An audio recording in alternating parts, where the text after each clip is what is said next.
bring out another aspect. What we found was that while the drone attacks were being launched from somewhere close to Lahore, enemy had allowed his civilian aircraft to also continue to fly out of Lahore.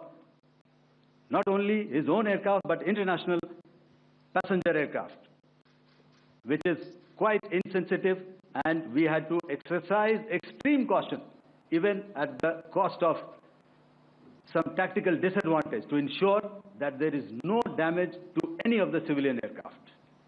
All right, so there you have the Air Marshal's statement, which it seems, Shiv, you also missed it when they announced that 11 key Pakistani air bases were struck during that operation, and it's after that that the ceasefire was arrived at, and it's after that the Pakistan reached out, and the US says that they assisted in this entire exercise. But yes, so we struck such key cities, near such key cities, precise strikes at air bases, at only military installations at this camp in Karachi. Gargi, to be very honest, I'm going to be studying the names of military cantonments in Pakistan to connect them with cities, so we, know exactly what has been struck. Because I think you're right. I share your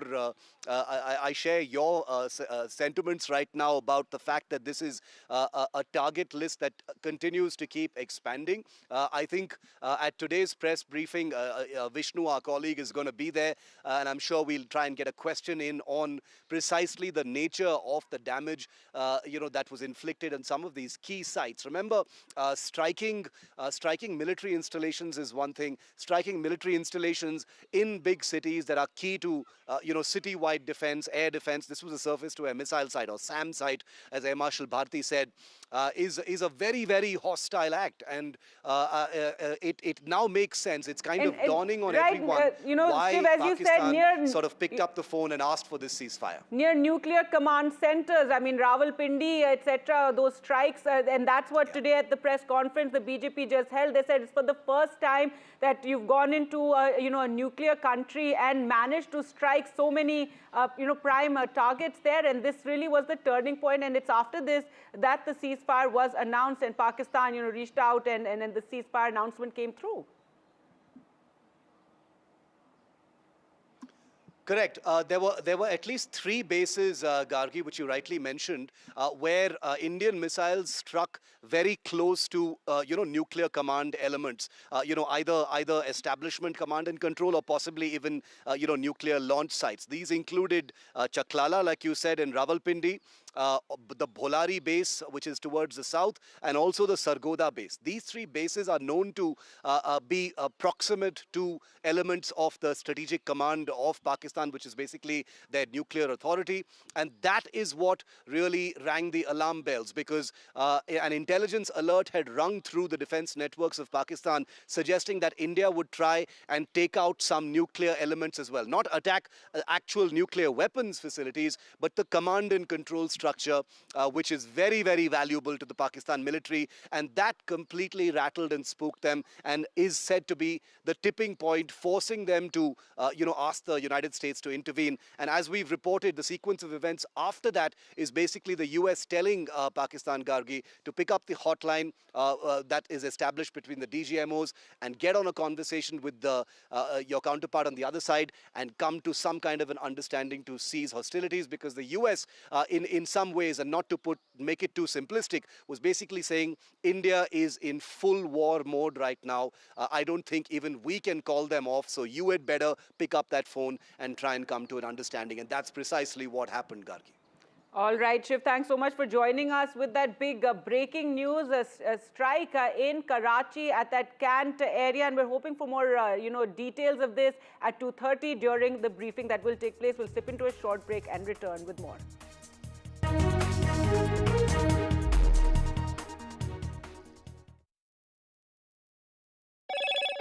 Hello, Moto. Motorola, India's leading AI smartphone brand.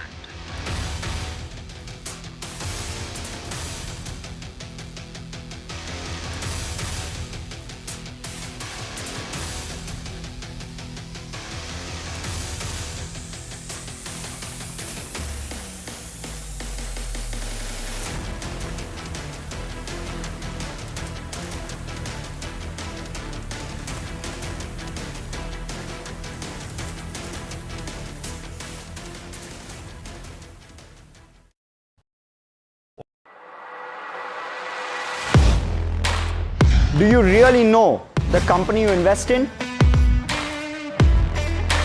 What is the real picture behind presentations and claims?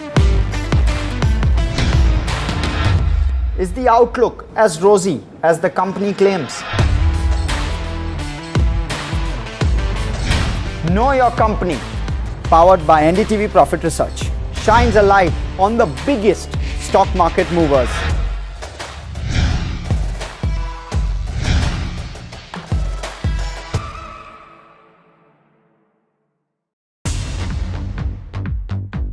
More news that matters.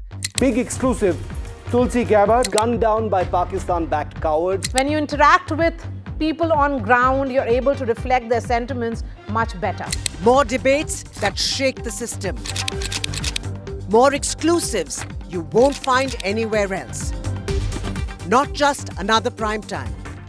It's a prime time that's unmissable.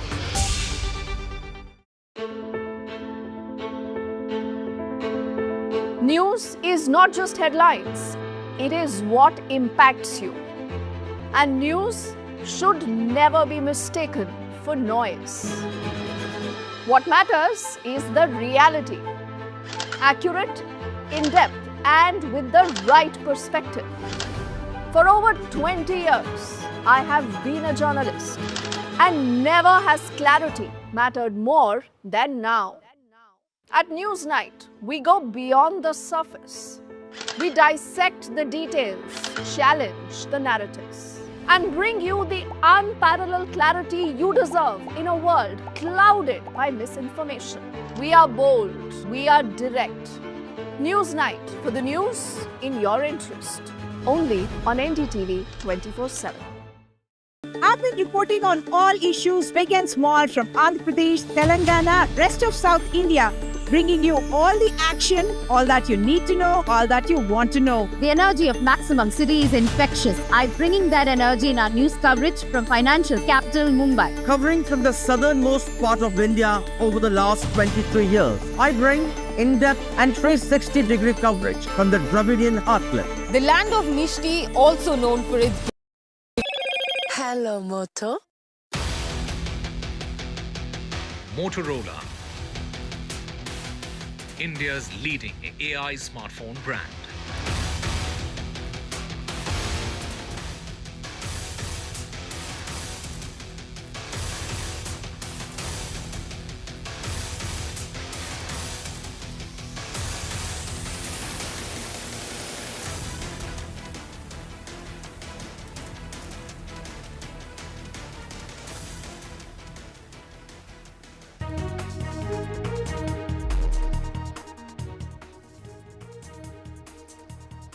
Welcome back. It's been a night of calm in Jammu and Kashmir along the LOC and other border areas, and now an exclusive interview with the Chief Minister Omar Abdullah, who talks about how the economy of the Union Territory is now in tatters. There's no tourist, valley is empty, and also the immediate priority for the government is the return of the people and also helping them rebuild their homes.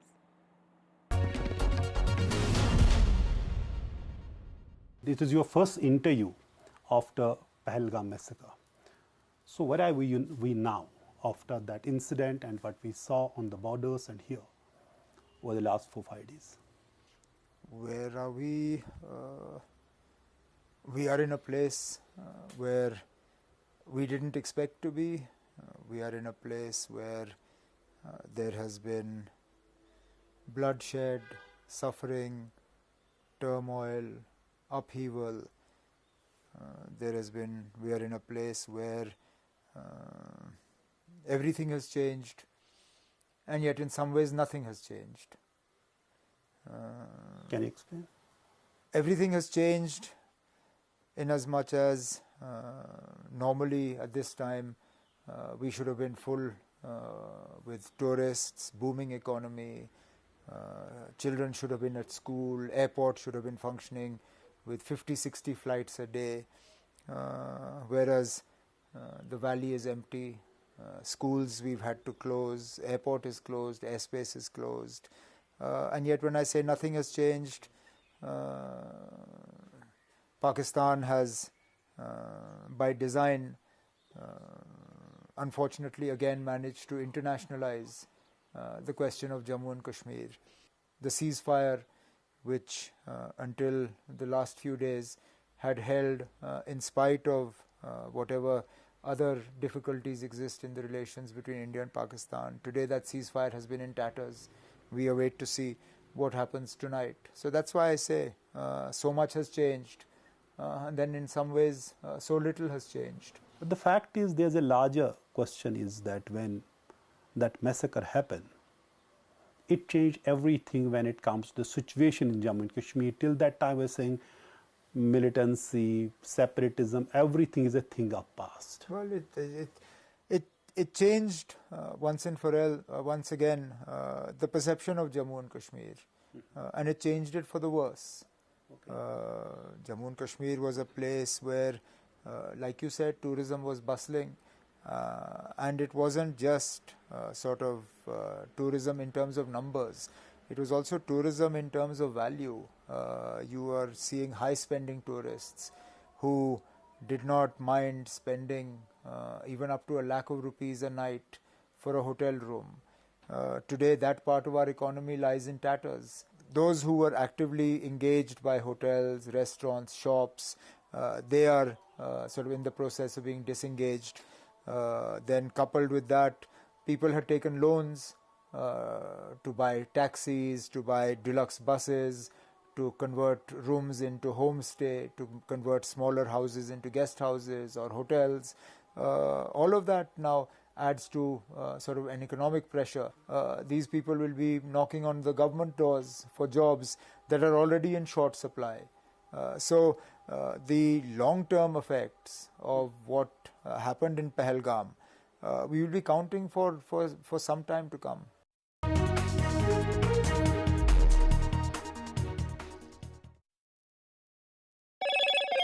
Hello, Moto. Motorola, India's leading AI smartphone brand.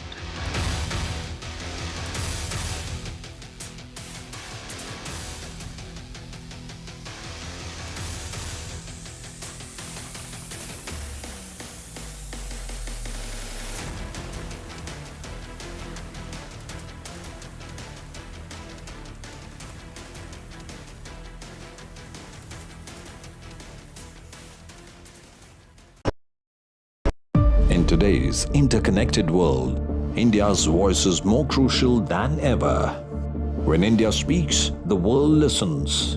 At NDTV World, we are that voice, bringing you intelligent and insightful news from India and beyond. From geopolitics and diplomacy to economic shifts, migrations, tech disruptions, and the stories of our diaspora.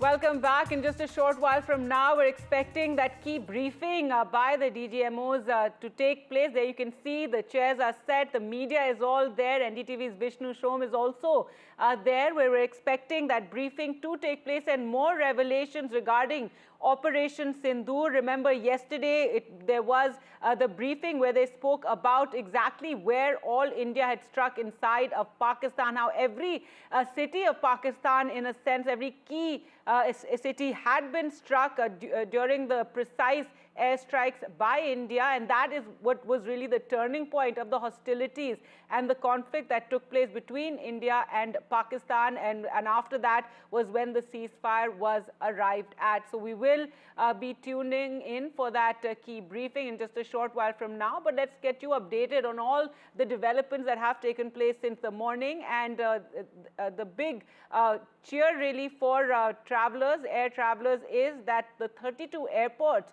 that were were closed across northern and northwestern regions of the country due to the hostilities, and the restrictions and abundance of caution have now reopened, is what India's aviation regulator has said. It is going to take some time really for the air services to absolutely normalize, but these airports included several key airports like Srinagar, Chandigarh and Amritsar. Well, let's go across to Tanushka for more. And Tanushka, that's been some great news today, and really another big step towards normalcy in these border states is the reopening of the airports.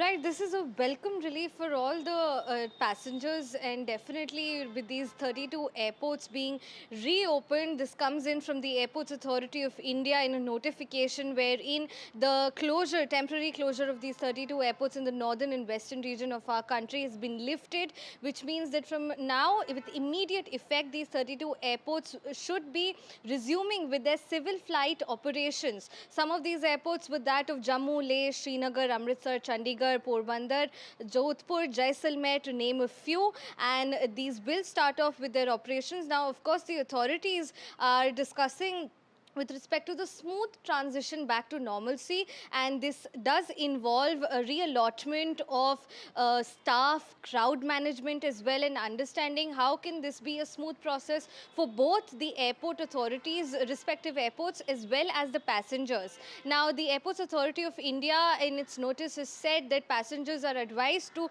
maintain constant touch and communication with the respective airlines on the updates with respect to their flights. To where the briefing is taking place that key briefing is taking place on Operation Sindoor. Let's just listen in there. You can see all the Vice Air Admiral and Pramod and all have gathered for that key briefing. Let's listen in.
नाश मनुज पर छाता है पहले विवेक मर जाता है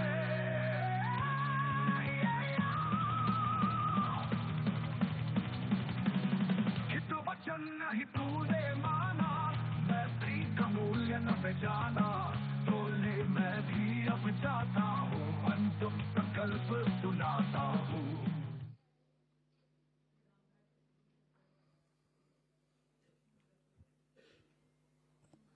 Good evening, ladies and gentlemen. Jai Hind. Welcome to this special press conference on Operation Sindoor.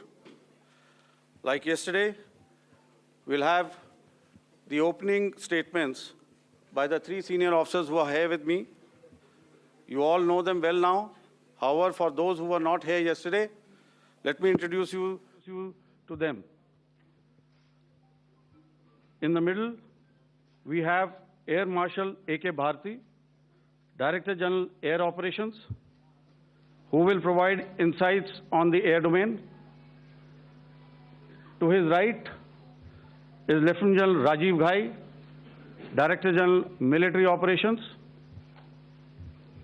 He will cover the land aspects. And to my immediate right is Vice Admiral A.N. Pramod, the Director General Naval Operations. Following these briefings, we will be having a few question and answers. May I now request the DG Air Operations to commence the proceedings.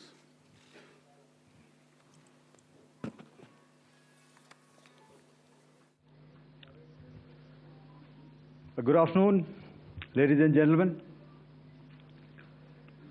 Yesterday, we had a detailed brief on the successful joint operations that were carried out to destroy the terror infrastructure in Pakistan-occupied Jammu and Kashmir, as well as in Pakistan itself.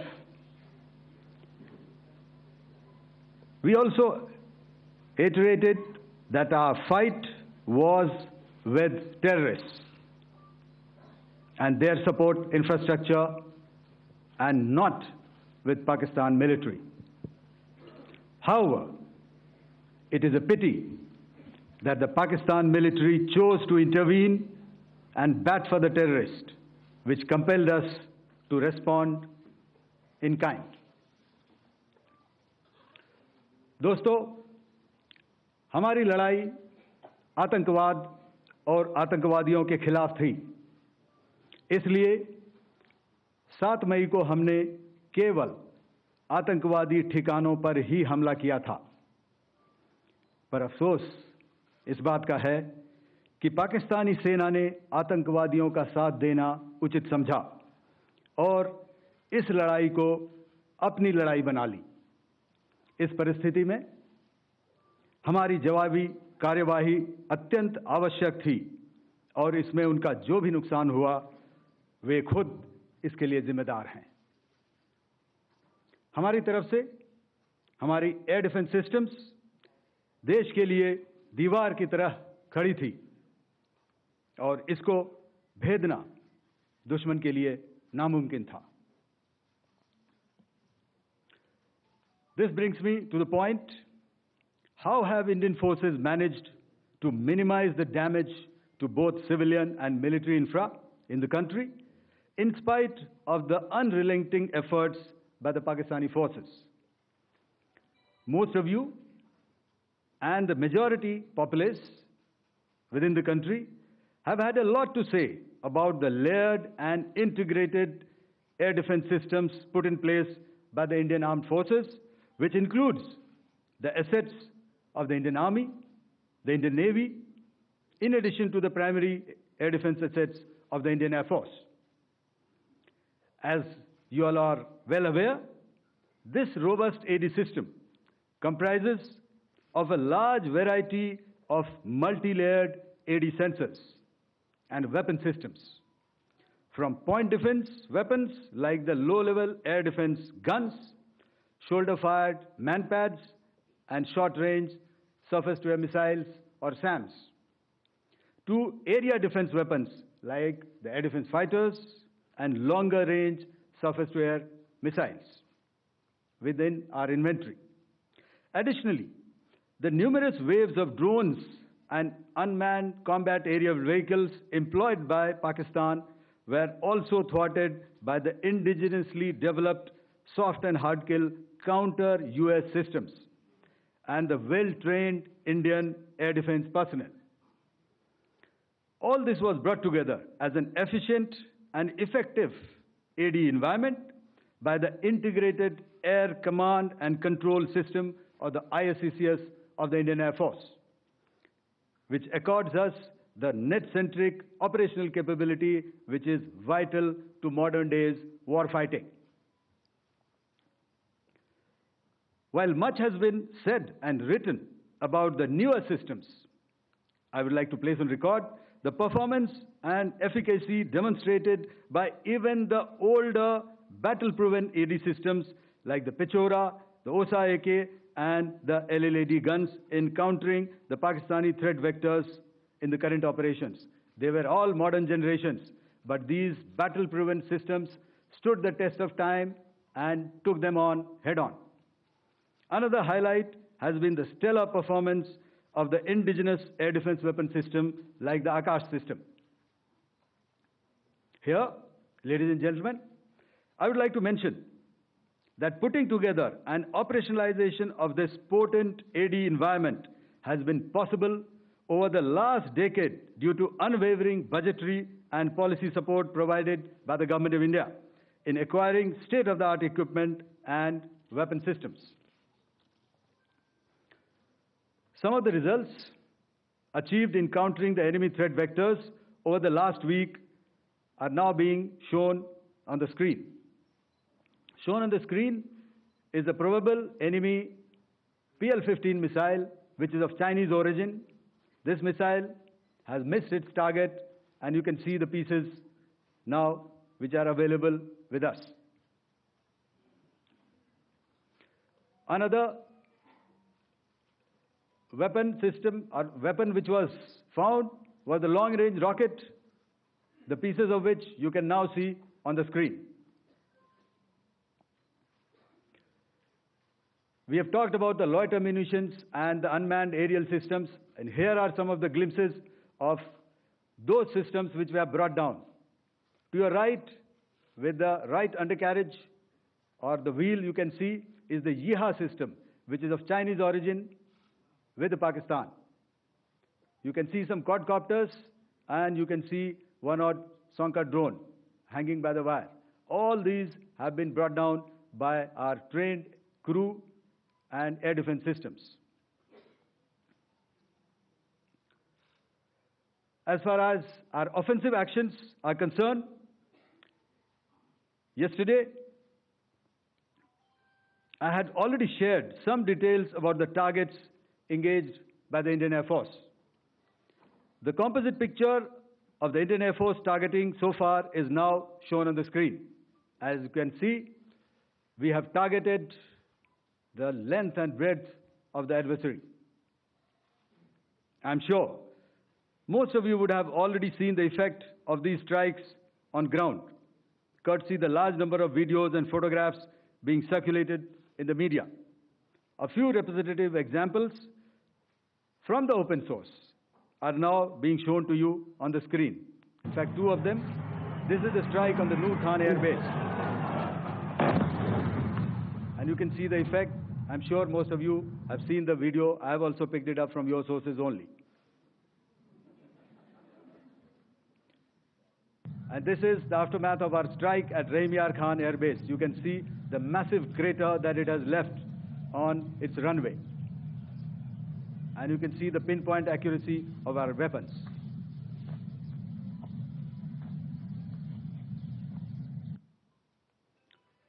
So with that, giving you an overview of how our air defense systems have thwarted the enemy drones, their fighter aircraft, their missiles, and resulted in minimal losses on our side. I would now hand over to the DGMO to cover his portion. धन्यवाद air marshal Bharti. मैं आज आप सब के साथ भारतीय सेना के एयर डिफेंस मेजर्स जो कि हमने इंडियन एयरफोर्स के साथ मिलजुल कर तालमेल में लिए, उसके बारे में कुछ बातचीत करूंगा। इस विषय में मैंने कल भी कुछ टिप्पणी करी थी, लेकिन आज मैं इस युद्ध के अहम एस्पेक्ट के बारे में आपको थोड़ा और पर्सपेक्टिव देना चाहता हूं। हमें एयर डिफेंस ऑपरेशन सिंदूर के एयर डिफेंस की कार्रवाई को एक कॉन्टेक्स्ट में समझने की आवश्यकता है। मैंने आपको कल बताया था कि पिछले कुछ सालों में आतंक की गतिविधियों का कैरेक्टर जो है उसमें कुछ बदलाव आ रहा था। अब हमारी मिलिट्री के साथ साथ मासूम सिविलियंस जो कि अपना बचाव करने में विफल थे, उन पर भी हमले हो रहे थे। 2024 में जम्मू सेक्टर में शिवखोरी मंदिर को जाते हुए यात्री और इस साल अप्रैल में पहलगाम में मासूम पर्यटक इस खतरनाक ट्रेंड के विशेष उदाहरण हैं। पहलगाम तक पाप का ये घड़ा भर चुका था। उसके बाद जो हुआ उसके बारे में हम कल विस्तार में बातचीत कर चुके हैं, क्योंकि आतंकियों पर हमारे सटीक हमले लाइन ऑफ कंट्रोल और इंटरनेशनल बाउंड्री को पार करे बिना किए गए थे। हमें पूरा अंदेशा था कि पाकिस्तान का वार भी बॉर्डर के उस पार से ही होगा। इसलिए हमने अपनी एयर डिफेंस की पूरी तैयारी पहले से ही कर ली थी। हमारी इन्वेंट्री में शामिल counter manned aerial systems, electronic warfare के साधन और एयर डिफेंस वेपन्स का इंडियन एयरफोर्स के इसी प्रकार के सिस्टम्स के साथ एक अनोखा मिश्रण किया गया। इसलिए आपने देखा कि जब जब पाकिस्तान एयरफोर्स ने हमारे एयरफील्ड्स और लॉजिस्टिक इंस्टॉलेशंस में 9 और 10 मई की रात को लगातार हमले किए, वो इस मजबूत एयर डिफेंस ग्रिड के सामने विफल हो गए।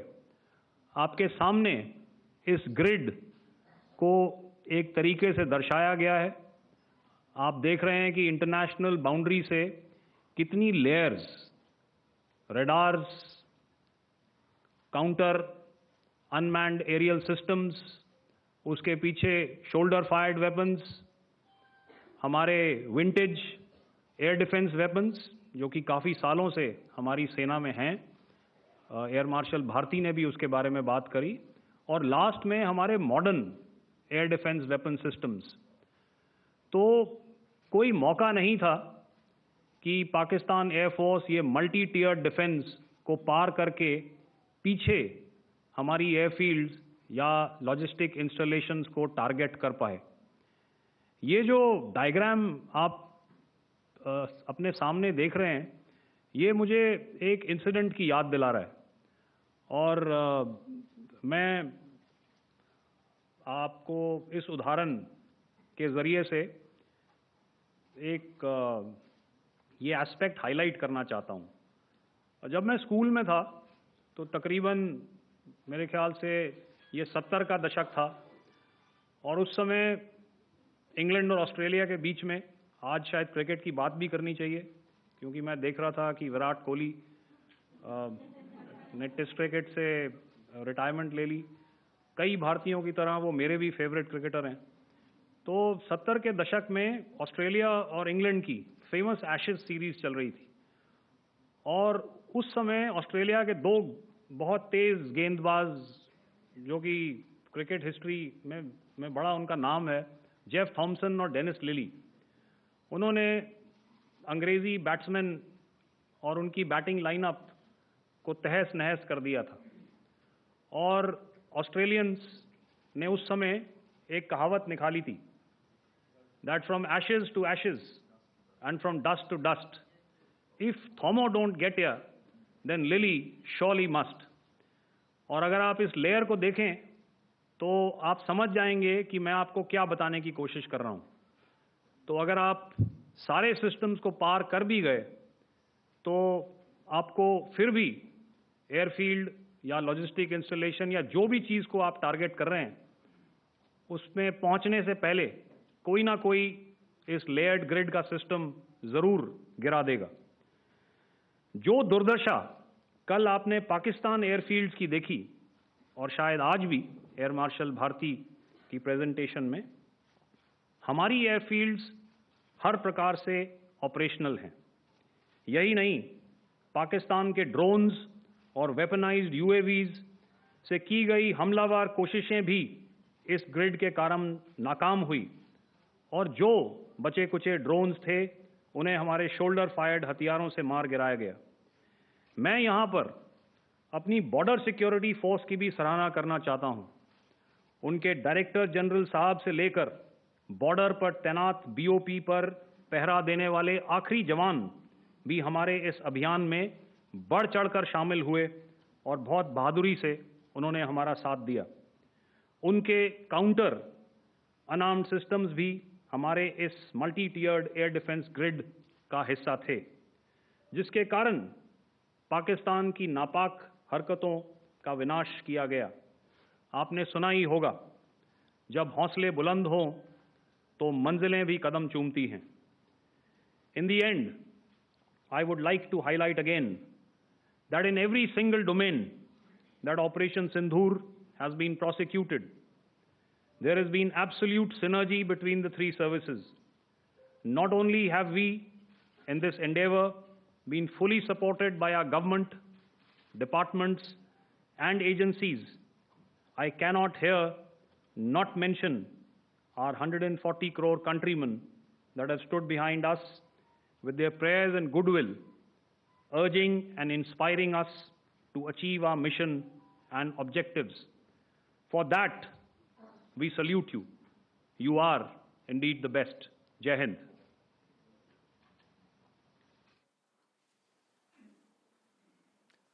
Good afternoon, ladies and gentlemen.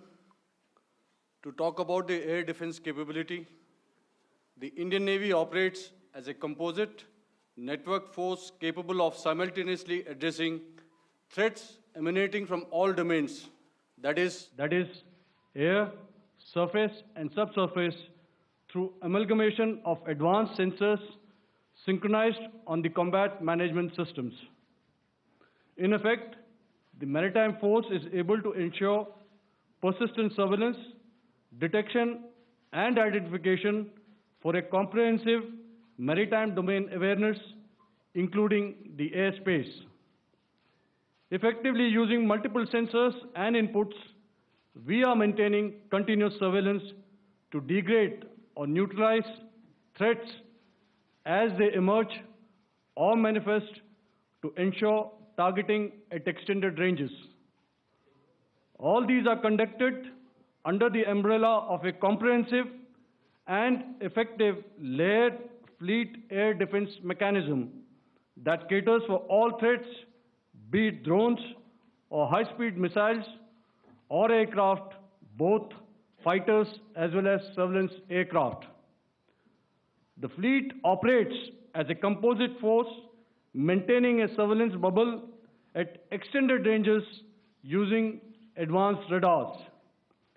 Any aerial target that attempts to penetrate this bubble is detected and identified using various techniques and technologies, affording quick and clear distinction between commercial, neutral, and hostile aircraft or flying objects at ranges in excess of the anticipated attack range. The carrier battle group, with its integral air wing, provides the first layer of this layered mechanism. Adequately equipped and trained to high degree of proficiency, our pilots are able to operate both by day and night. In the current standoff, the presence of our aircraft carrier with large number of MiG-29K fighters and airborne early warning helicopters prevented any suspicious or hostile aircraft to close the carrier battle group within several hundred kilometers. अगर मैं सरल शब्दों में बोलूं तो कोई भी संदिग्ध और दुश्मन के हवाई जहाज को कैरल बैटल ग्रुप के कई सौ किलोमीटर पास आने का मौका नहीं दिया.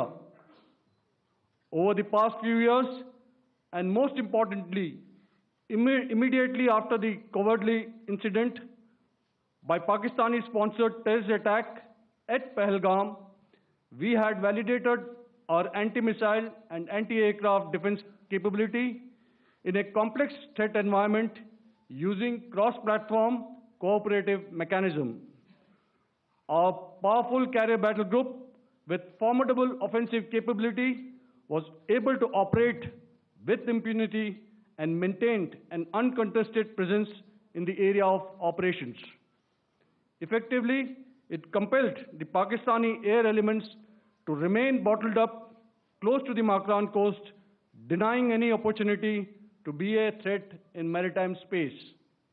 The Indian Navy maintains a credible capability to detect, identify, and neutralize any aerial platforms that threaten our units at sea.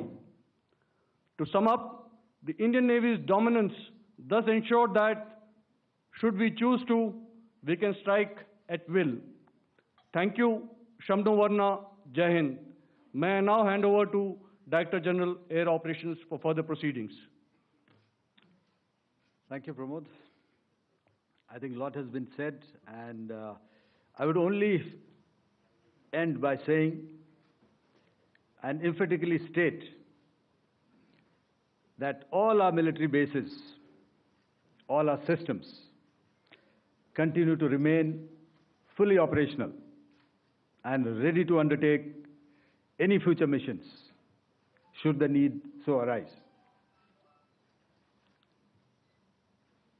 और अंत में यह मैं स्पष्ट शब्दों में कह देना चाहता हूं कि हमारी सभी मिलिट्री बेसेस और सारे इक्विपमेंट और सिस्टम्स ऑपरेशनल हैं और ज़रूरत पड़ने पर अपने अगले मिशन के लिए तैयार हैं और तत्पर भी हैं। शुक्रिया दोस्तों, और यदि कोई अभी क्वेश्चंस हैं तो हम लोग तैयार हैं उसके लिए। Ladies and gentlemen, like yesterday, I'll request you to raise your placards, which most of you are doing.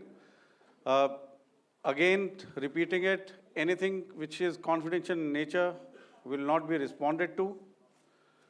And as you are aware, the DGMOs, all three of them, have got an important assignment after this, which you also are very well aware of.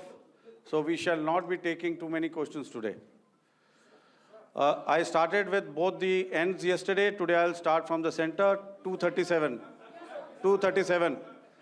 And I'll request you to please maintain, I'll ask you, I'll come to you. Hello hello sir, मैं आवाज़ आ रही मेरी? Hello sir, Madhurendra, मैं news nation से आपके press conference के शुरू होने के ठीक पहले एक वीडियो हमने स्क्रीन पर देखा जिसमें राष्ट्रकवि रामधारी सिंह दिनकर की कृष्ण की चेतावनी की प्रमुख पंक्तियों को उद्धृत किया गया और सीधे सीधे दुश्मन को ये संदेश दिया गया कि याचना नहीं।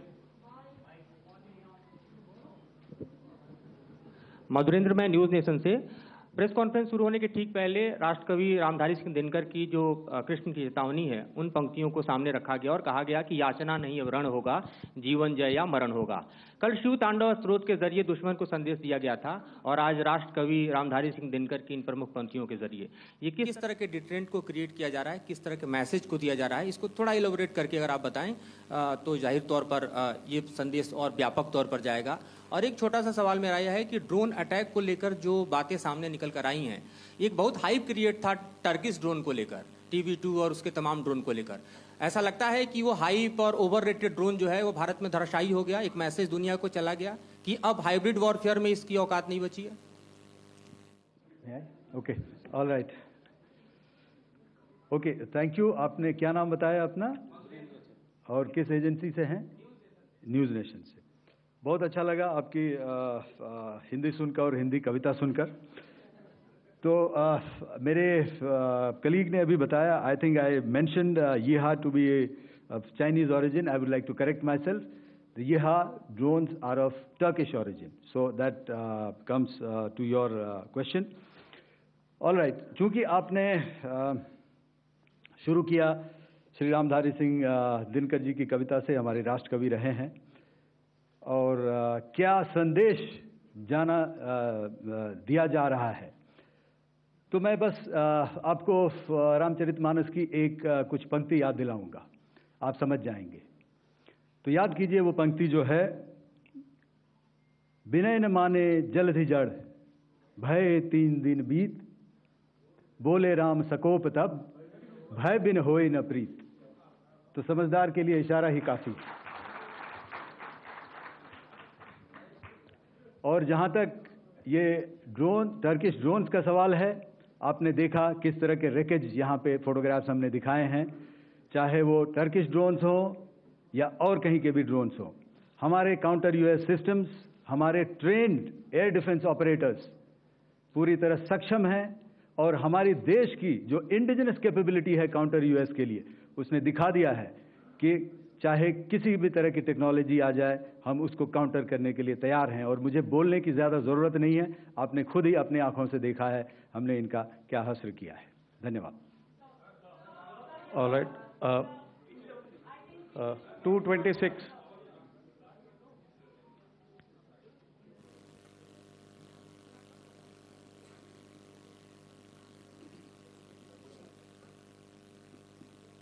Sir, Aditya Raj call from TV9 Network. Yesterday, the DG ISPR came out with a press conference, and while you have been continuously providing satellite images and proofs, undeniable proof really, of the airstrikes that happened and the damage that is caused, there's no evidence coming in from the other side. What do you think is there? Are they trying to bluff their people? Are they trying to build some kind of a propaganda for the anger that domestically is there in Pakistan? And secondly, related question, you mentioned Jaish-e-Mohammed and Lashkar-e-Toiba terrorists. The brother of Maulana Masood Azhar, Rauf Asghar, who was killed.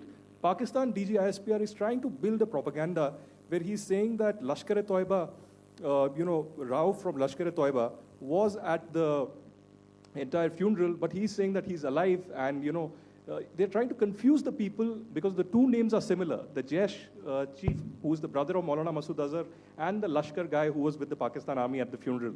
So could you clarify what has really happened? Because there is a lot of propaganda and information warfare happening from the Pakistan side.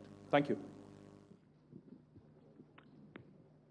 I think the first part of the question you have answered yourself. I need not delve more on it. Why they are doing what they are doing, information is not forthcoming from there. Obviously, that is expected, and they would do whatever it takes to assuage their people and minimize whatever information about the damage comes out. Here, I would like to clarify, as I said yesterday, our fight is with the terrorists. Our fight is not with the Pakistan military or Pakistan civilians. So that is very clear, and we are very clear in our targeting. So coming to the second part of your question as to what media or what propaganda spin the other side is trying to make out a story. Well, it is for them to answer, and it really is not a military question for us to answer here. We've done our job. We have done what we're expected to do, and that is it.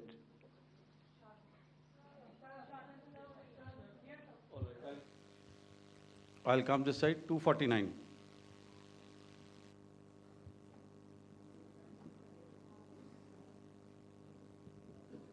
Sir, मैं पूनम पांडे हूँ Navbharat times से।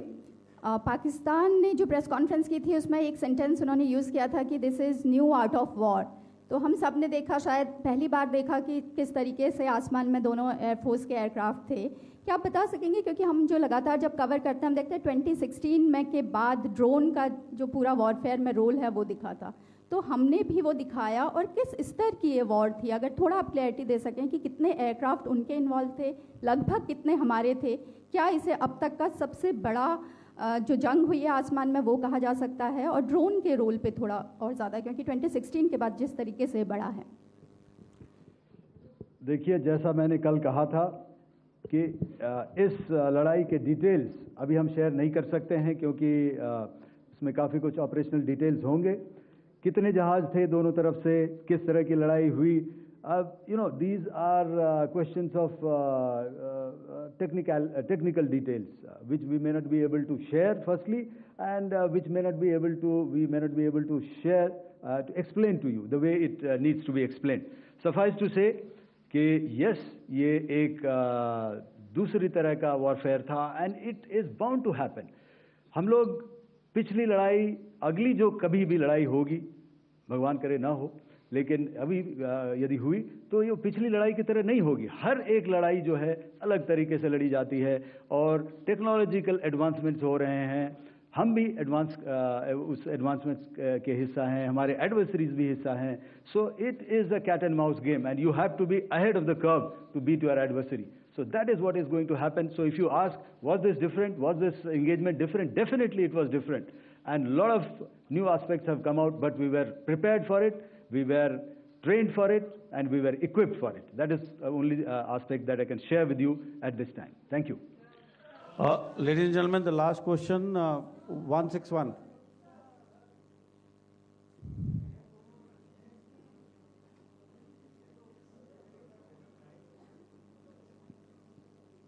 Hi, sir. Thank you, sir. Snesh Philip here from the print. So the social media, the Twitter is abuzz with the fact that we hit a site called Kirana Hills, which is supposed to be the nuclear storage facility. And there is a lot of rumors about Sargodha. There are foreign analysts who've mentioned that the Sargodha attack led to certain leaks. Is there a confirmation that we actually hit Kirana Hills, or we were careful of not to do any such thing? Thank you. Thank you for telling us that Kirana Hill houses some nuclear installation. We did not know about it. Okay. And we've not hit Kirana Hills, whatever is there. Okay. I did not brief in my briefing yesterday. Thank you. Ladies and gentlemen, thank you so much. As I said yesterday, as I said earlier and yesterday, it is difficult to take everybody's questions, and the DGMOs have to reach somewhere right now. So thank you for coming. Please send in your questions on paper. We will definitely answer them. Thank you. Key DGMO briefing on Operation Sindoor. Indian Armed Forces have reiterated that Operation Sindoor targeted only terror camps in Pakistan and Pakistan-occupied Kashmir, and that Pakistan military was responsible for any loss that they incurred. Well, Air Marshal A.K. Bharti earlier was saying that our fight was against terror, and that is why we only struck the terror camps on May 7th. But Pakistan's military sided with terrorists and they made it their own fight. He said Indian forces successfully marked and hit Pakistani military bases. We understand now India also has been continuously providing proof of the strikes carried out, with more pictures of the debris and the wreckage that have been recovered. At the same time, no evidence has been given by the other side. India has also confirmed that a Pakistani Mirage was destroyed in Operation Sindoor, but how much damage has been incurred on the other side, they haven't really given out details very clearly. But yes, photos and pictures have been given as proof. Those videos also on your TV screens in earlier briefings also they were provided, and more information, more evidence is being provided by the DGMO here in this press conference. All right, so the press conference is over now. My colleague Shiv Arur is also joining us on the broadcast. He is in Uri in Jammu Kashmir. My colleague Vishnu will be joining us in just a bit. Shiv, India clearly reiterating and emphasizing on the fact that Pakistani army has been responsible for their own losses. This was said before and once again emphasized in this very briefing, clearly saying that our target, our aim was the terrorists in Pakistan and Pakistan-occupied Kashmir. And how Pakistani army really responded, it's their own fault. Very correct. The Armed Forces briefing that's just gotten over had the senior commanders of the three services emphasize repeatedly, not once, not twice, but thrice, that the enemy here was the terrorists and this was not an operation against the Pakistan military or the Pakistan people. That is a very important shift, considering it comes just 48 hours after the Indian Air Force bombed at least 12 military bases in Pakistan, which we now know also includes a military cantonment surface-to-air weapon system in Karachi. I want to quickly just go through the big takeaways from this hugely crucial press conference, the second in 2 days by the armed forces. Number one, the armed forces have confirmed that every single Indian military or Air Force base is intact, operational and ready to continue operations if deemed necessary at short notice. That is a huge clarification coming in from the armed forces, because there's been all sorts of misinformation and rumor mongering over damage to different places in the country, military installations. Number two, the Indian Navy giving us more information at this press conference about its operations. The INS Vikrant carrier battle group that we know was deployed in the North Arabian Sea, we now know officially and on the record from this briefing, had basically started flying its fighters, its MiG-29K fighters, which forced the Pakistan Air Force and Pakistan Navy aircraft to remain confined to the Makran coast of Balochistan. They were not able to fly over the ocean. So that is a huge pressure tactic that was built upon Pakistan. Number three, this is for the first time at this briefing that the Indian Air Force, Army and Navy have revealed pictures of failed Chinese systems, whether it was missiles, whether it was air defense systems, whether it was Turkish drones as well. Imagery was put out officially for the first time so far that was confined to open source and social media. Number four, a large part of this briefing was dedicated to talking about the Indian integrated air defense system, which included indigenous homegrown systems like the Akash and the anti-drone system developed by the DRDO. And this was given a huge amount of attention. Its efficacy and trial by fire has happened. Yes, and absolutely. Finally, of course, the Indian Armed Forces saying that India's offensive posture continues against Pakistan. Absolutely. I'll just come back to you, Shiv. Well, India has also clearly said, even as there has been a night of calm yesterday, India has also made it clear all military bases, systems, equipment remain fully functional and if needed in future will be ready for operation. My colleague Vishnu Shom also joining us on the broadcast. He is at the NMC where this key press briefing was held. Vishnu, big takeaways from this briefing. India clearly saying what happened on between India and Pakistan, and Pakistan clearly siding with the terrorists. What has happened is Pakistan's fault. Let me explain to you what exactly took place at this press conference. Now, over the last couple of days, we've been talking about India's airstrikes into Pakistan, whether it's air bases or against terror training hubs. Another key part of this, as important, were India's defenses. Now, India operates an integrated air defense system. It is integrated between the Army, Air Force and the Navy. There were several incoming Pakistani strikes which were thwarted. And at this press conference, there was video evidence and there were photographs of drones and rockets and missiles which were launched by the Pakistanis, which was demonstrated. It is as a result of the successful deployment of all sorts of surface-to-air missiles, of air defense guns, indigenous systems among them, that we were able to thwart the threat which was coming in. Had that threat not been thwarted, then there would have been a lot more damage on the ground, whether in military bases or in civilian areas. It was as a result of India being able to maintain the integrity of our ground resources, our forces, our Air Force on the ground and at our bases, that we were able to launch comprehensive airstrikes on several Pakistani air bases, whether they were cantonment-related radar facilities, command and control hubs, hangars at air bases. Very significantly, while this was brought out in the press conference yesterday, it's a point that needs to be mentioned again, that Karachi, or the cantonment over there, was one of the hubs which was struck. Remember, the attack on Karachi in the 1971 war was something which was, it's a story which is the stuff of legends as far as we are concerned. But there's been another strike on Karachi, and not just that, but other major Pakistani centers as well, not least of all Rawalpindi. One final point before I take anything else you have is that the Director General of Air Operations denied that nuclear sites of Pakistan or sites where they house nuclear weapons were struck by the Indian Air Force, contrary to claims which have been made online. Absolutely. As you've also been mentioning earlier here, Vishnu, that and this has been reiterated in the press conference here, that Pakistani military bases were also hit. Some damage was also caused to the Pak army bases. But if something major would have happened, well, India was all ready to strike them hard.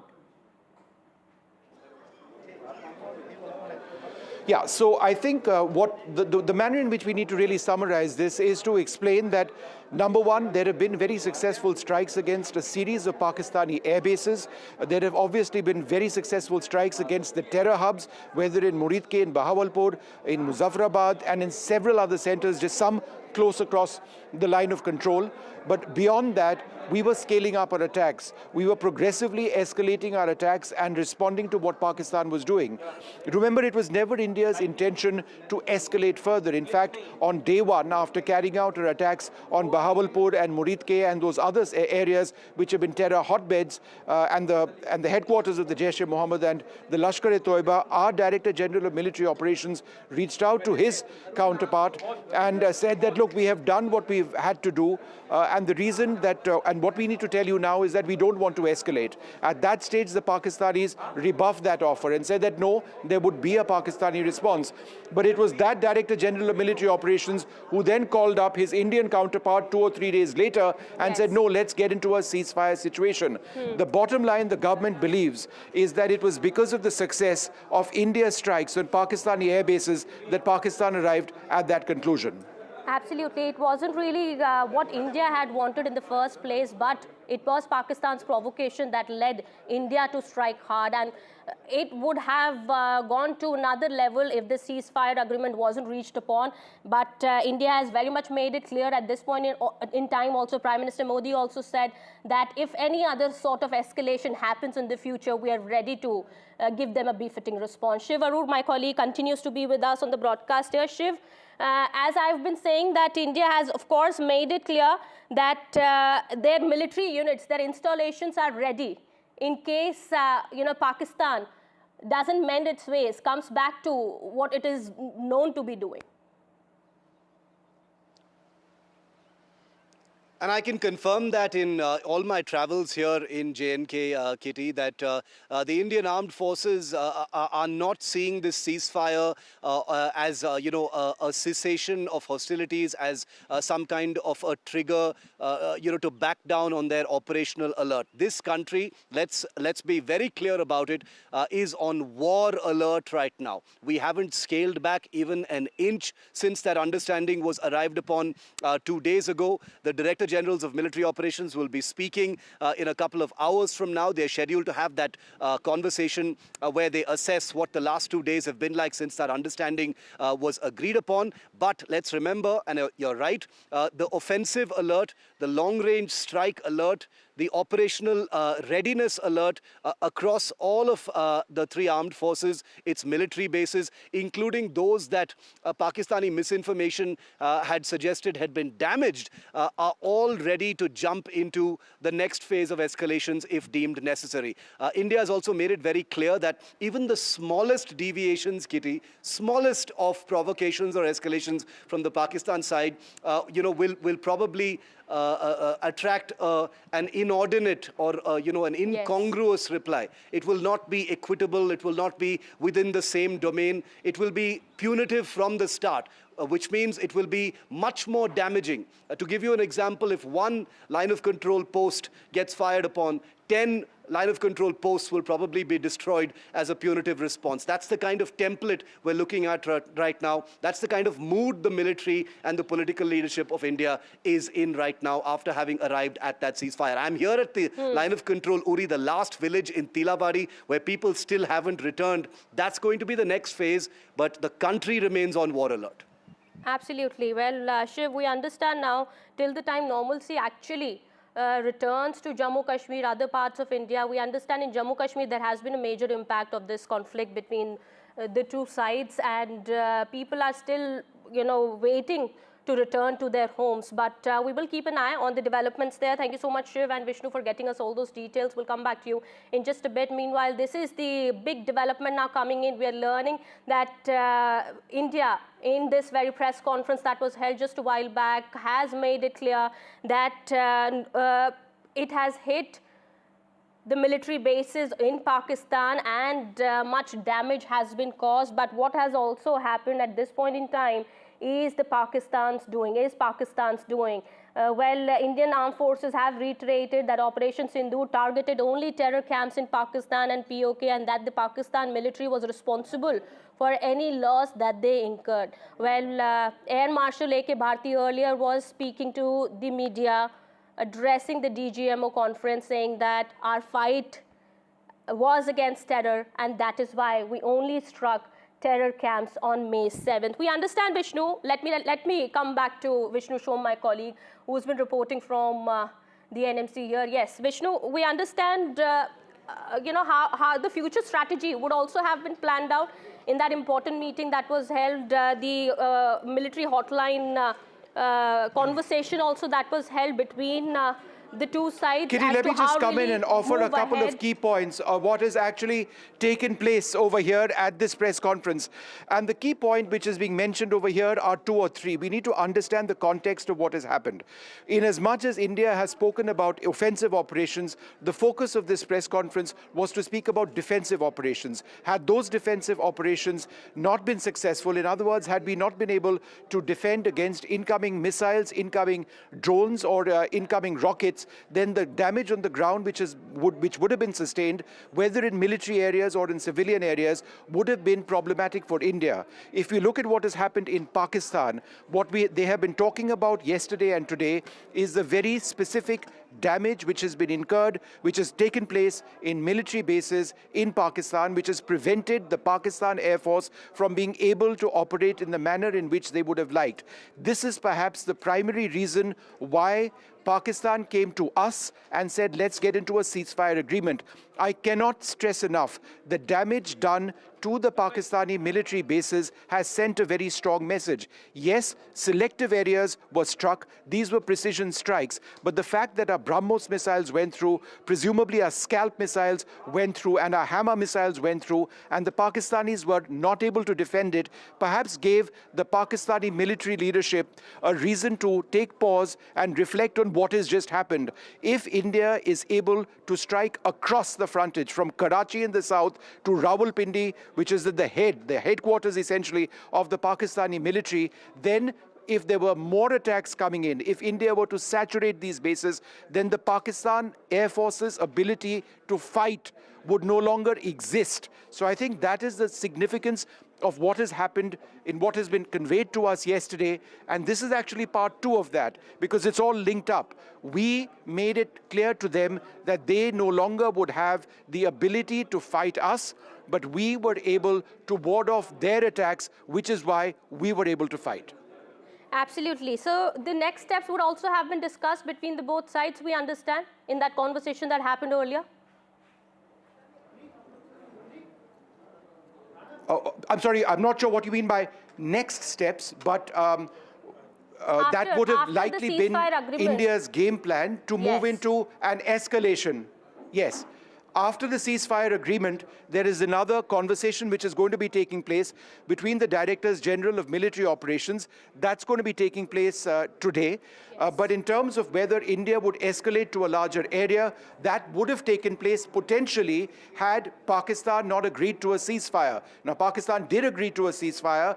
There were certain violations. However, by and large, in the last 24 hours, by and large, it has been peaceful. The Directors General of Military Operations holding their press conference in a little while, holding their conversation, I should say, in a little while from now is important, because there is a sense that they might reinforce the existence of that ceasefire, which is essential in ensuring that there is relative peace between both sides. Because if there isn't, government sources have told us that India will keep striking. It's not as if Op Sindoor is over.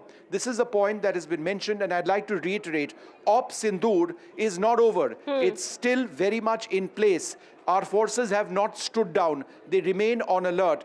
Therefore, this is something that will be conveyed to Pakistan. I am fairly sure that, look, you need to maintain that ceasefire, which you have wanted, or else you have seen what we've been able to do. We may do more.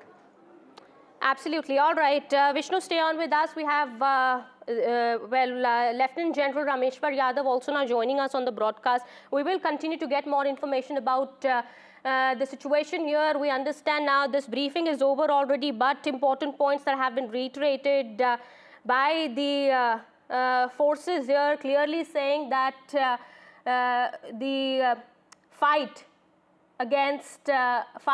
wasn't against Pakistan's civilians or its population. It was against terror. It was against terrorism and terrorists in Pakistan and Pakistan-occupied Kashmir. And that is why the terror camps were struck on May 7th. But it was Pakistan that's responsible for what has happened. They sided with the terrorists and they made it their own fight. All right, let me go across to our guest here. Sir, thank you so much for speaking to NDTV. How do you read this entire situation, sir? Of course, we've seen the ceasefire agreement came into effect, and after that, last night also, there has been much calm on the LOC, but India clearly reiterating that if Pakistan resorts to any such, nefarious activities in the future, it is definitely going to give a strong response. Kitty, Jai Hind and Bharat Mata Ki Jai to all our viewers. Now coming to your question in proper, you see, as Tome has told, the Op Sindoor has not stopped.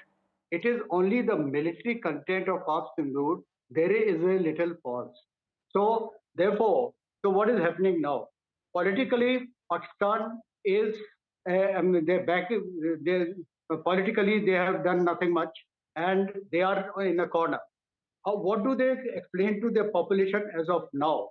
That there was a war, they started, they escalated it, and now they are the one, all their bases, they have been destroyed, and the Air Force is virtually grounded, thereby giving, creating a space for Indian Air Force to take on in case there is a violation of any ceasefire hereafter.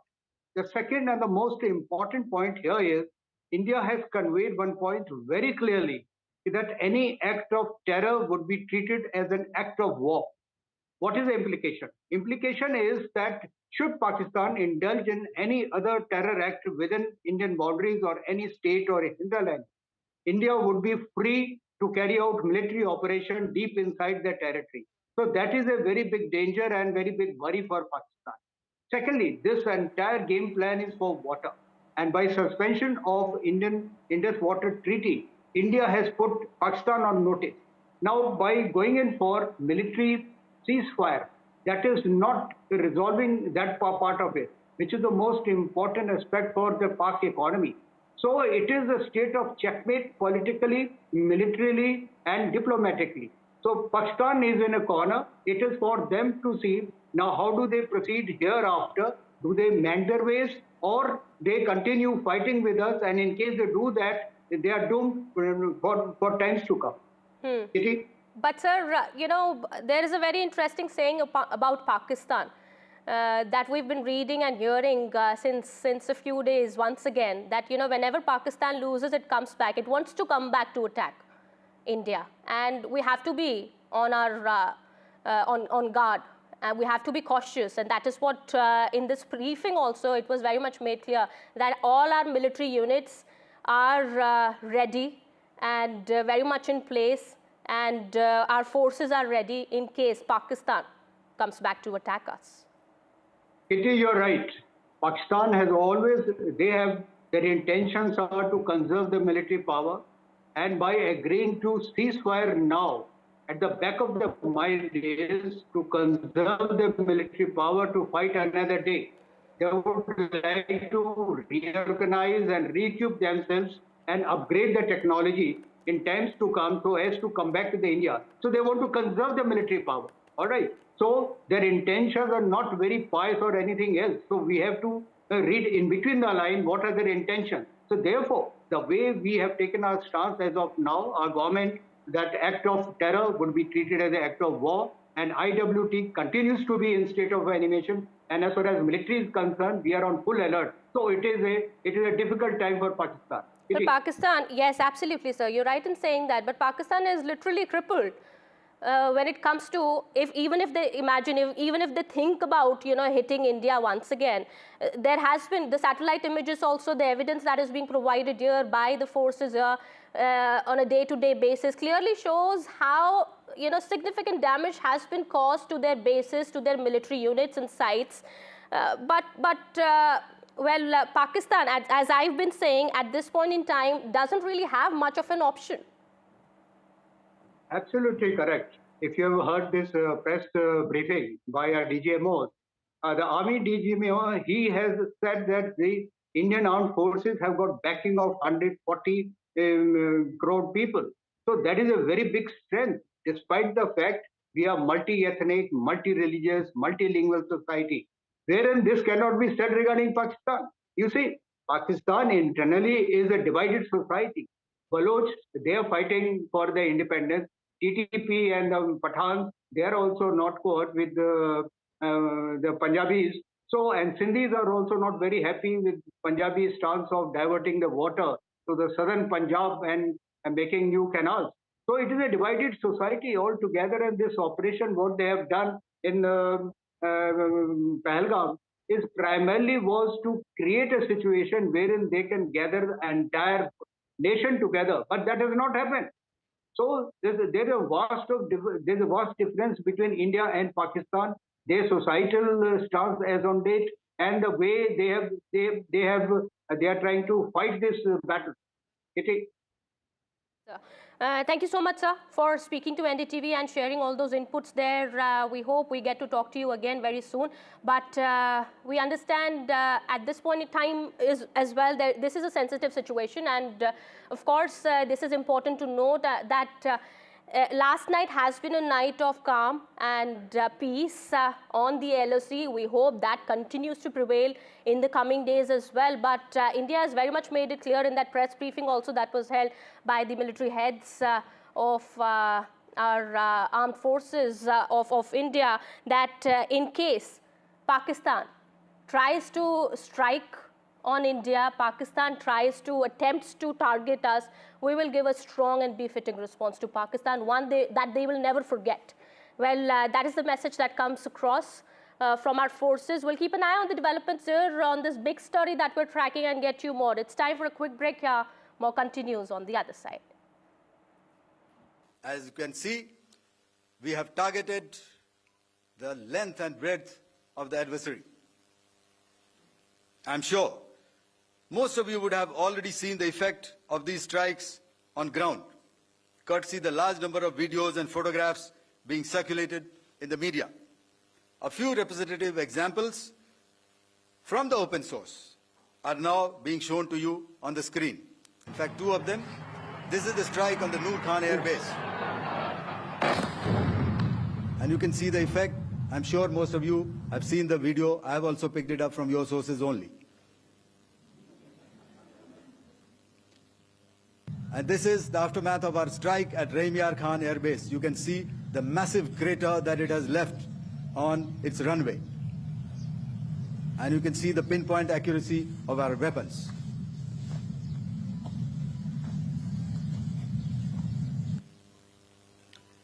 So with that, giving you an overview of how our air defense systems have thwarted the enemy drones, their fighter aircraft, their missiles, and resulted in minimal losses on our side.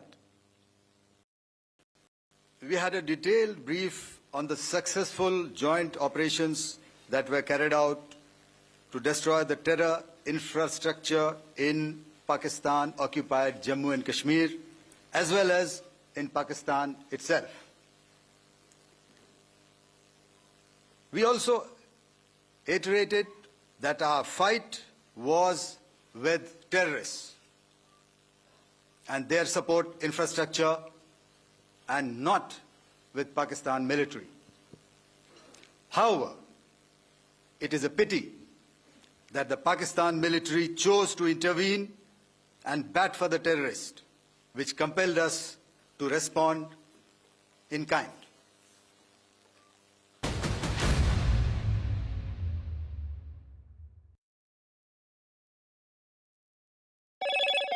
Hello, Moto.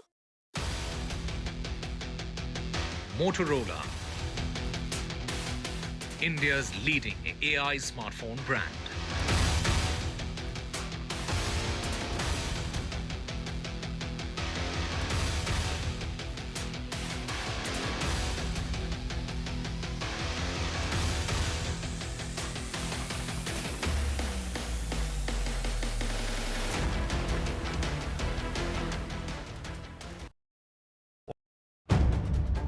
If it matters to you, if it matters to you, if it matters to you, it matters to India. It matters to India. With Shivaru, only on NDTV 24/7. How often have you turned away from debates that descend into endless fights? We bring you a show where every question is answered, where every debate finds its resolution, where every story finds its conclusion, where opinions collide but facts prevail, where stories unfold with insights and trust. When the noise ends, the last word begins.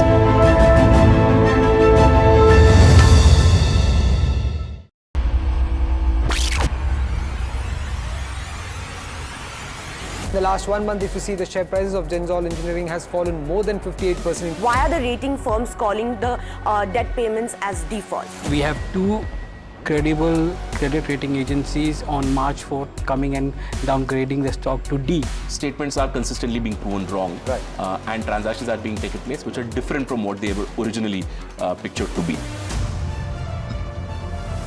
The company claimed it would roll out 6,400 electric vehicles. But what it has rolled out is a shocking scam. Funds meant for the project were funneled.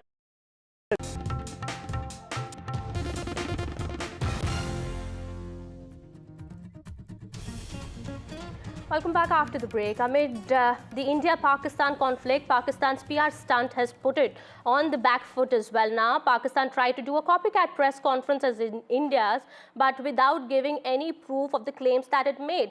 Now the international media is also taken on Pakistan for its baseless claims. My colleague Arjun is also now joining us on the broadcast here. Well, international media also mocking Pakistan now for the claims that it has been making, but without any evidence, Arjun. That's absolutely right. For perspective, just hours after India's armed forces, in fact, released verified footage of targeted military operations, the Pakistani side, in fact, also held a presser. They held a late evening press conference, in fact, and it was visibly, modeled on India's earlier briefing. However, this event quickly drew international criticism for what analysts and international analysts are now terming a presentation without proof. Now, you see, unlike India's very detailed visual and multi-service representation, Pakistan's response, it lacked any sort of video evidence, credible imagery, or even official documentation. Observers, including neutral international media outlets, have also pointed out this glaring absence of substantiating material, prompting growing skepticism, ever-growing skepticism, in fact, over the credibility, the very credibility of the source of Pakistan's narrative.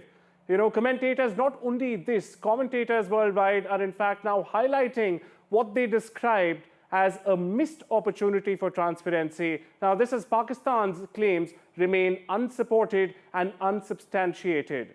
The contrast has left Islamabad facing uncomfortable questions, and rightly so, from the global community that also demands clarity and accountability, especially in matters where military engagement is, in the picture. Now, as security mounts, as scrutiny mounts, Pakistan's information strategy desperately finds itself in an increasing difficult position. Back to you.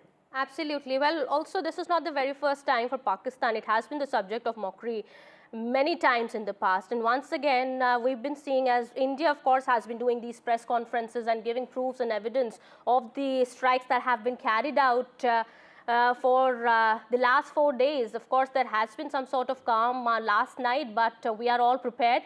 Well, Pakistan also tried to do that, but Pakistan hasn't given even one single proof to back its claim, and that is why it has now become the subject of mockery from international media as well. All right, shifting our focus now to some more news. In another big revelation, DG operations for IAF, Air Marshal A.K. Bharti confirmed that the Air Force had carried out strikes against targets near Karachi in Pakistan.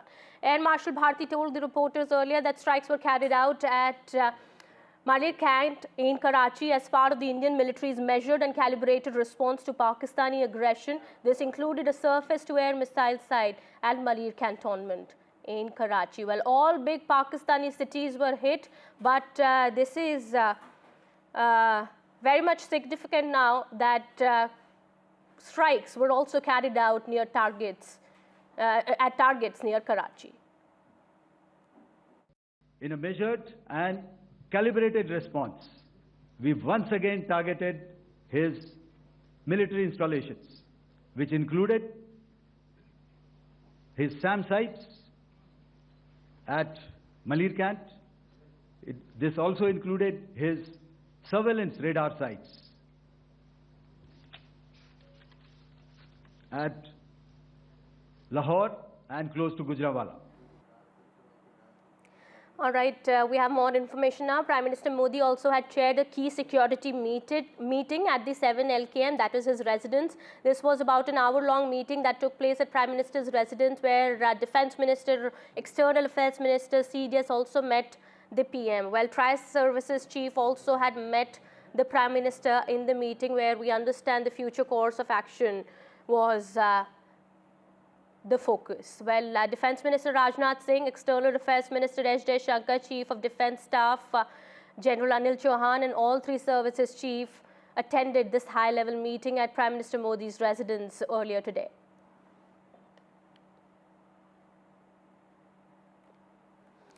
And while Jammu Kashmir Chief Minister Omar Abdullah has also spoken out now exclusively to NDTV, he said that Jammu Kashmir economy lies in tatters now. There are no tourists, the valley is empty and everything is shut here.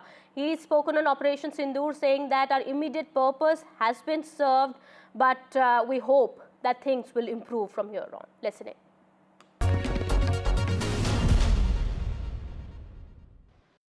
This is your first interview after Pahalgam massacre. So where are we now after that incident and what we saw on the borders and here over the last 4-5 days? Where are we? We are in a place where we didn't expect to be.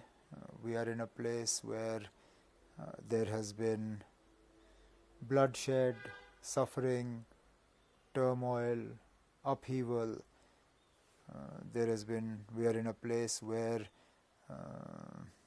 everything has changed, and yet in some ways nothing has changed. Can you explain? Everything has changed in as much as normally at this time we should have been full with tourists, booming economy, children should have been at school, airport should have been functioning with 50-60 flights a day, whereas the valley is empty, schools we've had to close, airport is closed, airspace is closed, and yet when I say nothing has changed, Pakistan has, by design, unfortunately again managed to internationalize the question of Jammu and Kashmir. The ceasefire, which until the last few days had held in spite of whatever other difficulties exist in the relations between India and Pakistan. Today that ceasefire has been in tatters. We await to see what happens tonight. So that's why I say so much has changed, and then in some ways so little has changed. But the fact is, there's a larger question, is that when that massacre happened, it changed everything when it comes to the situation in Jammu and Kashmir. Till that time, we're saying militancy, separatism, everything is a thing of past. Well, it changed once and for all, once again, the perception of Jammu and Kashmir, and it changed it for the worse. Okay. Jammu and Kashmir was a place where, like you said, tourism was bustling. And it wasn't just sort of tourism in terms of numbers. It was also tourism in terms of value. You are seeing high-spending tourists who did not mind spending even up to ₹1,00,000 a night for a hotel room. Today, that part of our economy lies in tatters. Those who were actively engaged by hotels, restaurants, shops, they are sort of in the process of being disengaged. Then coupled with that, people had taken loans to buy taxis, to buy deluxe buses, to convert rooms into homestay, to convert smaller houses into guest houses or hotels. All of that now adds to sort of an economic pressure. These people will be knocking on the government doors for jobs that are already in short supply. So the long-term effects of what happened in Pahalgam we will be counting for some time to come. There is definitely going to be an impact of this conflict on the economy and tourism of Jammu Kashmir. But we do hope that things improve very soon, and the centre also has assured that all efforts will be made in that regard. Now, former Union Minister Rajiv Chandrasekhar has also spoken to NDTV and said that Pakistan has had a dubious history of distraction, and there has been an unprecedented reach demonstrated by India. We have drawn a new red line. There is nothing token about our capability. Listen in to this exclusive conversation we had with him.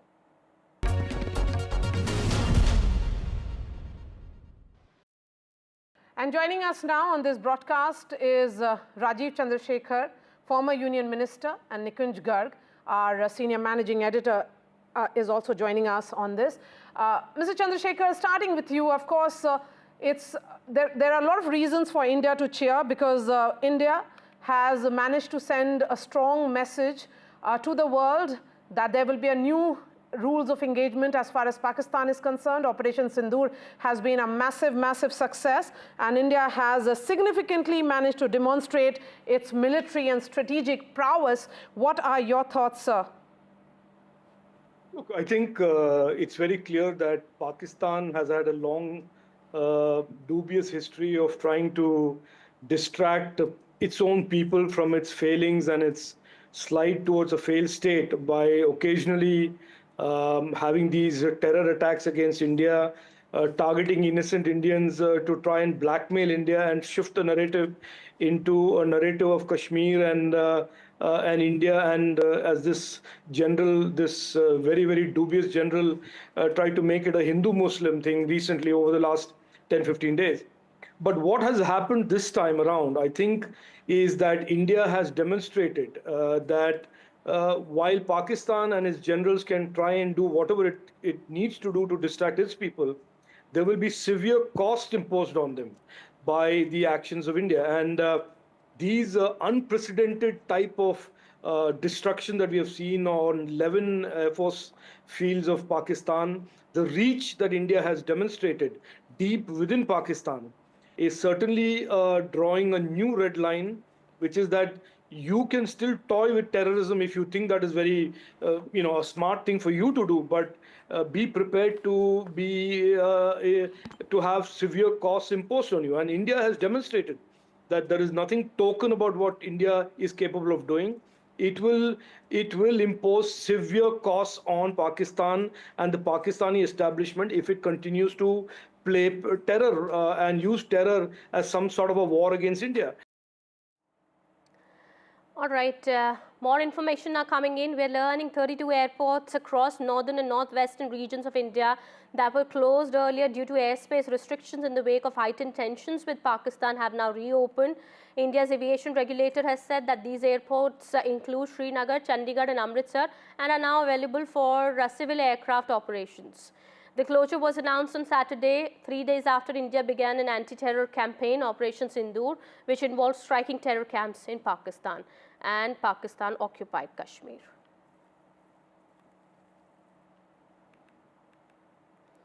And while the NCW and Association of Indian Diplomats have come out in strong support of Foreign Secretary Vikram Misri and his daughter, who've been relentlessly trolled online, the NCW has said that trolling of the Foreign Secretary and his family is unacceptable.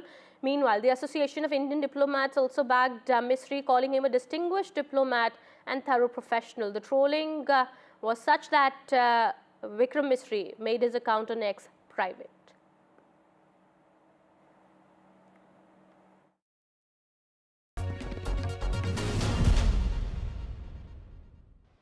Vikram Misri, the Foreign Secretary, was trolled relentlessly and he had to go private on X.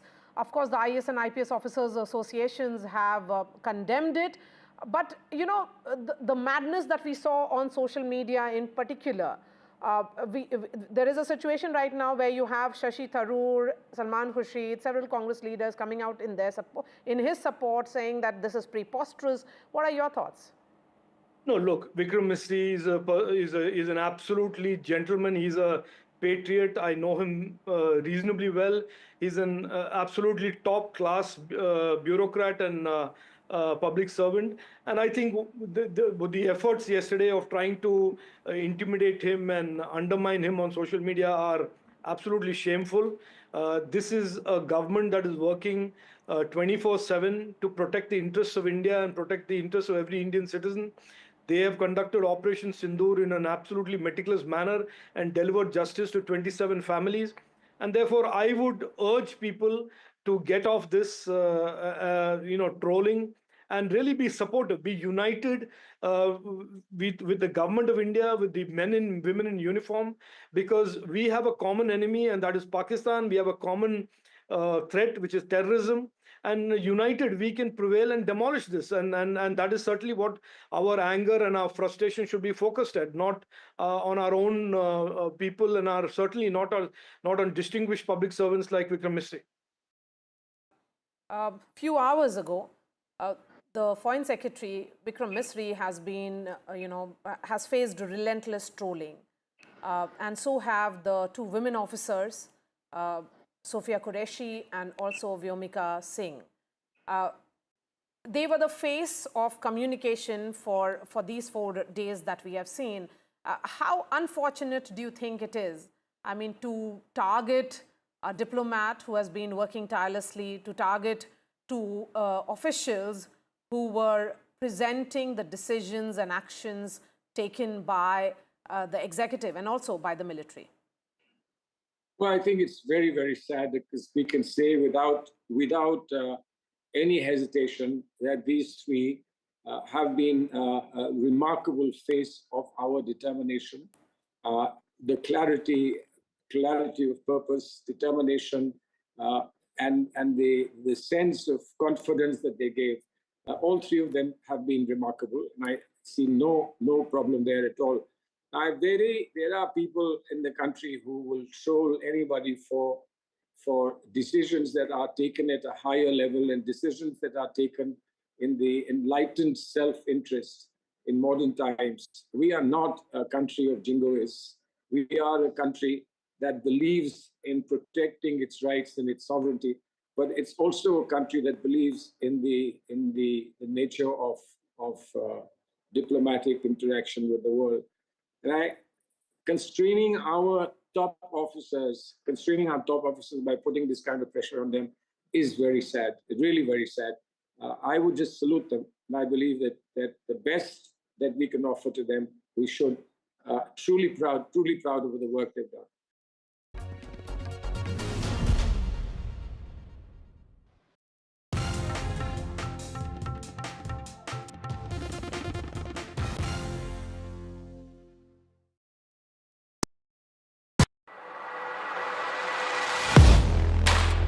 Do you really know the company you invest in? What is the real picture behind presentations and claims? Is the outlook as rosy as the company claims? Know Your Company, powered by NDTV Profit Research, shines a light on the biggest stock market movers.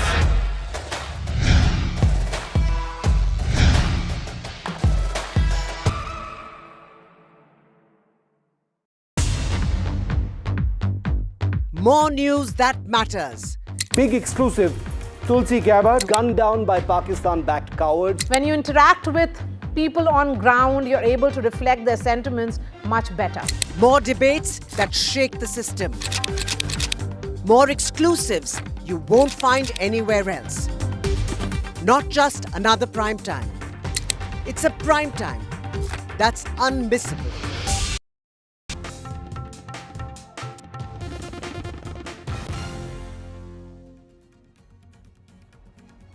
Welcome back after the break. The US and China have agreed to lower tariffs for the next 90 days in a major de-escalation in the tariff war that's threatening to cut off trade between the world's two largest economies. As part of the agreement hammered out in Geneva, the US has agreed to lower tariffs on Chinese goods to 30% from 145%, and China will reduce the duties on US imports to 10% from 125%. And there has been a significant jump marked in the global markets. Investors are now cheering the US-China trade deal. US futures spike nearly 1,000 points, while Asian markets have jumped over 3%, while European markets have gained over 1%.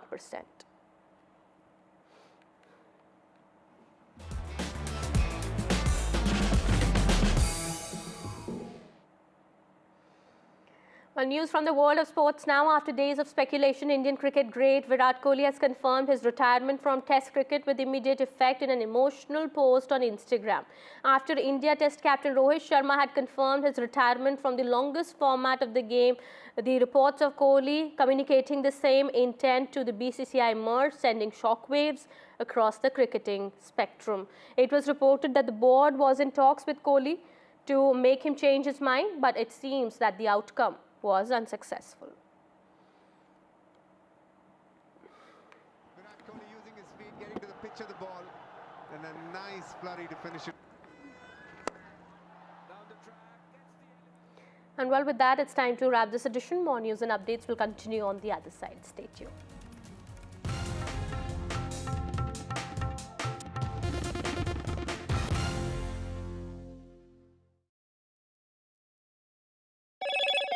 Hello, Moto. Motorola, India's leading AI smartphone brand.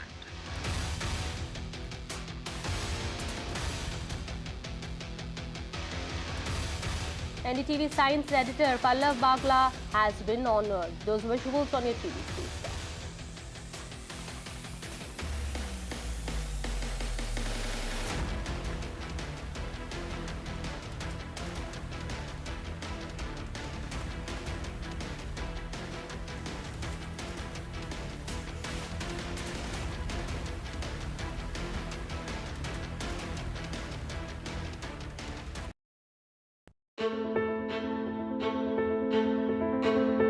News is not just headlines, it is what impacts you. And news should never be mistaken for noise. What matters is the reality. Accurate, in-depth, and with the right perspective. For over 20 years, I have been a journalist, and never has clarity mattered more than now. At Newsnight, we go beyond the surface. We dissect the details, challenge the narratives, and bring you the unparalleled clarity you deserve in a world clouded by misinformation. We are bold, we are direct. Newsnight, for the news in your interest. Only on NDTV 24/7. I've been reporting on all issues big and small from Andhra Pradesh, Telangana, rest of South India, bringing you all the action, all that you need to know, all that you want to know. The energy of maximum city is infectious. I'm bringing that energy in our news coverage from financial capital Mumbai. Covering from the southernmost part of India over the last 23 years, I bring in-depth and 360-degree coverage from the Dravidian heartland. The land of Mishti, also known for its bitter politics. I have seen much water flow under the Howrah Bridge, covering Bengal in all its vivid colors. India's IT capital is always bustling, a city full of startups, stories and surprises. And I keep you ahead on all the Bengaluru buzz.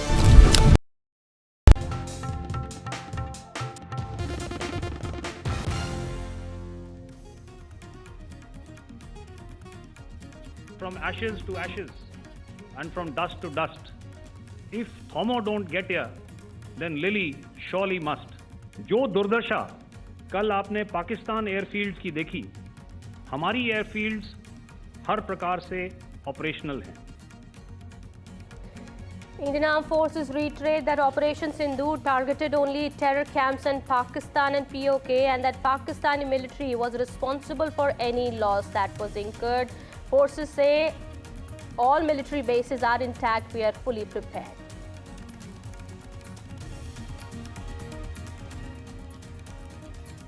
Big relief for flyers India-Pakistan. Amid the truce, all airports have now opened in India for flight operations. 32 airports were shut amid the tensions. Adani-made drone has been used in Operation Sindoor. Adani-owned Alpha Designs build this drone. Sky Striker drone was made in Bengaluru.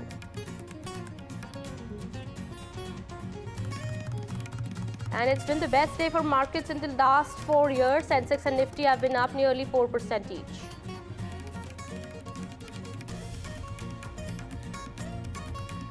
US-China agreed to roll back tariffs by 115%. Investors cheer US-China trade deal. And Virat Kohli has announced retirement from Test cricket after legendary 14-year career for India. Says he's walking away with a heart full of gratitude.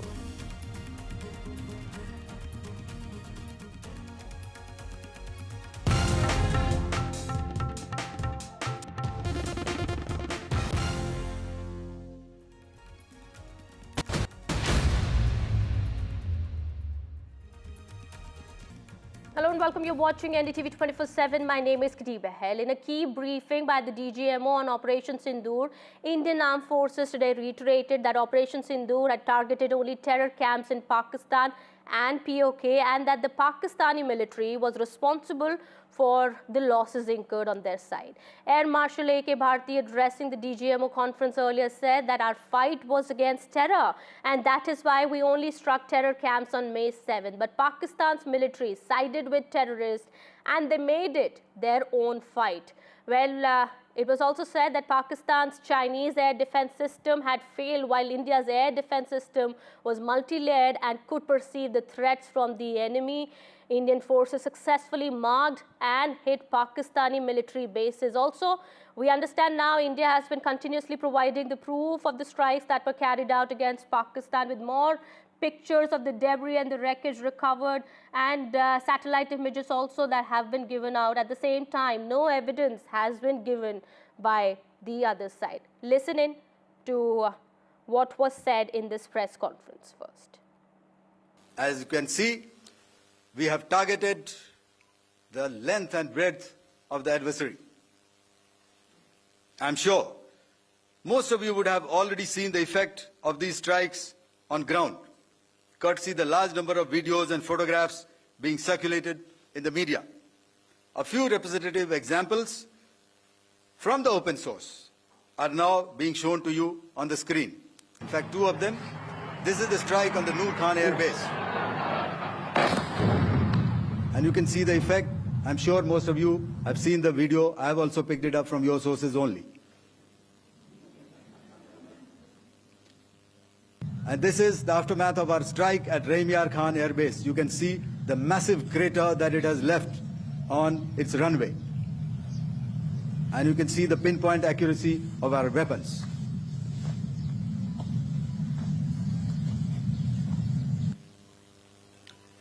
So with that, giving you an overview of how our air defense systems have thwarted the enemy drones, their fighter aircraft, their missiles, and resulted in minimal losses on our side.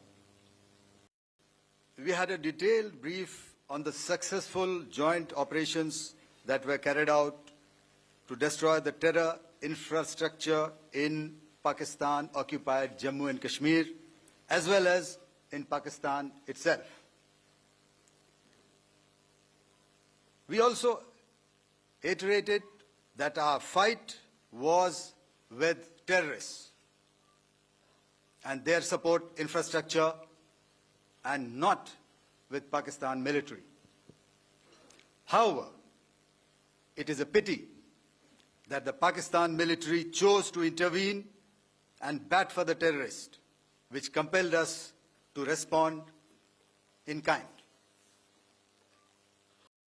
Our powerful carrier battle group with formidable offensive capability was able to operate with impunity and maintained an uncontested presence in the area of operations.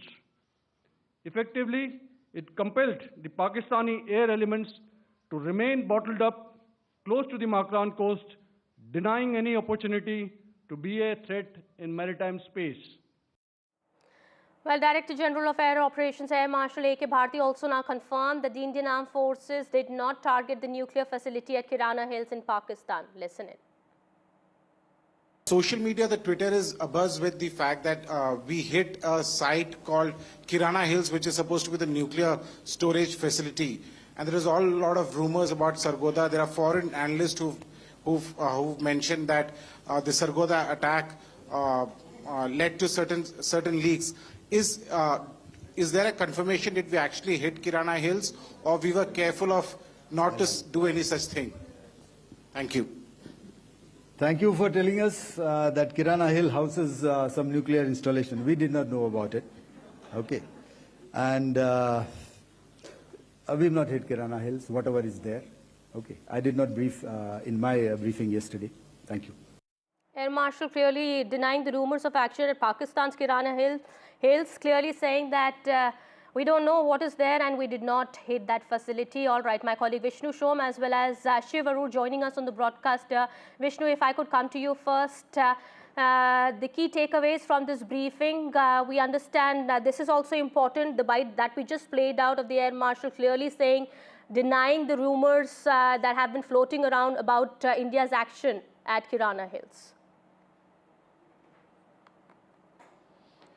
Well, I think we need to listen to that soundbite in its totality. And while he did on record deny that India had struck any nuclear weapons depot off the Pakistani armed forces, he did begin that statement with a smile on his face. And there is video to suggest that, there were certain strikes which took place in the vicinity of an area which is believed to house Pakistani nuclear weapons. But as you can understand, none of this is publicly disclosed, nor is it confirmed.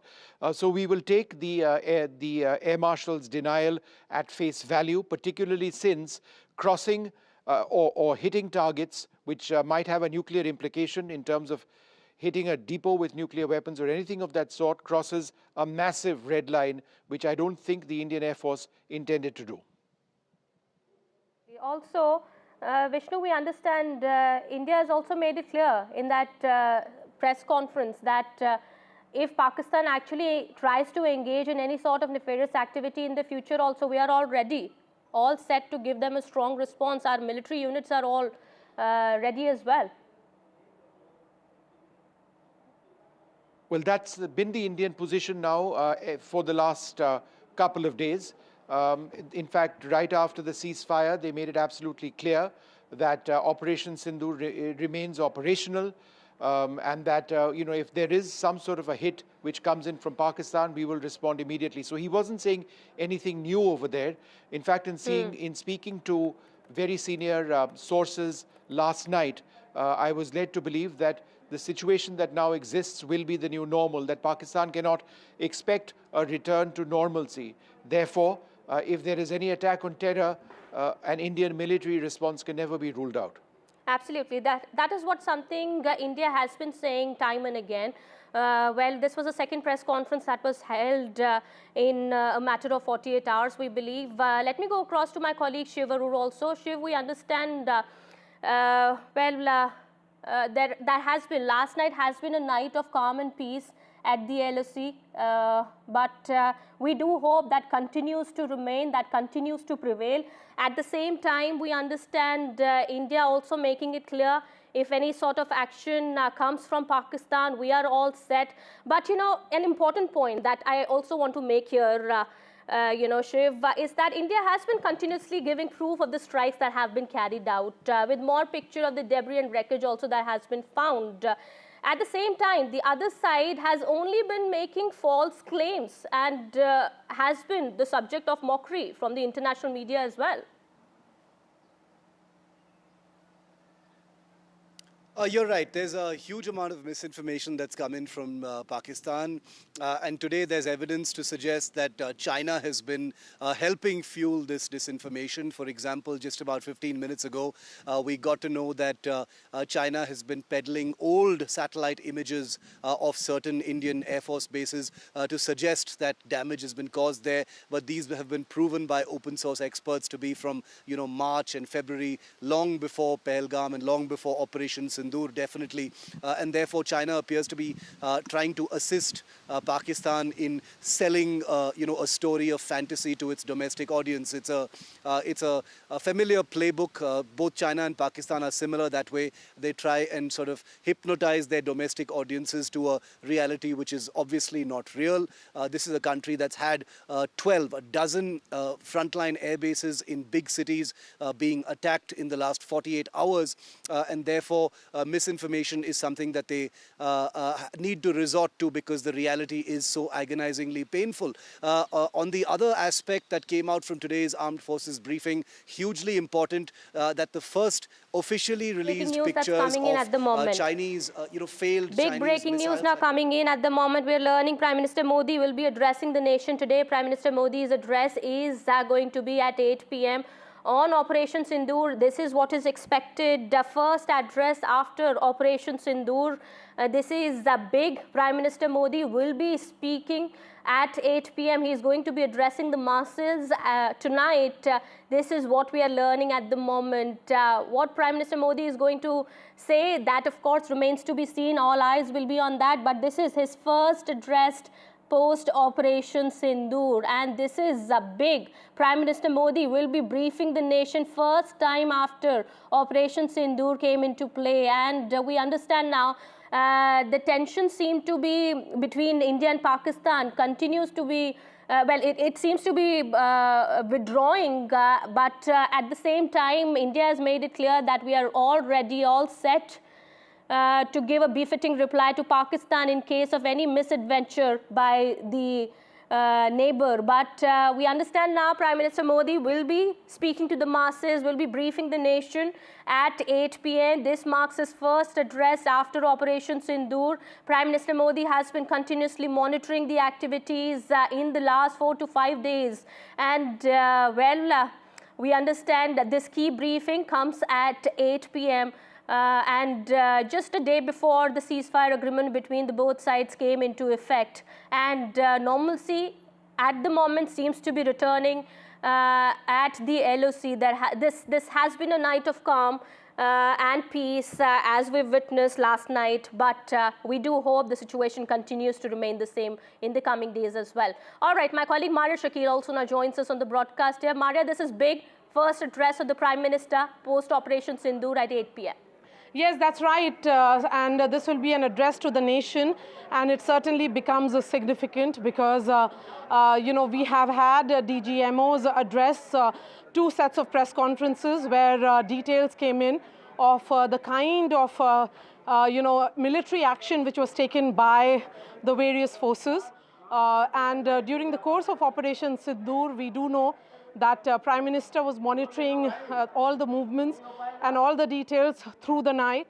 And thereafter, we have seen series of meetings being held at 7 LKM, which is the official residence of Prime Minister Narendra Modi, where he has met all the administrative heads in terms of the External Affairs Minister, Dr. S. Jaishankar, Rajnath Singh, Defense Minister, the 3 army chiefs, the 3 chiefs of the various services, CDS and others in attendance. That has been happening almost on a daily basis, sometimes twice or thrice in a day as well. So he has been very hands-on, taking all the calls necessary at whatever point that was needed. Now it is time to communicate to the country as to what India has done and what India has managed to achieve. In terms of the information and communication, I think Prime Minister Modi's art of communication is very well known, and he understands fully well as to how should he tell the country what has been achieved through Operation Sindoor, which was carried out to avenge, Pahalgam terror attacks, and post that there was military action against air bases, which was carried right inside Pakistan as well. So India first, taking defensive move and then going on an offense is what we know about. But overall, I would say that, remember, Prime Minister Modi had famously spoken from Bihar, Kishanganj in Bihar, where he had said and communicated directly to the entire country, saying clearly that he will track, identify and ensure that each and every perpetrator of that heinous crime, the dastardly attack which happened on Indian soil, is punished. And that was a promise he made to the people of the country. And at that time, Mr. Modi was reflecting the sentiments of 140 crore Indians. And right now, when he addresses the nation, he will be able to communicate effectively, which is needed at this point, as to what was the objective of Operation Sindoor and what India managed to achieve through Operation Sindoor, and where do we go as a nation from here onwards. Absolutely. So far, we've seen the heads of military, the chiefs had been addressing the media on the operations that have been carried out, the strikes that have been carried out against Pakistan. And that definitely has come as a big reassurance from our forces. But Maria, this also, you know, Prime Minister Modi's message, as you've been saying, is definitely going to be very significant while he is going to be talking about the operations that have been carried out. There is also going to be a sense of assurance coming in from the Prime Minister as people have been really tensed. There has been, of course, tensions at the LOC as well. People had to move out of their houses, and normalcy now seems to be somewhat returning once again. Look, Kitty, I think more than that, the sense of relief is there among the people of India. Yes. But Prime Minister Narendra Modi communicating to the citizens of India at this point, and the time that has been chosen is 8 p.m., becomes very, very significant. Mr. Modi is an effective communicator. Throughout the COVID times, when there was the health emergency, he would address the nation repeatedly, try to really assuage the sentiments of a country which was worried about its future. Right now, diplomatically, militarily, action has been taken against Pakistan. Where do we go as a nation from here onwards is something that will be communicated by the Prime Minister. We do know that a new normal has been, set in place. Operation Sindoor was perhaps the defining moment, or in terms of the inflection point strategically.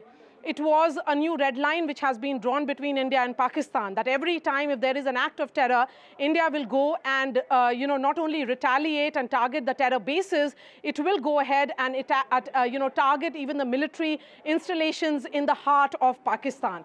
All that message having been communicated to the global audience, I think the moment is now for the Prime Minister to tell the country, India at large, as to how he sees Operation Sindoor. It was a promise that he made not once but repeatedly to the citizens of India post-Pahalgam, post-April 22nd, when we lost 26 of our citizens. He had famously said then that India was united like never before, because those who lost their lives came from 16 states of India, and hence it was a nation which was mourning. Right now, there is a sense that, that post the dastardly attack, the government of India stand, the move which has been made by the armed forces is a message which has gone loud and clear. Now what next is something that we'll wait and listen to the Prime Minister himself when he addresses the nation at 8 p.m.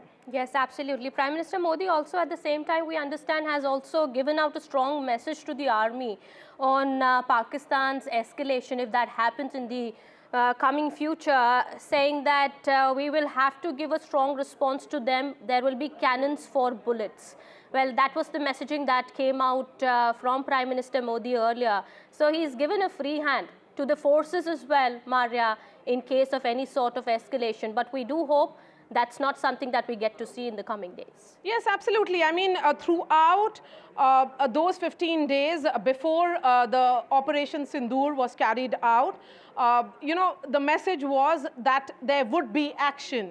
That Prime Minister had given a full freedom to carry out any, operation across the border to counter the terrorism emanating from Pakistani soil to the armed forces. They were given complete operational freedom to decide the time and place of their choosing. He has been very, very hands-on. We do know that on the morning at 1:44 a.m. that night, when we came to know that Operation Sindoor has been a success, Prime Minister Modi was up through the night, speaking to the CDS, was in touch with the Raksha Mantri, and was getting all the details that was needed.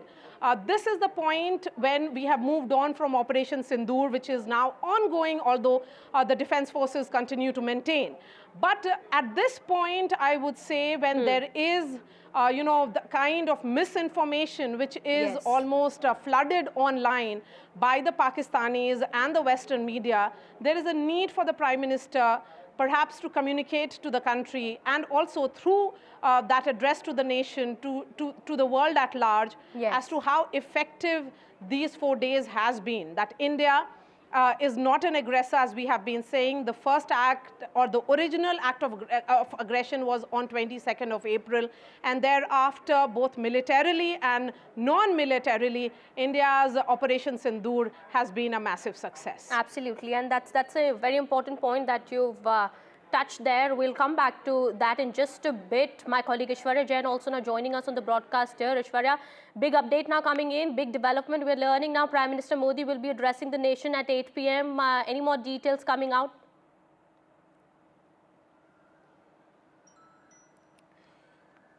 Well, since the Pahalgam terror attack, I've been covering multiple meetings that Prime Minister was chairing. He was closely monitoring the entire situation panning around.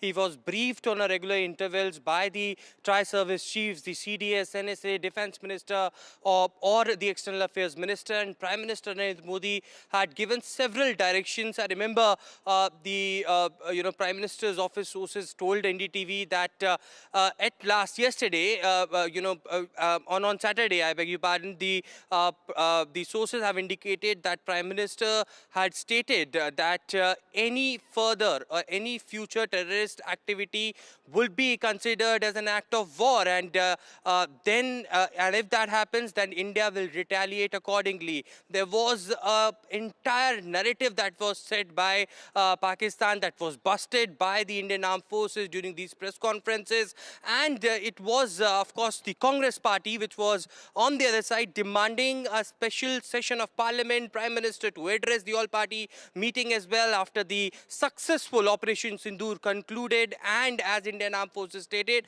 that justice is delivered. The sources in the Indian Armed Forces also indicated that there were more than 100 terrorists which were killed. Specific targets were neutralized. For 35 to 45 Pakistani armed soldiers died in this entire Operation Sindoor, and India achieved its target. India achieved its objective of Operation Sindoor. But of course, there were many questions that were raised in the past few days by many in the country or externally as well. And now Prime Minister Narendra Modi will himself come out, address the nation, will tell about the objectives being achieved out of Operation Sindoor. Remember, the government was always in a view that India will only hit the terror camps, the terror infrastructure in Pakistan, and India had only retaliated when Pakistan army came and targeted our civilians, our base, and it was a retaliatory measure that Indian Armed Forces opted. Prime Minister Narendra Modi would be directly giving out that strong message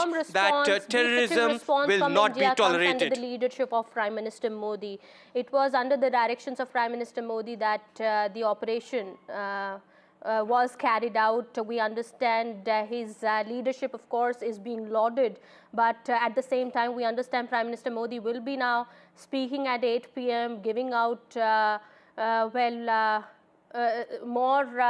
we understand, speaking about the Operation Sindoor and giving an assurance to the people of the country as well about the misinformation as well that has been going on in the media since some time now. This information warfare that has been continuing from Pakistan, about that also much needs to be cleared. But yes, we'll keep an eye on the developments here and this big story.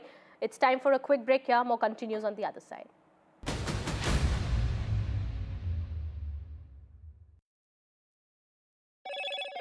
Hello, Moto. Motorola, India's leading AI smartphone brand.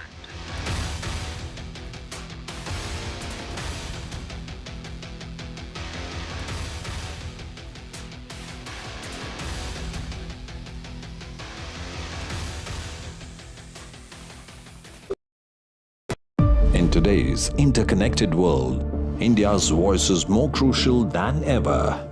When India speaks, the world listens. At NDTV World, we are that voice, bringing you intelligent and insightful news from India and beyond. From geopolitics and diplomacy to economic shifts, migrations, tech disruptions, and the stories of our diaspora. We cover the news that shapes our global future. NDTV World, your new home for global news, is here. If it matters to you, if it matters to you, if it matters to you, it matters to India. It matters to India. And it matters to me. And it matters to me. India Matters with Shivaru, only on NDTV 24/7. How often have you turned away from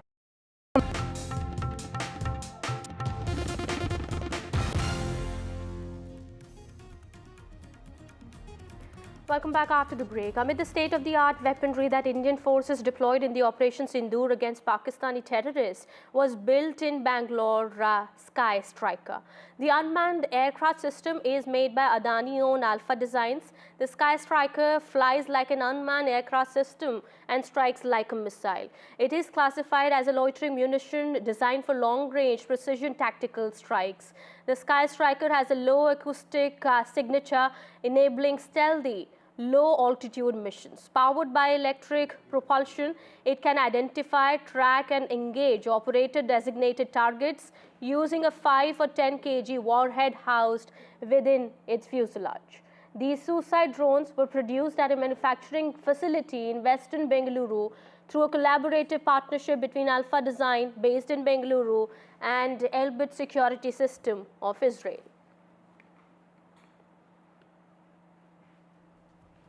All right, with that, it's time for a quick break here. More coming on the other side.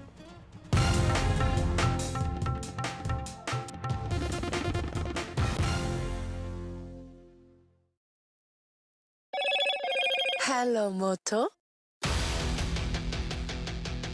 Motorola, India's leading AI smartphone brand.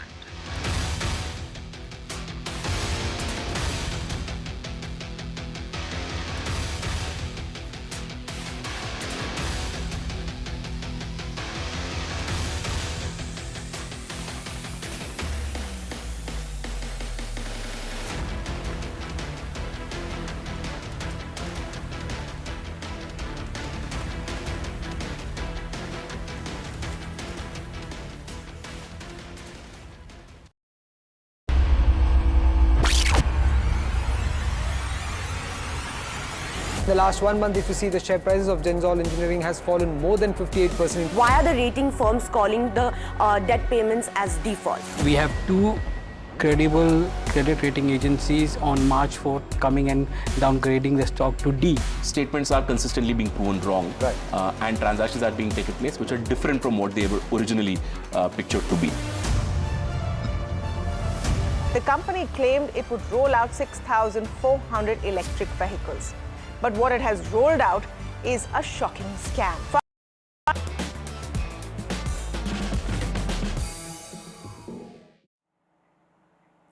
It is stumps for Virat Kohli in Test cricket. One of the most loved cricketers of our generation has walked away after 9,230 runs in 123 tests in 14 glorious years in whites.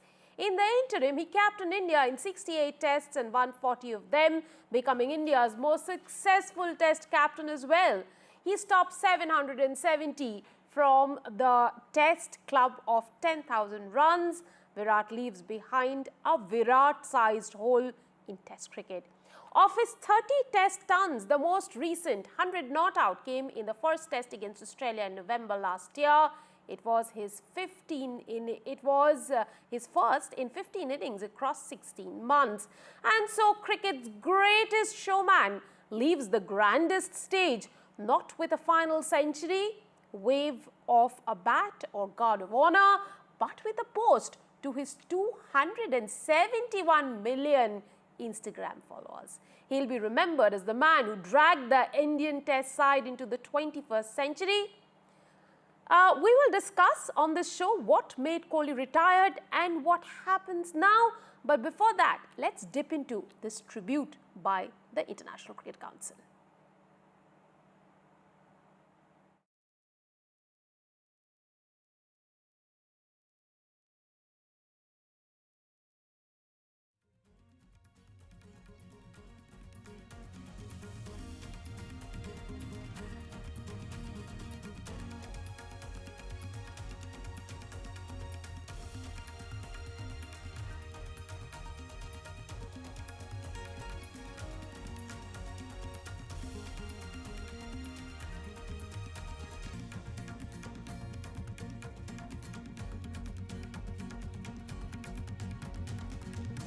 Well, we'll get you that video in a little bit from now, but at this hour I'm joined by senior journalist Sharda Ugra and Gautam Bhattacharya on the show.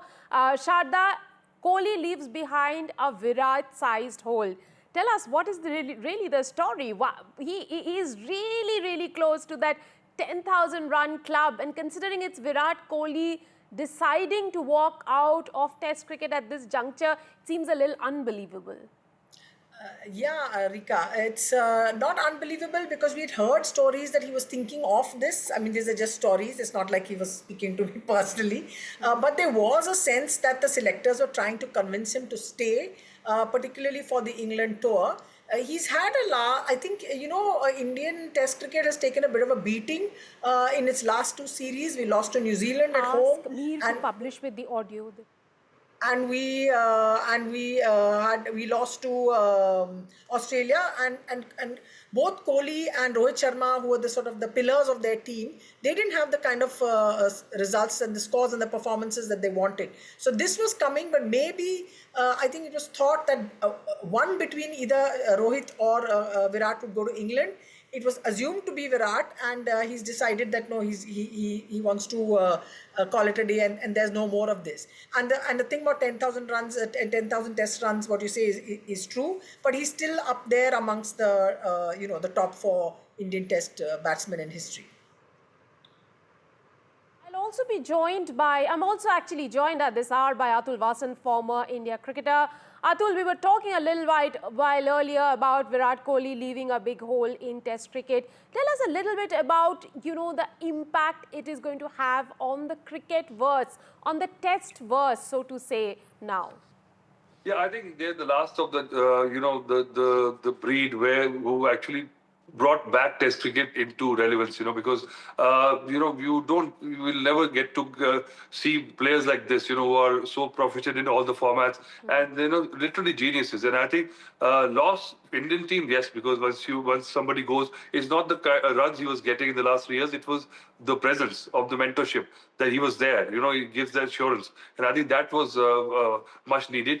But, you know, the whole world has lost a cash cow. You know, people come and throng to the stadiums to watch him play. And he's like a magnet, you know, because he brings this kind of passion. And he's got so many people to join, you know, to watch cricket all over the world, not just India. And I think his persona also just adds to the picture because he just saw the runs. And I think even if he would have got 10,000 runs, I mean, he wouldn't have become a better player. And he is the last guy to actually play for these numbers, you know, because a lot of people judge. But when you compare all the formats and, you know, the low-hanging fruit, the T20s, and then you see the kind of cricket is dished out, I don't think so any cricketers who are big stars in the shorter format are willing to go the hard grind which needs to go and where Tendulkar and Virat have reached. I'm also joined by former India cricketer Dilip Doshi, who lives in the UK. Dilip, the next tour that India is looking forward to is in the UK. How is the British press now reacting to this sudden announcement by Virat Kohli? First of all, I thank you for inviting me. And just small correction. I used to live in the UK. I'm just visiting. I live in Mumbai in India. Okay. That's one. But and secondly, more importantly, when I learned this morning that Virat has retired from Test cricket, it made me very sad from the point of view that he is one of the truly great players that I've ever seen. And I would pay actually money to go and see him. And I think he has brought so much stability to Indian Test cricket team that the others around him have rallied and started realizing that Test cricket is the proper form of cricket. Virat always, if you look at his career, he is always led from the front. Irrespective of whether he was a captain or not, he has an inherent leadership quality of taking the burden on his shoulder. Even if he hasn't scored runs, he would be encouraging the bowlers, running around the field like the youngest player in the team. So I think his enthusiasm and his love for the game would have rubbed off on many, many youngsters who have played with him. And let us hope that his being with a lot of them have inspired many other youngsters to reach higher levels. As Atul was saying that after Sachin, if there is one cricketer that people flock to see, it's Virat. And this is across the world. And I think I don't like to compare people, but Virat has won many games on his own and batting second many times. His quality of his batsmanship and chasing runs has been phenomenal. So I just feel that Test cricket is deprived of a great spectacle, but you also understand that Virat has done enough, and he is left at when he is at his peak. Okay, on that note, let me go over to a fan of Indian cricket, Test cricket, Rishi Chabra. Rishi, now that Virat Kohli leaves the stage, who is that one man you are going to flock to the stadium for? Rika, very difficult question because, you know, honestly, the kind of aura that Virat Kohli had created in this Indian cricket team, it's going to be unmatched when it comes to the batters. But, credit to him, he's taken a call on his retirement at his peak. We all saw the kind of, performance that he had in Australia. He wasn't scoring runs. So definitely that was something playing on his mind. But if you talk about, the current players, I think there's just one player who can match the aura of Virat Kohli, Jasprit Bumrah. So, there's a lot to look into the future. I'm sure there will be someone who will live up to the expectations of the fan and the, spectators. But it's going to be very difficult to fill Virat Kohli's shoes. It's going to be next to impossible. Right. Let's quickly listen into Mr. Rajiv Shukla, who has also reacted on Virat Kohli's announcement of retiring from Test cricket. I think his contribution to Indian cricket, to the world cricket in Test format has been par excellence. Superb. His performance has been superb. So salute to his performance, and we will miss him in Test cricket, but it's purely his personal decision. Because besides, policy is very clear. We don't pressurize or ask any player to take retirement or not to take retirement. It's purely up to the player to decide. So I think he has taken a personal decision, and we all should respect that personal decision. Sharda, the way Virat Kohli decided to walk away, there was no century, no celebration, no guard of honor, just an Instagram post to his 271 million followers. How would you read into that? I think fans will be upset that there is no farewell. I think this is a new age of social media communication with the fans of how many ever hundreds of millions he has. And that's the way he's chosen to do it. It would have been nice had there been some kind of match where you knew this was going to be the last sort of time that you see a cricketer like him playing Test cricket for India. But this is also a reflection of the generation at which these players are operating in. They said, look, this is what we want to do. We want to play one-day cricket. We want to play a white ball cricket more. And that's the choice we're going to make.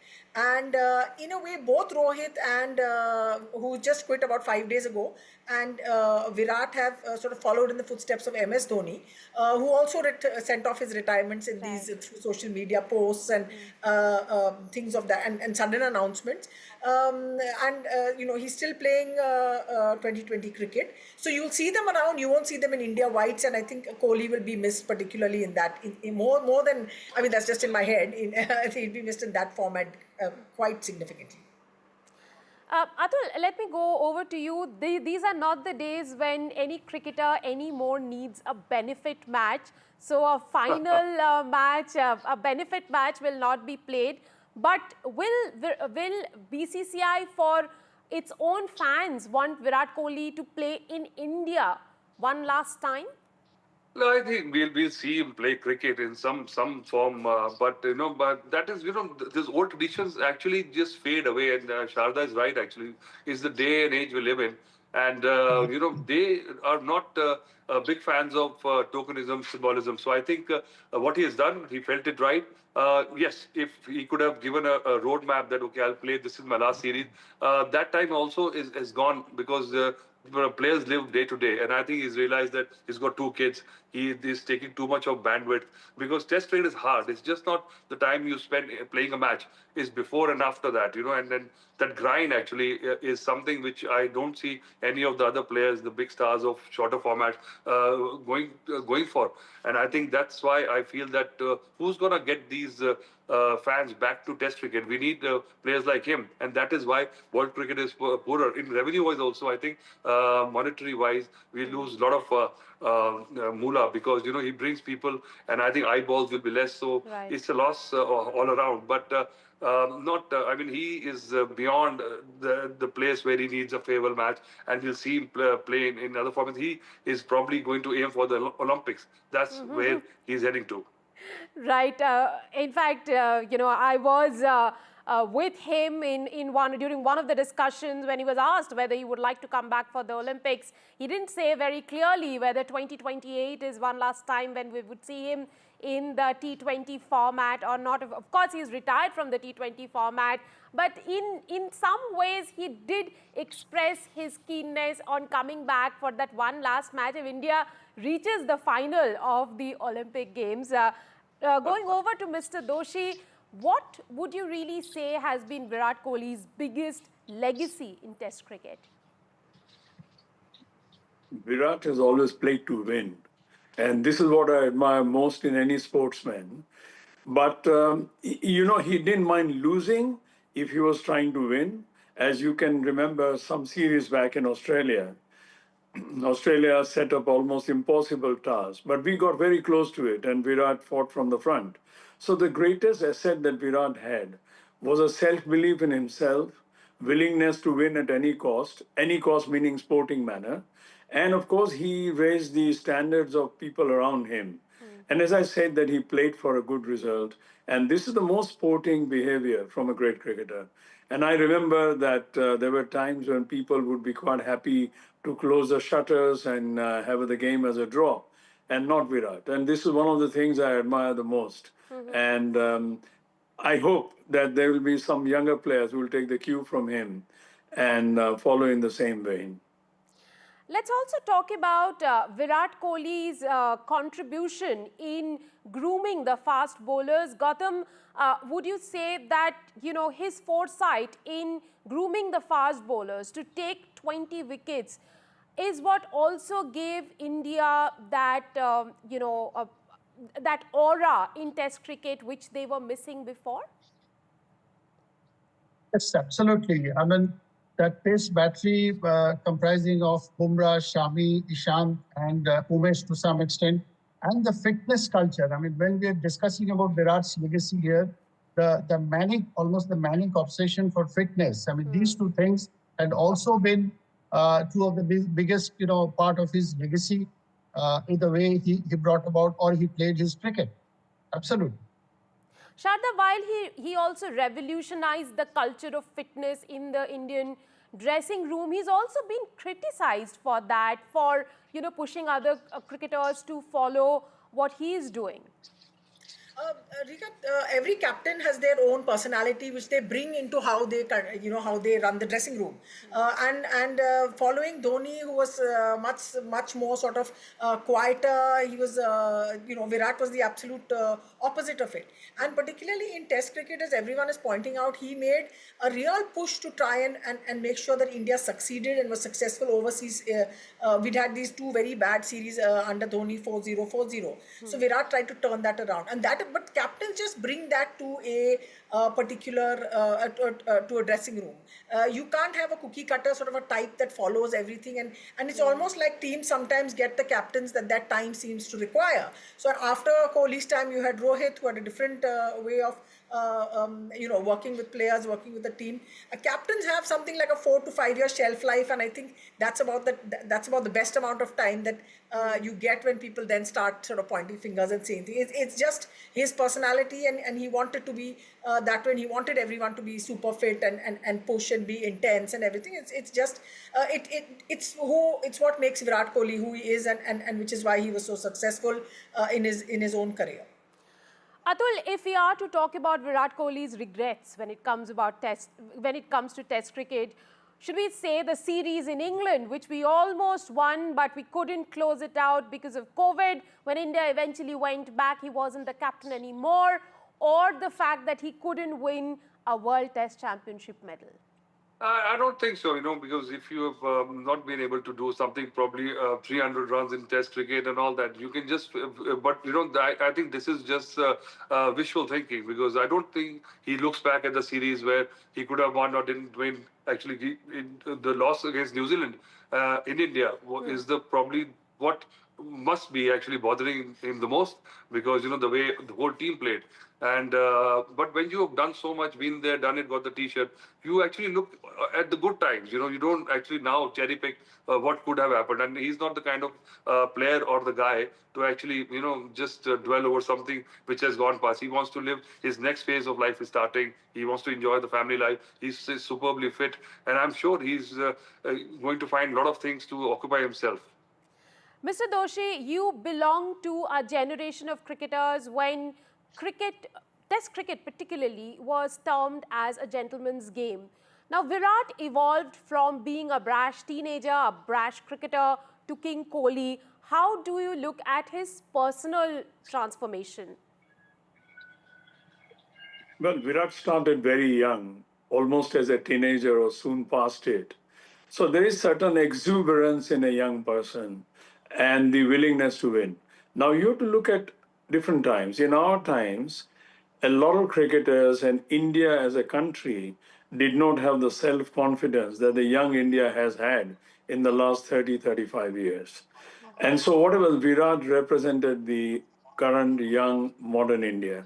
And he wanted to win, and he wore his heart on the sleeves, as they say.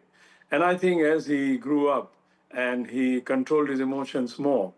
But I would say that Virat's greatest asset was that despite his personal failure in a game, his enthusiasm to win and to encourage the fellow team members was infectious. I think that is a great asset in a team man.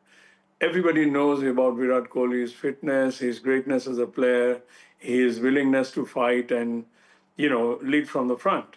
But these things, when you are down yourself as a great player and questions are being asked in public and by the press, he didn't allow that to really interfere with his thinking. And he was single-minded in his approach for the team and the Indian cricket. So this is where I would say hats off to him. I think his wife, Anushka Sharma, beautifully put out a post saying it was not just those wins, there were tears too, which the world wouldn't have seen, and she has, and there were moments of defeat, not just a victory, that together they have experienced, and the lows. It was not just the highs, but the lows. Rishi, coming to you, there are a lot of talks about either Shubman Gill or Rishabh Pant taking over as the next Test captain. What is that one trait of Virat Kohli that you would like for the next captains to imbibe? Rika, it has to be the intent. I mean, we've seen the kind of intent that Virat Kohli brought into the team, be it while he was batting, while he was, in the field trying to pull up the entire team. So I think that intent and, obviously that fitness level as well. So these two things that, would be very, as fans, we would be keen to see in the next upcoming captain. But as we've all seen, I think chances are that Shubman Gill will lead the team in the future. So really hoping that he can live up to the expectations and do well for the team. Gautam, coming back to you, while Virat Kohli has had many partnerships, would you say his partnership with Ravi Shastri was what really, transformed India's fortunes in Test cricket? Yes, I mean, if you look at that period, he took over at 2014, and then there was a bit of a, like a transition when Anil Kumble came in. But then again, subsequently from 16 to say about 19, this is the time during which coincided with the golden phase of batsmanship. Say sometime around 16 to 2018, he had hardly put a foot wrong. In fact, I was looking at some of his figures. Those 3 years, he had scored over 3,600 runs daily. Right. And that was the time. Yes, I mean, they couldn't, win a ICC championship title, that's fine. Mm-hmm. But then again, this was the most productive time when they fed off each other. Their philosophy was somewhat similar. Right. Yeah, their philosophy was somewhat similar, and it was definitely a productive time. Yeah, before, I wrap up the show, I'll have to ask all four of you your favorite Virat moments in Test cricket. And I'll start with Atul, your favorite Virat moment in Test cricket. Well, I think what defined him and what actually, started him off and showed people that he's not your run-of-the-mill, he's different. He's when he showed the finger in Australia. That's for me. Okay. Mr. Doshi, your favorite moment, Virat moment in Test cricket? I find the win in Australia a few years back, when he was willing to chase runs and Pujara and him fashioned the victory, that was possibly a pinnacle in his career, because not many teams have won in Australia. Mm-hmm. Gautam, yours? Mine, when he was young and he just started, there were doubters about his potential as a test batter. 2013, it was wondrous. I think it was 113 and it was some 90 odd against an attack which still had Dale Steyn. There was a guy who showed the spunk, and this was if there's one guy, a picture of one guy who enjoyed pace and bounce on the wicket, challenging conditions, he showed that he had it in him and he had arrived. Rishi, what would be yours? It has to be the first series win down under, because the kind of situation that we were in, COVID, and then a lot of players getting injured, and then the reserve players coming in. So definitely that has to be one series that Virat will always be remembered for in Test cricket. I have to tell you my favorite Virat Kohli moment in Test cricket. It was the win in Joburg after India was down and out 2018-2019 series. The way India came back under Virat Kohli, and it was his phenomenal captaincy that helped India come back. Thank you very much, gentlemen, for joining us on the show. And that is not all. Virat Kohli is being talked about in all circles. Virat Kohli was even being discussed by the DGMO today, earlier in the day during the press conference, and he spoke about not just his contribution, but citing an example how today, in today's world, in changing times, how pertinent this gentleman, this legend of the cricket is, as he signs off. Listen into this soundbite. आज शायद cricket की बात भी करनी चाहिए, क्योंकि मैं देख रहा था कि विराट कोहली ने टेस्ट क्रिकेट से रिटायरमेंट ले ली. कई भारतीयों की तरह वो मेरे भी फेवरेट क्रिकेटर हैं.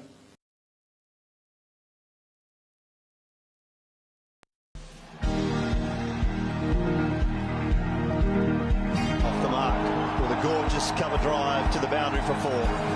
That's a proper Virat Kohli special. Up there, cover driving, extension of the elbow. Beautiful to watch. What a shot. Off his toes, there are few better sides in the game than Kohli hitting that ball. That is a glorious, exquisite drive from Kohli. Safe pair of hands for Virat Kohli. You could keep watching this day in and day out, still you won't get bored. Well, that's a super shot. Exquisite. Nicely played. Full ball on the leg stump, forget it. Goes to the boundary in a flash. Those are the kind of shots that went off Kohli's bat when he was at his best.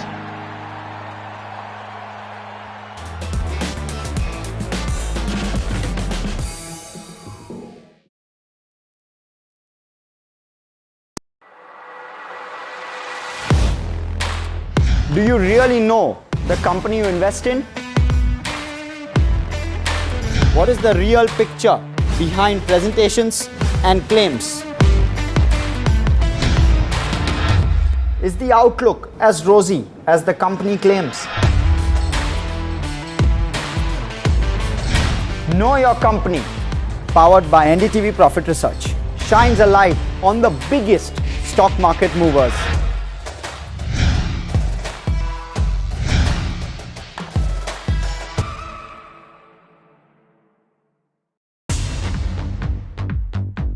More news that matters. Big exclusive.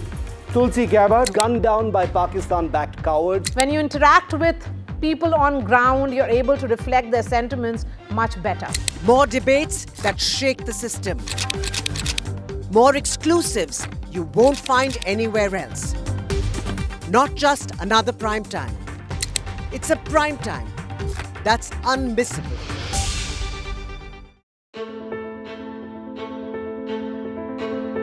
News is not just headlines, it is what impacts you. And news should never be mistaken for noise.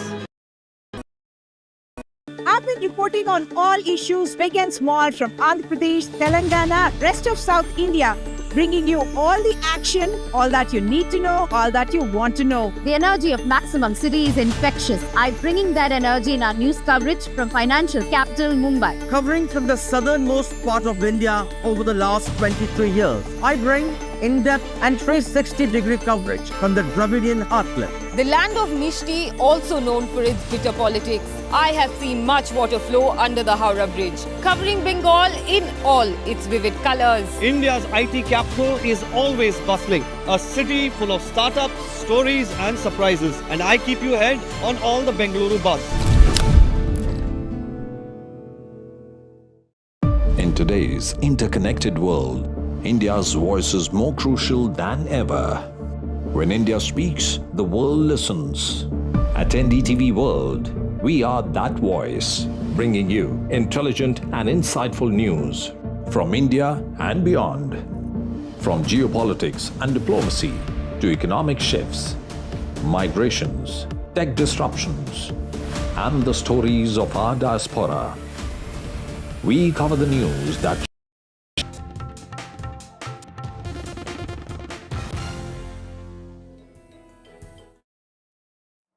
The Prime Minister is addressing the nation tonight at 8. This is his very first address post the success of Operation Sindoor. There has been an all-important DGMO briefing for the second straight day. The video proof of strikes at the Pak air bases has again been put forward. Forces again reiterate all military bases are intact. We continue to be fully prepared. The Pak Army, they say, is responsible for their losses. The DG Army Ops also has mentioned a cricketing reference. From ashes to ashes and from dust to dust. If Thomo don't get here, then Lily surely must. जो दुर्दशा कल आपने Pakistan airfields की देखी, हमारी airfields हर प्रकार से operational हैं. Adani-made drone was also used in Operation Sindoor. Adani-owned Alpha Designs had built that drone, Sky Striker drone, made in Bengaluru.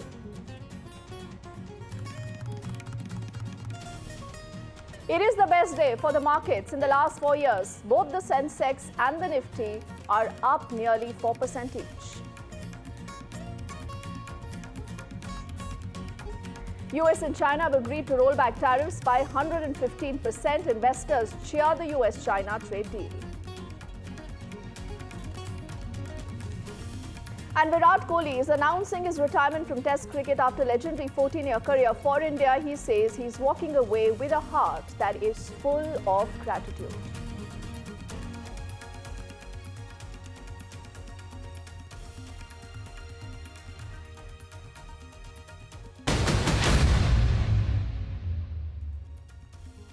Ladies and gentlemen, a very good evening. I'm Deepthi Sachdeva. You're watching NDTV, and our top focus is what is expected in just the next 3 hours. The Prime Minister, for the very first time, is going to be addressing the nation. He's going to be speaking to the people directly, and this is his very first address post the Operation Sindoor that has been a huge success, where we have ensured that we've hit at the terror targets, where we've also ensured that our military might has completely pummeled Pakistan. Let's open this up with the very first perspective that we'll get in from our guest, Amitabh Tiwari, who's just going to join us, along with our team of reporters, Aishwarya, Maria. Both are tracking that story. And I must tell you earlier, for the second straight day, we've also seen that all-important DGMO briefing, again reiterating the kind of losses and reversals that Pakistan has suffered. But for the very first time, when you will have the Prime Minister speaking, Maria, what could this entail? Look, soon after the Pahalgam terror attack, which happened on 22nd, Prime Minister's first address to the country and also to the world came in from Bihar, where he said that the terrorists and their perpetrators, basically saying that the handlers will meet the fate beyond their imagination, and that the forces, and he will ensure that they are punished, they will be tracked and then punished thoroughly. So, you know, the message was loud and clear that there is something that India is planning and that the Prime Minister will be walking the talk. Thereafter, we heard, the details emerged of Operation Sindoor, where Indian forces actually decimated the terror launch pads and also, the heart of terror in Pakistan, which had Muridke and Bahawalpur, the headquarters of Jaish-e-Mohammed and Lashkar-e-Taiba. And then the second part and the third part of Operation Sindoor had India going ahead and targeting military bases inside Pakistan and trying to send a message that that when it is about action, a new normal is being set, that there is a need for new engagement between India and Pakistan. This is for the first time, Deepthi, as you pointed out rightly, Prime Minister will be speaking in the context of Operation Sindoor. Becomes particularly important because Prime Minister Modi has been extremely hands-on. When details emerged roughly around 1:44 a.m. that night about Operation Sindoor's success, we were told by the sources who were right inside the Prime Minister's office that the Prime Minister was monitoring each and every aspect of this crucial operation, military operation. Through Operation Sindoor, India has sent a message that it can set that new red line on terrorism and that this war against terrorism is something which is ongoing. Remember, Prime Minister Modi was the one who had famously said that this is not an era of war and that India is being forced to take action against Pakistan terror outfits. It started again as as responding to an act of terror, and then it was about military action when Pakistan carried out those indiscriminate firing along the LOC and disturbed our international border as well. So having said that, I think this is the right time, post-ceasefire, when there has been no action whatsoever. It was a peaceful night and the DGMO talks have happened as well. It is for the Prime Minister to communicate to 140 crore Indians as to what really happened and how he sees the success of Operation Sindoor and how should the country be seeing, because there is a misinformation campaign which is ongoing. The Pakistanis and particularly the Western media is going all out to question India if it had actually achieved anything out of Operation Sindoor. I think Prime Minister's address to the nation will answer all those questions. Absolutely. Maria, for the moment, why don't you just stay with us? I'll take this to Aishwarya before we get an Amitabh also into this conversation. Because, Aishwarya, the message is not just for all of us. It is not just for us here in India, for also people in Pakistan. But I think also a lot of those people who have been doing a lot of monkey balancing over the last, many perhaps years, where you've seen Pakistan launching that proxy war against India. So I think there is also going to be that message for the world that this is a new India. And keeping in mind that, Kashmir again is a bilateral issue when it comes to both India and to Pakistan, and we will talk to Pakistan only on our terms, Aishwarya. Is that also a thinking that you've picked up from your sources?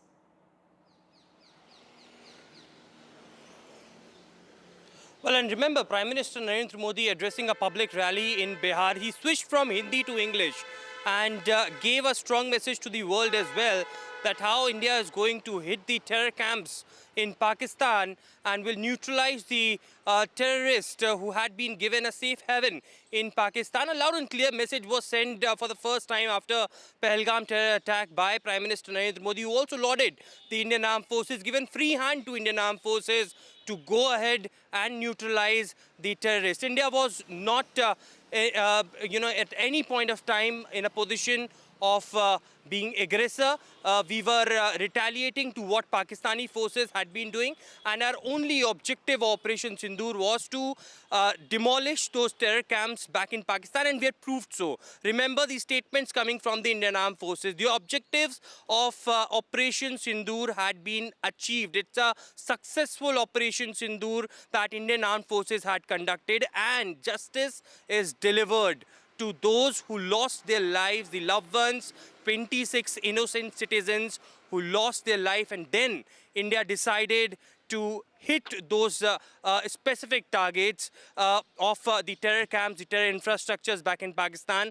And then we was just retaliating to what it has been coming from Pakistan in terms of drones, missiles, and what Pakistani army went on to a scale to hit our civilians, and Indian Armed Forces retaliated. I had covered multiple rounds of meetings that Prime Minister took at 7 Lok Kalyan Marg, and the messages that came in. First, of course, after that all-important meeting that Prime Minister chaired, Prime Minister stated that a free hand has been given to Indian Armed Forces. Prime Minister also stated that he believes in the professional abilities of Indian Armed Forces, and it is time to track and punish them.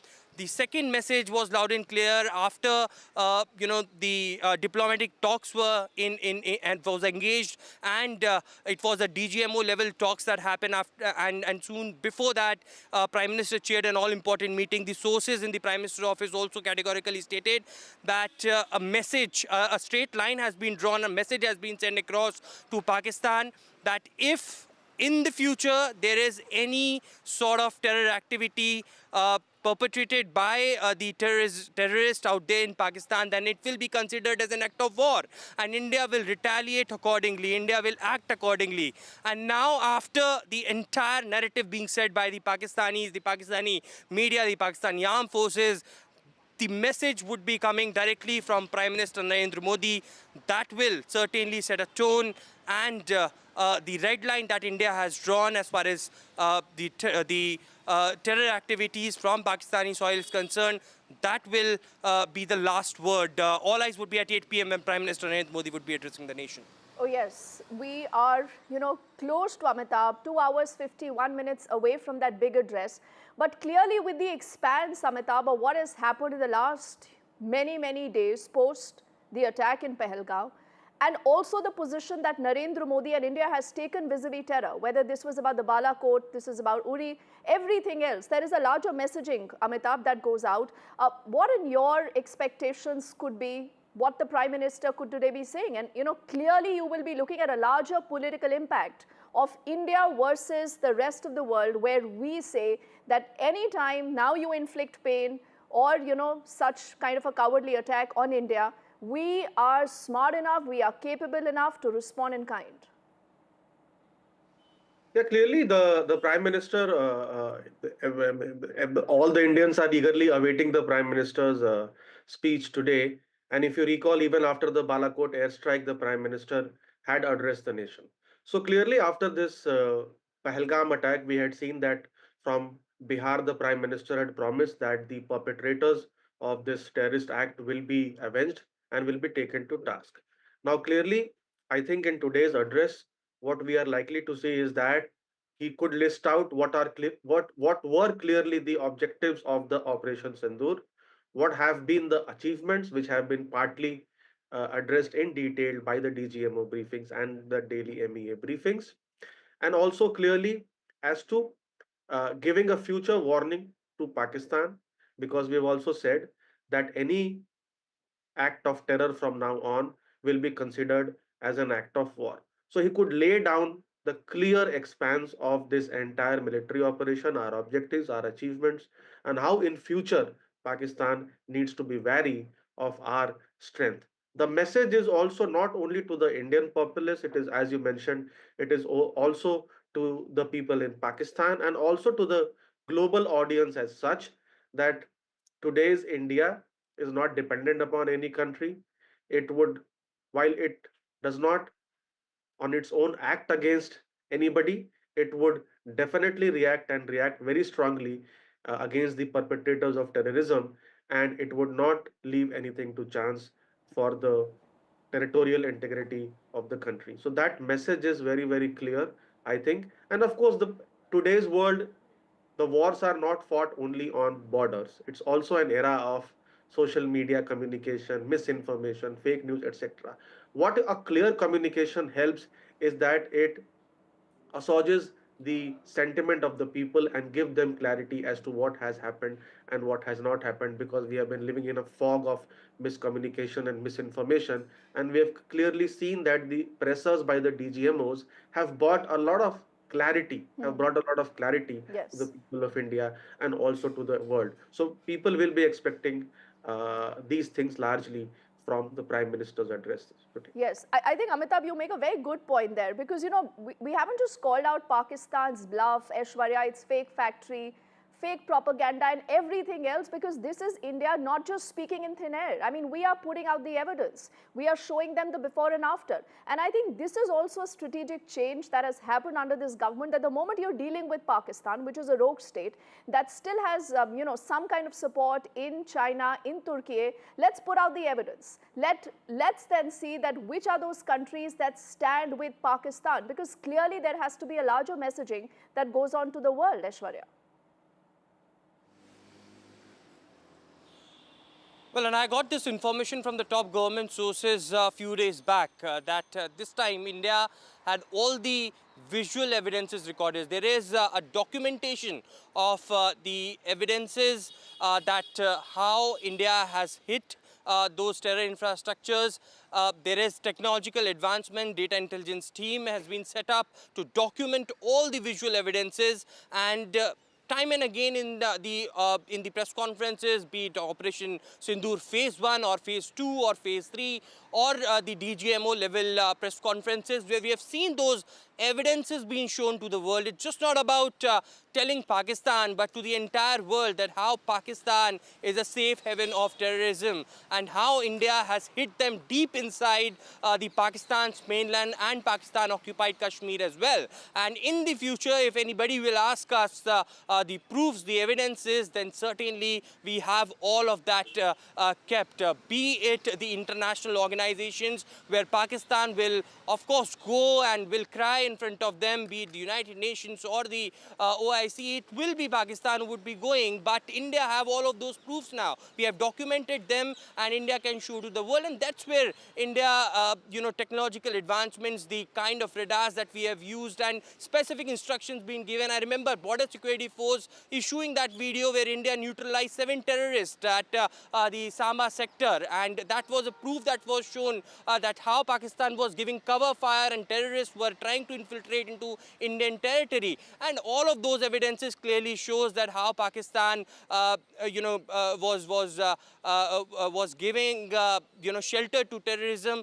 And also, I remember when the press conferences were done, it was also showcased that our civilian airlines were used as a shield to when the Pakistanis were sending off the drones, missiles towards the Indian territories, and how they have stooped down to this low. So clearly Indian, armed forces had been giving proofs, showing to the world how Pakistan has been the safe haven for terrorism, and they will continue to isolate on every front in the near future as well.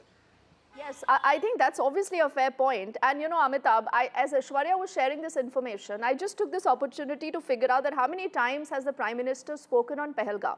So I think these are 3 important times. Kishangan's speech is what, all of you also alluded to. So that is one. Also in his Mann Ki Baat address, the Prime Minister did speak about this. So, there has been that regular conversation. And then there was a statement in front of the Angola president on May the 4th.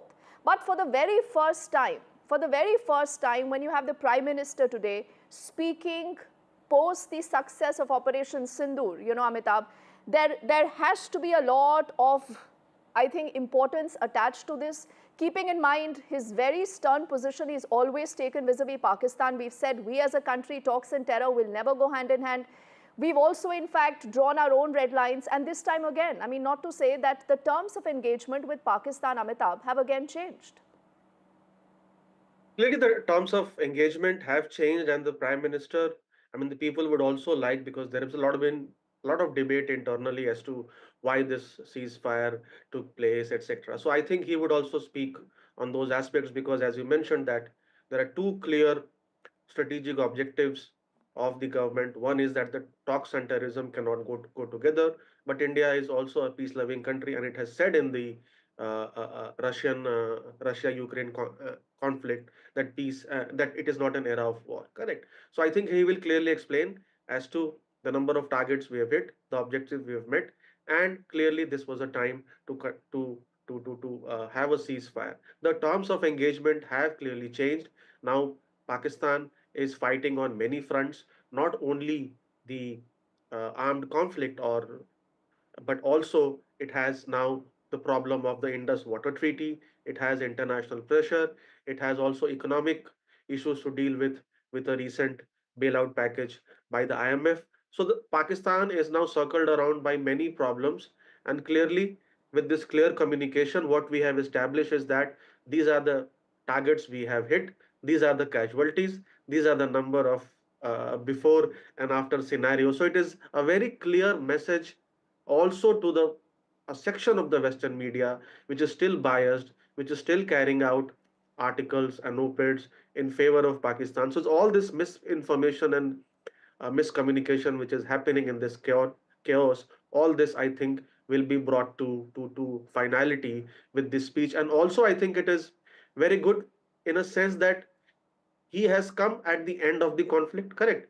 So he's not taking credit during the conflict. He is giving the people who have fought on the battle, on the borders, to get a chance to speak on the various aspects. And only at the successful conclusion of the Operations Sindoor is that when he will be speaking. So there's a subtle message in that also, because it earlier said that he had given a free hand to our armed forces to deal with this. Oh yes, and Amitabh, you know, in the last bit, it seems like you've just read my mind, because this is the question I wanted to bring forward to both you and to Aishwarya, that look at how you have a country like India that has dealt with this versus a country like Pakistan that is the aggressor, that is the hotbed of terror.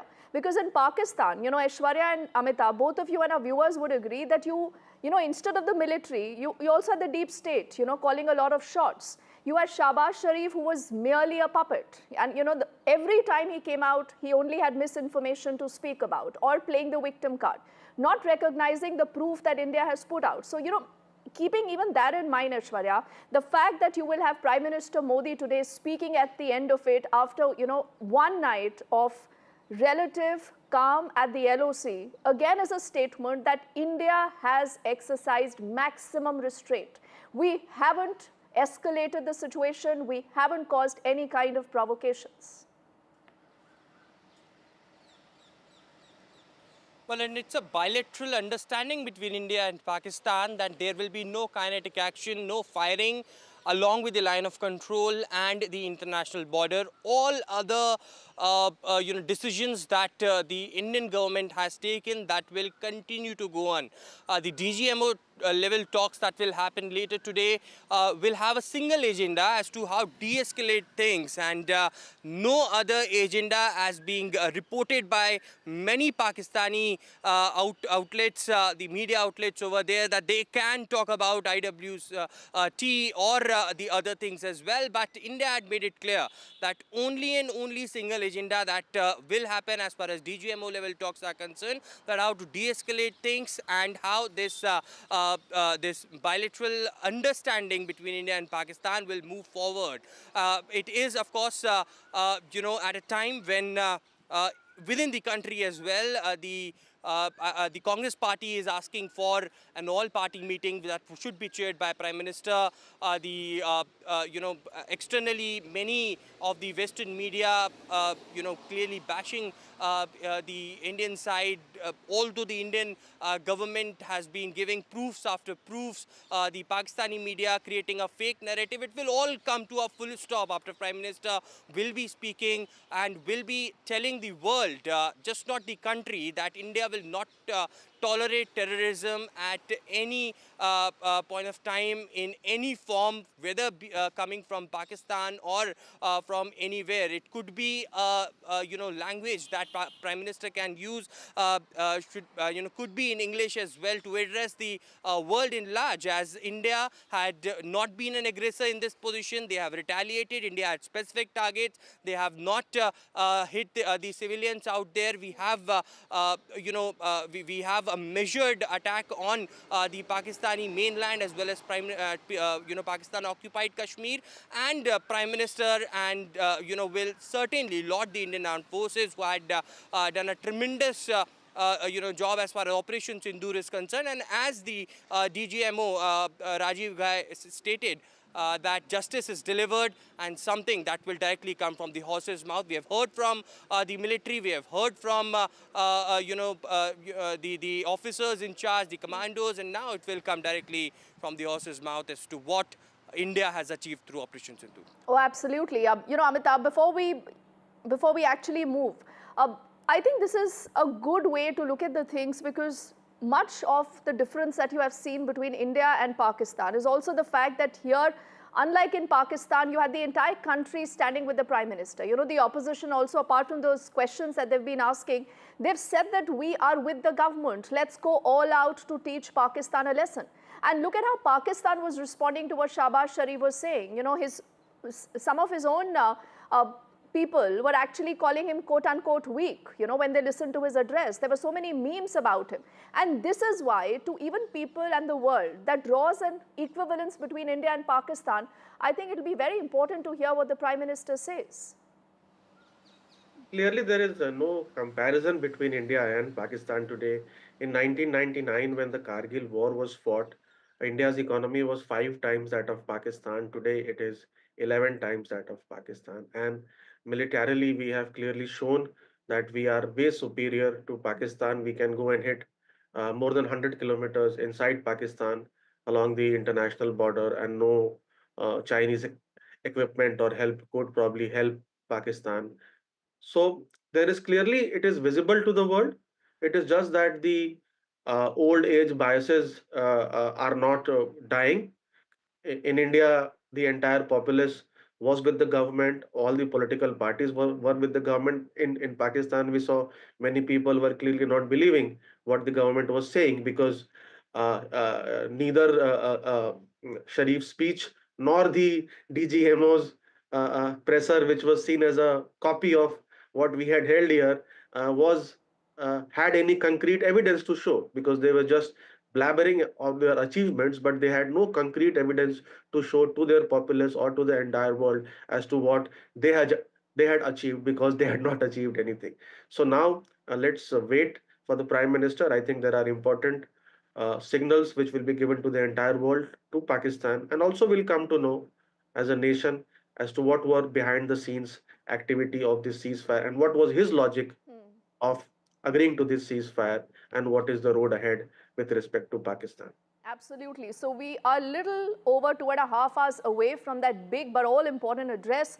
Aishwarya, I'll let you go for the moment, and Amitabh, we look forward to coming back to you again as and when we have more updates on the entire story. But gentlemen, thank you so much right now. But let's also keep in focus what the day today has looked like. Remember, for the second straight day, you had the DGMOs speaking about what's happened, with proof, with evidence, point by point, putting out details of how Pakistan has been hurt. Remember, the Indian Armed Forces have reiterated that Operation Sindoor targeted only the terror camps in Pakistan and in POK, and that it's the Pakistan military that was responsible for any kind of losses that they say that they have incurred. Now, Air Marshal A.K. Bharti, while he was addressing the conference, said, and I quote him now, that our fight was against terror, and that is why we only struck terror camps on May the 7th. But he said it's Pakistan's military that sided with terrorists and made this their very own fight, something again that is not surprising. Now, what we've also heard so far is that a lot of this Pak Chinese air defense system completely bombed. It failed. While India's air defense system is multi-layered, it could perceive the threats from the enemy, and all this was also detailed as a part of the briefing today, images of which you see on your screens. Then Air Marshal A.K. Bharti continued to also tell us that Indian forces successfully marked and hit Pak military bases with precision. That is the operative word. He also said that India continuously is providing proof of the strikes that are being carried out, with more pictures of the debris, the wreckage that has been recovered, and at the same time, there is absolutely no evidence, zilch, that Pakistan is wanting to put out. Now, India has also confirmed that Pakistani Mirage has been destroyed in Operation Sindoor, the Pak military bases have been hit, and there is considerable amount of damage that has been caused. But it would have been hit harder in case there was a major escalation, a position that India continues to maintain. Let's get you highlights of day 2 of this all-important briefing. As you can see, we have targeted the length and breadth of the adversary. I'm sure most of you would have already seen the effect of these strikes on ground, courtesy the large number of videos and photographs being circulated in the media. A few representative examples from the open source are now being shown to you on the screen. In fact, 2 of them. This is the strike on the Noor Khan Air Base. And you can see the effect. I'm sure most of you have seen the video. I have also picked it up from your sources only. And this is the aftermath of our strike at Raimiar Khan Air Base. You can see the massive crater that it has left on its runway. And you can see the pinpoint accuracy of our weapons.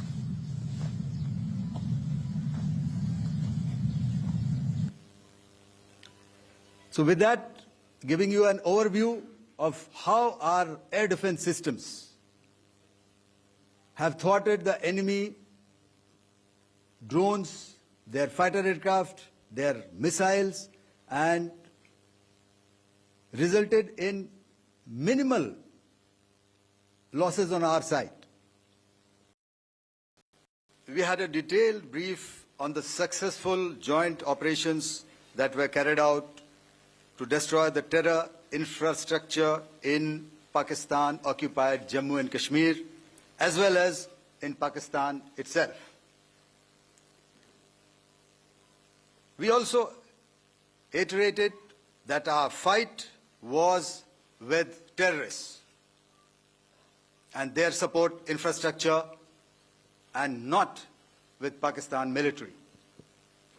However, it is a pity that the Pakistan military chose to intervene and bat for the terrorist, which compelled us to respond in kind. Our powerful carrier battle group with formidable offensive capability was able to operate with impunity and maintained an uncontested presence in the area of operations. Effectively, it compelled the Pakistani air elements to remain bottled up close to the Makran coast, denying any opportunity to be a threat in maritime space. And during this entire press conference, there was another important and a telling moment. This is when the Director General of Air Operations, Air Marshal A.K. Bharti, actually confirmed that the Indian Armed Forces did not target the nuclear facility at the Kirana Hills in Pakistan. Do remember, Pakistan and its fake news factory has been peddling this misinformation, and he, in a very subtle manner, actually said, we did not hit there, whatever there it is. Social media, the Twitter is abuzz with the fact that we hit a site called Kirana Hills, which is supposed to be the nuclear storage facility.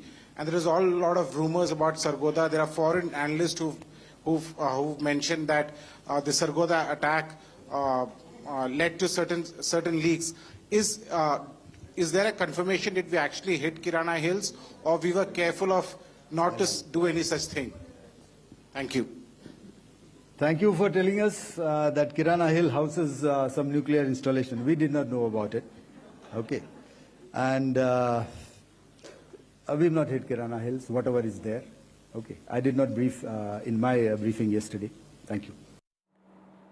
So I'm sure Pakistan must have got the message. Let's move on to get you more analysis of why this day has been so significant. Obviously, we are building up to the Prime Minister's key address at 8, but before that, our colleague Shiv, who's been on ground zero getting you his reportage, now tells us his important takeaways of day 2 of the briefing and why, again, this was a huge success for our forces.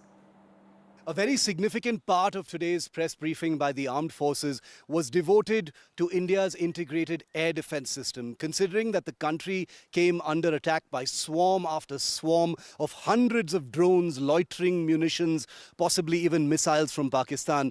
It's not surprising that the spotlight was put on India's air defense weapons and systems. Very interestingly, after first saying they did not want to talk about specifics of weaponry and otherwise, well, today they went ahead and named some of those weapon systems. And the good news is many of them are indigenous, meaning homegrown, designed and made here in India, which is a huge statement for Atmanirbharta as far as defense and weapons are concerned. The officers particularly mentioned the Akash surface-to-air missile and the Defense Research and Development Organization built anti-drone comprehensive integrated system, which they say did much of the heavy lifting in defeating swarm after swarm of Pakistani drone. There were many sophisticated systems as well, but they, we understand, performed more of a role of deterrence, keeping manned aircraft well within Pakistani airspace and not daring to enter Indian airspace. And with this, it's time for us to head into a quick break. But on the other side, this is a non-stop rolling coverage that continues. And do remember, we are building up to the Prime Minister's big address at 8 today.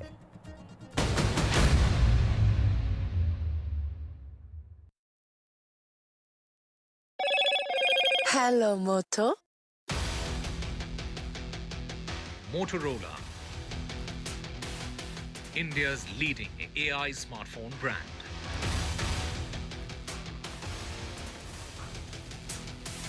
The Prime Minister is all set to address the nation tonight at 8. This is his very first address post the success of Operation Sindoor.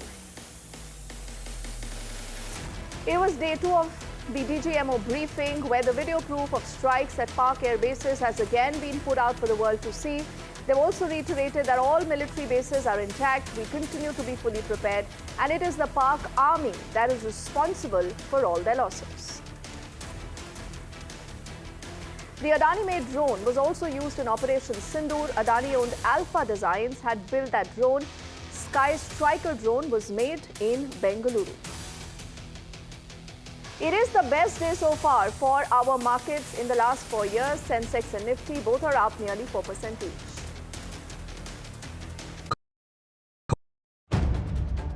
If it matters to you, if it matters to you, if it matters to you, it matters to India. It matters to India. Matters with Shivaru. Only on NDTV 24/7. How often have you turned away from debates that descend into endless fights? We bring you a show where every question is answered, where every debate finds its resolution, where every story finds its conclusion, where opinions collide but facts prevail, where stories unfold with insights and trust. When the noise ends, the last word begins.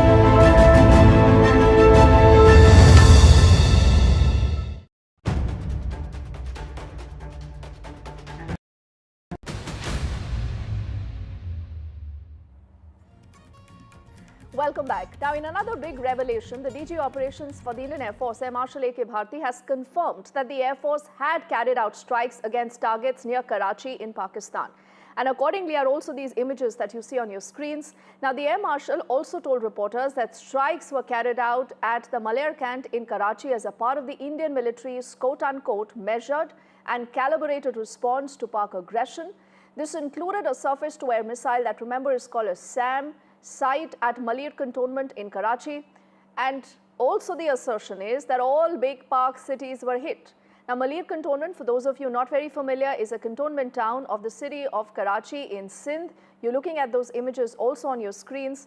Our colleague Shiv also gets us more insight into why this was such an important target and what more do we know about the ops so far. In a measured and calibrated response, we've once again targeted his military installations, which included his SAM sites at Malirkant. This also included his surveillance radar sites at Lahore and close to Gujranwala. I'm in my bulletproof jacket and my helmet. I've got my protective gear on just under a kilometer from the line of control here in the Uri sector of Kashmir. But I can tell you that hostilities against Pakistan by India are revealing themselves to be much more dramatic and of a scale not understood just 24 hours ago. NDTV broke the news earlier today that it was also Karachi that was struck by the Indian Air Force. This was something that may have been missed, but the Indian Air Force did mention the Malir cantonment, which happens to be in Karachi. With this, you have every major city and urban center of Pakistan having been struck by Indian Air Force missiles on the early morning of May the 10th as part of Phase 3 of Operation Sindoor. Lahore, Islamabad, Rawalpindi, Sargodha, and now also Karachi. Now, the reason why Karachi is significant is because we already know that the Indian Navy, in its briefing yesterday, had said that Karachi was on target. The Indian Navy's missiles on its warships were primed to bomb the Karachi harbour and reduce it to rubble if there had been another escalation. Karachi is also historically important because remember, the same Indian Navy had bombed Karachi harbour back during the 1971 war.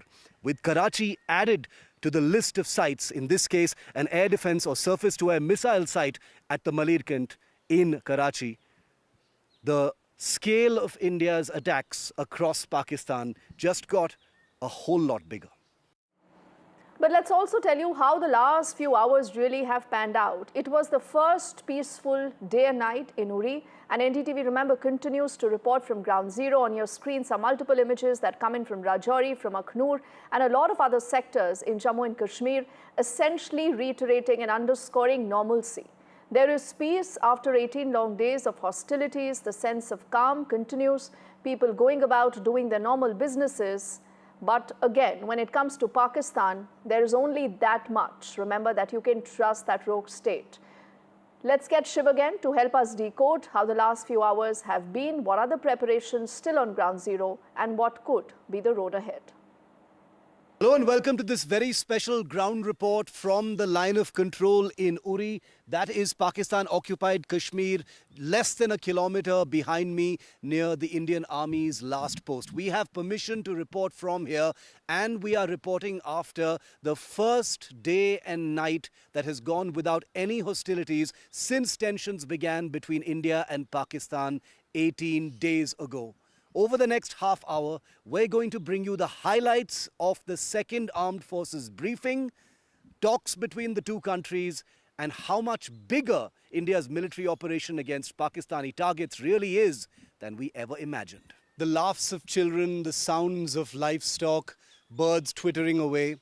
These are the sounds of normalcy one would imagine, even in this forward village, the last village before the line of control in this Uri sector of Kashmir.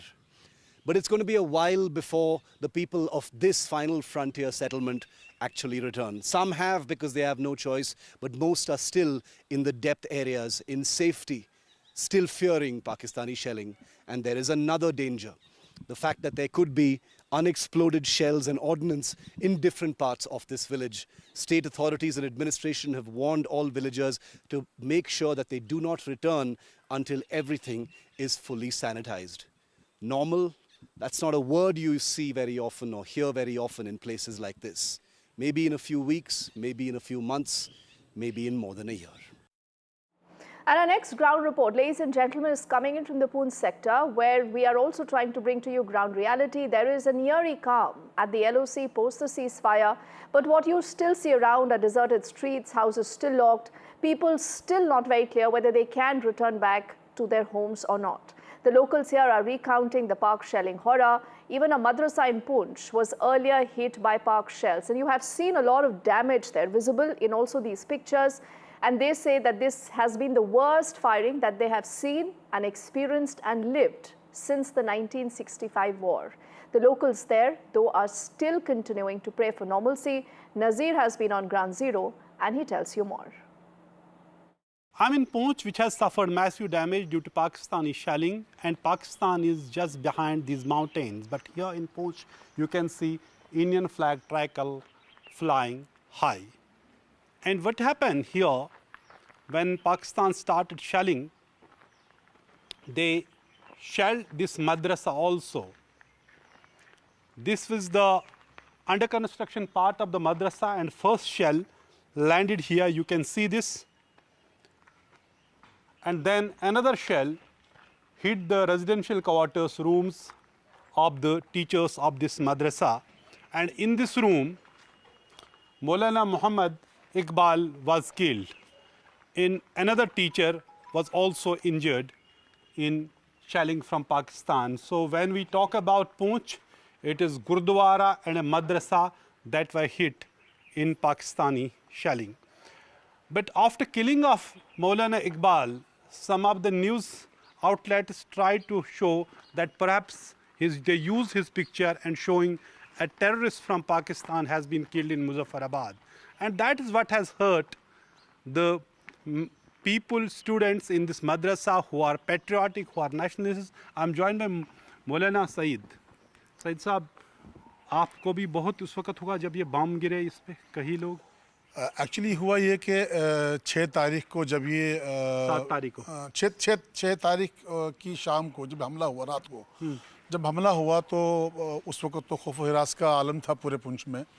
जब सुबह 7 तारीख की सुबह को हम चूँकि यहाँ पर हमारे पास लगभग हॉस्टल में 1200 करीब बच्चे और बच्चियाँ हैं, तो हम इसमें आपके यहाँ ये बड़ा मदरसा है जहाँ ये गर्ल्स यहाँ ये बॉयज़ का मदरसा है और साथ में गर्ल्स का है। तो दोनों इदारों में लगभग जो है वो 1200 बच्चे बच्चियाँ जो है वो ज़ेर तालीम है जो हॉस्टल में रहते हैं। तो बम जब गिरा बच्चे यहीं थे? हाँ, बच्चे नहीं, उस वक्त ये हुआ कि ये को लगभग 8 और 9 बजे के बीच का वक्त था। बच्चे उस चूँकि हम तैयारी तो सुबह से कर चुके थे कि बच्चों को हमने डिस्पैच करना है, इनको घर घर इनको एवोकेट करना है और घर घर भेजना है इनको। हम उसी तैयारी में लगे थे। हम बच्चों को निकाल रहे थे, उनके लिए गाड़ियों का अरेंज कर रहे थे, उनके पेरेंट्स आ रहे थे, हम इंट्रीज कर रहे थे। हम इसी काम में थे कि किसी तरह से जितना जल्दी हो सके हम बच्चों को घर घर यहाँ से निकालें और घर घर भेजें। तो मैं अपने ऑफिस में था, मेरा ऑफिस यहाँ से कोई बमुश्किल 100 मीटर दूर है। तो बहुत ज़ोरदार धमाके की आवाज़ आई, पूरा ये इलाका थर्रा गया। आपके मदरसे के बिल्कुल बाहर ये है, this is the tricolour which is flying very high and it is right next to the Pakistan LOC.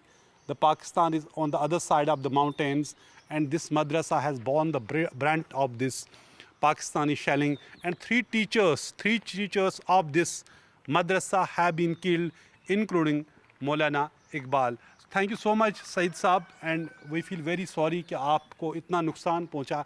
Not only there's huge damage to madrasa here, but also it has 3 teachers and have been killed.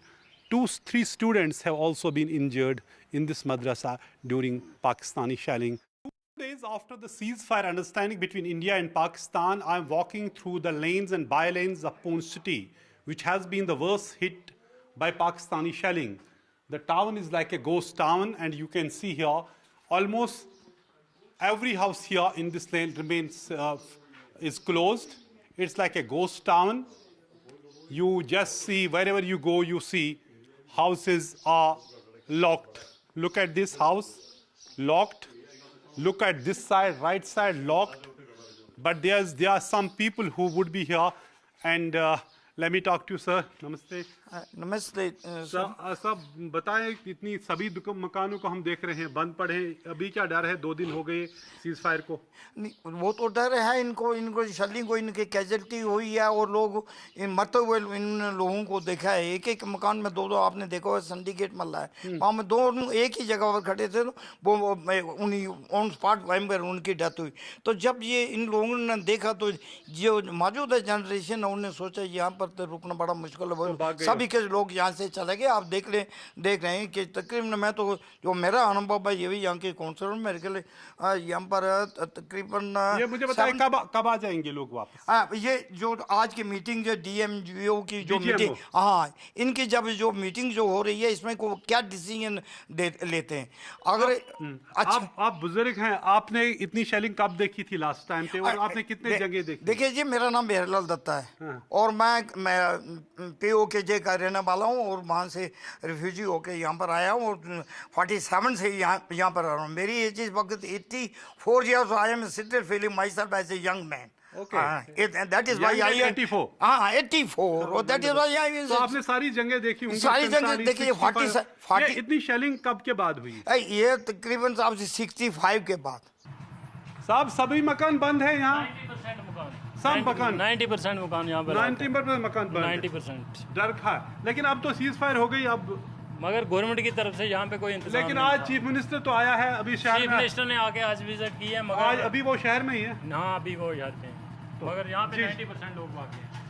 अच्छा 90% लोग यहाँ पे कोई नहीं है। तो अब आ जाएंगे वापस? देखो अगर हालात ठीक रहे, अभी कंफर्म कुछ नहीं है, सीज फायर का अभी कोई कंफर्म नहीं है। अच्छा, so people appear to be the amount of shelling this town has faced. Clearly, it would take some time for people to come to terms and see things are now will be actually improving, which is in fact improving. There have been no firing since yesterday, but still I can show you in this town, as he's saying 90% population, most of the houses are locked here in this Poonch town. Shops are still closed, but one good thing is that since 2 days now, there has been no violation of ceasefire, yet still people say they are waiting for the second meeting of DGMOs so that they would be reassured that there would not be further violation of ceasefire. So this is about what locals are feeling and how they're experiencing whatever's been happening both in Uri and in Poonch. Let's move on to get you more details now. Now, amidst the state-of-the-art weaponry that Indian forces have deployed in Operation Sindoor against the Pakistani terrorists was also built in Bengaluru. This is Sky Striker. This is the unmanned aircraft system that is made by the Adani-owned Alpha Designs. Now, what is the Sky Striker? You're looking at a descriptive image on your screens. This actually flies like an unmanned aircraft system. It strikes like a missile. It is classified as a loitering munition designed for long range, precision and tactical strikes. The Sky Striker has a low acoustic signature, enabling stealthy, low altitude missions. Powered by electric propulsion, it can actually identify, track and engage the operator designated targets using a 5 or a 10 kilogram warhead housed within its fuselage. Now, these suicide drones were produced at a manufacturing facility in western Bengaluru through a collaborative partnership between Alpha Design, that is based in Bengaluru, and the Albit Security Systems of Israel, which you're looking right now on your screens.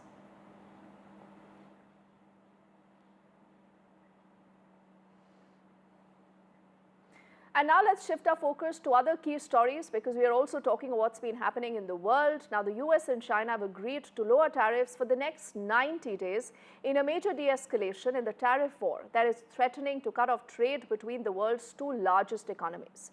As a part of an agreement that was hammered out in Geneva, the US will now lower tariffs on Chinese goods to a 30% from an existing 145%. And what China will do in return is that it will reduce duties on US imports to a 10% from the current 125%. Now, Vishal, this clearly is good news. This tells you that there is progress being made. And this also tells you that, playing hardball, Disha, can only take you that far. But what happens from here on? What are the other details, the modalities that you believe can interest our viewers? Absolutely, Deepti. So it really shows that US President Donald Trump's really hardball, as you mentioned, when it comes to trade and trade deals and this tariff turmoil that he's really imposed on the world, saying that countries must come on the table and agree to his terms, really won't work for everyone. And China really showed that with now US and China finally agreeing to slash the tariffs. Even US President Donald Trump over the past couple of weeks had been reiterating and saying that this level of tariffs was really harmful for the trade between the two countries, and hence it is crucial that they come to the table. And now they've finally decided to slash tariffs. So it is US will reduce tariffs to 30% on Chinese goods from a whooping 145%, and China in turn will reduce tariffs from 120% to now a mere 10%, which is a huge shift. It's almost 115% slash in tariffs in total. But this announcement really came after 2 days of long negotiations between the top officials from US and China and Switzerland, and this is just the first step when it comes to reaching some sort of trade deal, which both countries will continue to have conversations about. And both US and China really called it a constructive meeting. And we really have to wait and see how these talks progress and how it's going to really impact India. Because to remind our viewers, US and India are also currently in talks to reach some sort of trade deal, which will hopefully reduce the impact of the American tariffs that are currently on pause. And now if these tariffs have really been reduced, the US tariffs on China have been reduced to such a low extent to mere 30%, it really does impact the Indian market as well. And Indian products could now be affected in a detrimental sense. So we really have to wait and watch to see whether this is, the US and China have called it a temporary slashing, but we have to see whether it's a permanent move as well. Oh yes, 90 days is what they say, Disha. And in a brief statement, in fact, they say the importance of a sustainable, long-term and mutually beneficial economic and trade relationship. It's a joint statement. But clearly, as Disha was just underscoring, what this has done is that this has soothed a lot of tempers for the moment. You've seen a direct relation to how the markets today have responded. Let's get you those details also. Where the investors are cheering the US-China trade deal. The US futures has spiked nearly 1,000 points. Asian markets are up about 3%. Indian stock markets have also surged over 3%. The European markets are also faring better. They have gained over 1%. So this is exactly the kind of sentiment I think that you see prevailing vis-a-vis the fact that you have both US and China that have been able to seal that deal. Remember, there have been negotiations in Geneva, and like Disha also underscored for us, you've seen a lot of hardball initially being played by the US, but finally these two economies have decided to lower down tariffs, and this, they say, is going to be for the next 90 days, within which they will continue to discuss this issue and thrash the other differences. And now let's get you back to Pakistan, a lot of Pakistan propaganda and how that has boomeranged. Because amidst all this India-Pak conflict, Pakistan's PR stunt has put it on the back foot as well. Now, what Pakistan tried to do is that they put out a copycat press conference, but without giving any kind of proof. No images shared, no details shared, unlike what you've seen vis-a-vis India. So the international media has also now taken on Pakistan, and they are questioning those kind of briefings. The foreign press also says that there is no proof. It's only bluster. Baseless claims that have been made without any kind of proof. Arjun decoding what we know on the story so far. Released verified footage of targeted military operations. The Pakistani side, in fact, also held a presser. They held a late evening press conference, in fact, and it was visibly modeled on India's earlier briefing. However, this even quickly drew international criticism for what analysts and international analysts are now terming a presentation without proof. Now, you see, unlike India's very detailed visual and multi-service representation, Pakistan's response, it lacked any sort of video evidence, credible imagery, or even official documentation. Observers, including neutral international media outlets, have also pointed out this glaring absence of substantiating material, prompting growing skepticism, ever-growing skepticism, in fact, over the credibility, the very credibility of the source of Pakistan's narrative. Commentators, not only this, commentators worldwide are in fact now highlighting what they described as a missed opportunity for transparency. Now, this is Pakistan. Let's move on now to get you a quick breaking update. In fact, on your screens, you're reading more details. The BJP is planning to launch nationwide Tiranga Yatra. This begins starting May the 13th. In fact, this is a yatra that's expected to go on for at least 10 days from the 13th to the 23rd of May, where the idea is to crisscross the entire country to reach out to every citizen, highlighting the achievements of Operation Sindoor. What we can tell you is that senior leaders, including Shambit Patra, Vinod Tavade, Tarun Chugh, could be among those coordinating this campaign. Top BJP ministers and other leaders could also be leading these yatras across various regions of the country. So May the 13th is when this yatra begins, continues for 10 days. The idea is to go out and tell people more about the success of Operation Sindoor.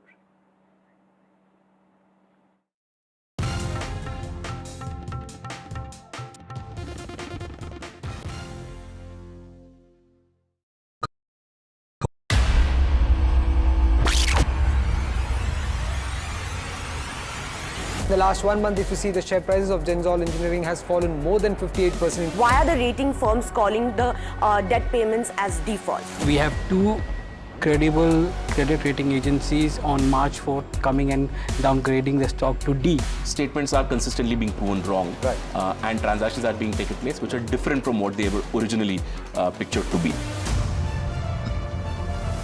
The company claimed it would roll out 6,400 electric vehicles. But what it has rolled out is a shocking scam. Funds meant for the project were funneled allegedly back to the promoters, the Junkie brothers.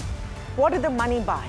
Not EVs, of course, but a lavish flat in Gurgaon's luxurious DLF Carmelias.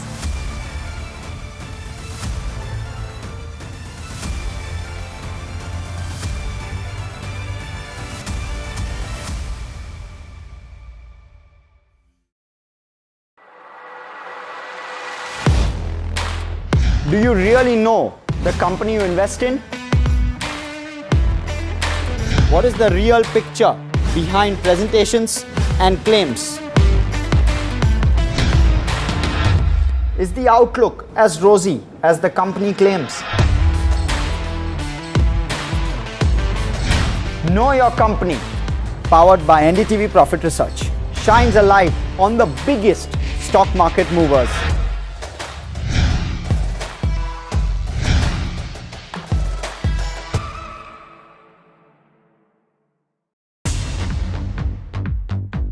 More news that matters. Big exclusive. Tulsi Gabbard gunned down by Pakistan-backed cowards. When you interact with people on ground, you're able to reflect their sentiments much better. More debates that shake the system. More exclusives you won't find anywhere else. Not just another prime time. It's a prime time that's unmissable.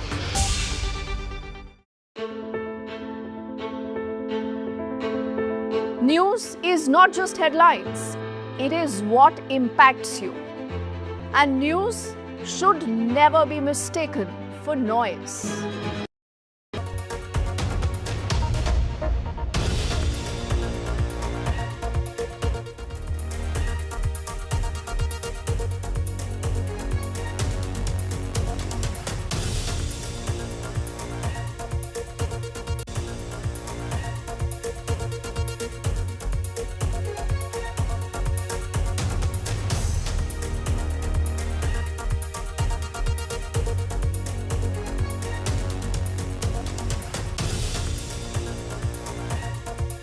Modi to address the nation at 8 p.m. This is his first address post the success of Operation Sindoor. Second day of briefing by the Director General of Military Operations of all the three forces. Video proof of airstrikes at the Pakistani air bases revealed. Forces say all military bases intact and they are fully prepared. DG Army Ops, in fact, they talk about how the Pakistan Army is responsible for their own losses. Ashes to ashes and from dust to dust. If Thomo don't get here, then Lily surely must. जो दुर्दशा कल आपने Pakistan airfields की देखी, हमारी airfields हर प्रकार से operational हैं।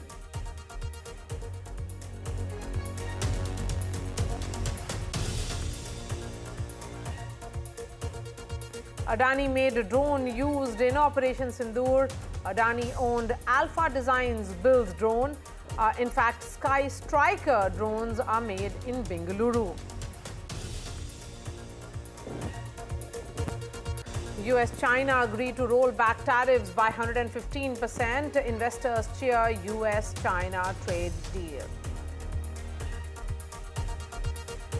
And Virat Kohli announces retirement from Test cricket after legendary 14 years of career for India, says he's walking away with a heart full of gratitude.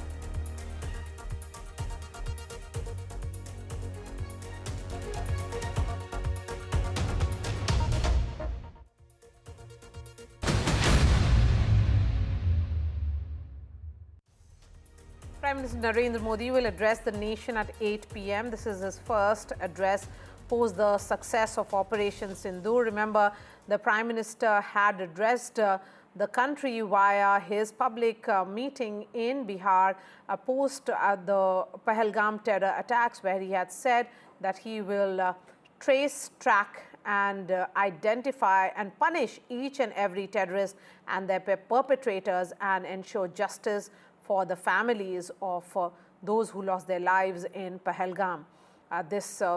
Through the Operation Sindoor, Prime Minister had been extremely hands-on.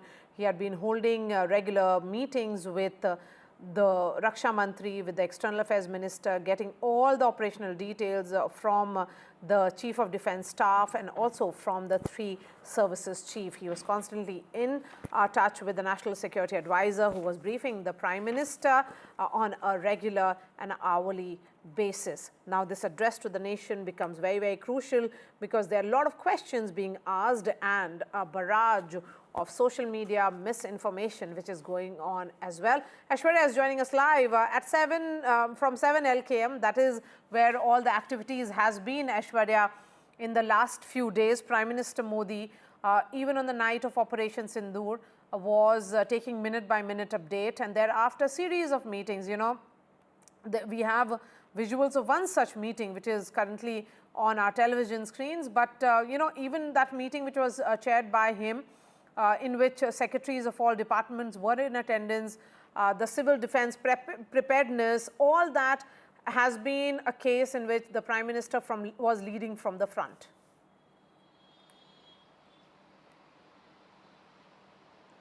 Well, that's right. After cutting short his trip from Saudi Arabia when Pahalgam terror attack happened, it was Prime Minister Narendra Modi who first ensured at the airports itself that what sort of developments have taken place. I remember Foreign Secretary, NSA, Ajit Doval, all were there at the airport. The first meeting happened at the airport itself, and later we saw back-to-back meetings, Prime Minister keeping updated and also the Prime Minister was briefed on regular intervals. He was monitoring the entire situation since the time Operation Sindoor was carried out by the Indian Armed Forces. We got to know about multiple source-based information as far as the Prime Minister's message to the armed forces are concerned, or what had been the final straight line that was drawn to Pakistan. Remember, it was the Prime Minister who gave a clear-cut message to the armed forces that the entire country is behind them. Prime Minister believed in the professional capabilities of Indian Armed Forces and had given free hand to the Indian Armed Forces. Prime Minister stated from a rally in Bihar that he will track, the Indian Armed Forces will track, identify and punish the terrorists, the perpetrators sitting across the border. And of course, the last message that we got from the Prime Minister's office, as far as the sources are concerned, they stated that in the future, if there is any terror activity on the Indian soil, then it would be considered as an act of war. It is, of course, Prime Minister Narendra Modi giving top instructions, being briefed by the top security officials, but there is on the other side, on one side, the opposition demanding a special session in the parliament, Prime Minister to chair all party meeting. On the other side, from Pakistani media, from Pakistani armed forces, fake narrative was being spread throughout. A campaign was launched, and now we will hear directly from the horse's mouth, from the Prime Minister, about the achievements, about the objectives being achieved of Operation Sindoor, how successful it was, and Indian armed forces proved it, that they have gone inside the Pakistan mainland, inside the Pakistan-occupied Kashmir, and neutralized the terrorists over there. It was 100 or more terrorists that was killed, with 35 to 40 Pakistani soldiers were died in the entire operation. So key objectives, the justice is delivered, is the larger message that is coming in, and now from Prime Minister, who would be addressing the nation at 8 p.m. That's right. Thank you so much, Aishwarya, for joining us. We are counting down to that crucial address to the nation by Prime Minister Narendra Modi. Joining us now is Shashank, former ambassador of India. We also have Captain D.K. Sharma, former spokesperson of Indian Navy. Ambassador Shashank, you know, the question here is that Prime Minister Narendra Modi had clearly said that terrorism can not really go, you know, there is zero tolerance to terrorism. And I think in the last 5 days now, and of course there is ceasefire, do you think it's important for him to communicate to the country as to what happened, and that is the reason why this address to the nation becomes important? Well, we have had the discussions between the DGMO of Pakistan and our DGMO and other operations in charge from Navy and Air Force. So I think that is the level at which all these actions have taken place so far. I think people of India would like to really know from the Prime Minister as to what is the overall picture about, number one, tracing the terrorists and their supporters and promoters, up to what extent, to what time, and secondly, what happens to the other economic diplomatic measures which have been taken already, that do we go back on them, or is ceasefire is only because there were certain reasons why the ceasefire had to be achieved by accepting our goals having been achieved, that now that we can go and put a halt to it for the time being, but not go back on the other measures which have been taken. Thirdly, we have to see whether any more terrorists would be handed over by Pakistan, that there would be a change of behavior on the part of Pakistan establishment, that in supporting terrorists, they would now be handing them over to India or to other countries wherever they have committed the atrocities. So I think these are the major issues which we have in mind. And finally, of course, for a very long time, we have been saying that India and Pakistan have been dealing with the issue, they will sort it out. Now, suddenly, the first information about the ceasefire came from the United States. Of course, we know that they were keeping in touch with everybody, but it would have been better because Pakistan has been able to show that they are now put on equal terms with India, which perhaps is not the true situation. All right, Captain D.K. Sharma, this address to the nation by Prime Minister Modi. I can see Lieutenant General Anil Kumar Bhatt also joining us. Welcome to this broadcast, General. But yes, Captain Sharma, address to the nation by the Prime Minister after a successful operation, and also ensuring that there has been ceasefire, there has been a largely peaceful night. Last night was peaceful, no action whatsoever, no skirmishes reported either. So do you think this is the right time for the Prime Minister to communicate to the world and to the country in particular as to what really happened? Maria, good evening to you and all the fellow panelists and also to the viewers. I think it is the right moment. The nation is with bated breath from the last 48 hours when the ceasefire was announced, are waiting for the highest leadership to come and convey what has happened. And suddenly, when we were expecting that we will go all out to, finish the terrorism in our neighborhood, suddenly we called for truce and ceasefire came in. So people are waiting for, some answers, and I'm sure the most popular Prime Minister of the country will now talk to us and will share some thoughts that why did it happen and what is the way ahead? Because as such, we know all the three forces are deployed, briefings are happening, and you saw the tweet from the Indian Air Force that Op Sindoor is an ongoing process. It has not been called off. It was just a temporary ceasefire till 12 o'clock today. And now I believe that talks at the DGMO level got little postponed, and now they're happening as we are talking. So some outcome will come from there.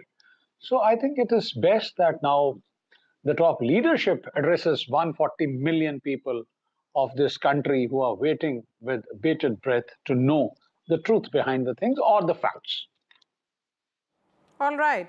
Lieutenant General, but we are counting down to that crucial address by Prime Minister Modi.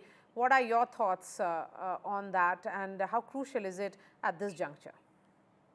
Oh, well, if the Prime Minister had decided to talk to the nation, this means the situation which started on 22nd after the Pahalgam attack, and by our robust, controlled response and our message to Pakistan after we had taken on and attacked the 9 terrorist camps of Pakistan, that we had achieved what the Prime Minister wanted to. Thereafter, there was some escalation for some time, and now the indications are that the situation presently has stabilized. In such a scenario, where a lot of activities has happened in the last 72 to 96 hours, and the nation was nearly on the verge of war, and of course, operations short of war were conducted, it is very important that the Prime Minister speaks to the people and conveys his thought on the entire operation and what is there for the future. Let's actually play the sound bites now of the briefing which was carried out by the DGMO, DGAO and DGNO. These are the officers who were in charge of Operation Sindoor at multiple fronts, from the Indian Navy to the Indian Army and Indian Air Force. And then I come back to As you can see, we have targeted the length and breadth of the adversary. I'm sure most of you would have already seen the effect of these strikes on ground, courtesy the large number of videos and photographs being circulated in the media. A few representative examples from the open source are now being shown to you on the screen. In fact, 2 of them.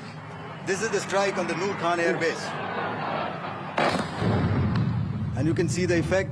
I'm sure most of you have seen the video. I have also picked it up from your sources only. And this is the aftermath of our strike at Raimyar Khan Air Base. You can see the massive crater that it has left on its runway. And you can see the pinpoint accuracy of our weapons.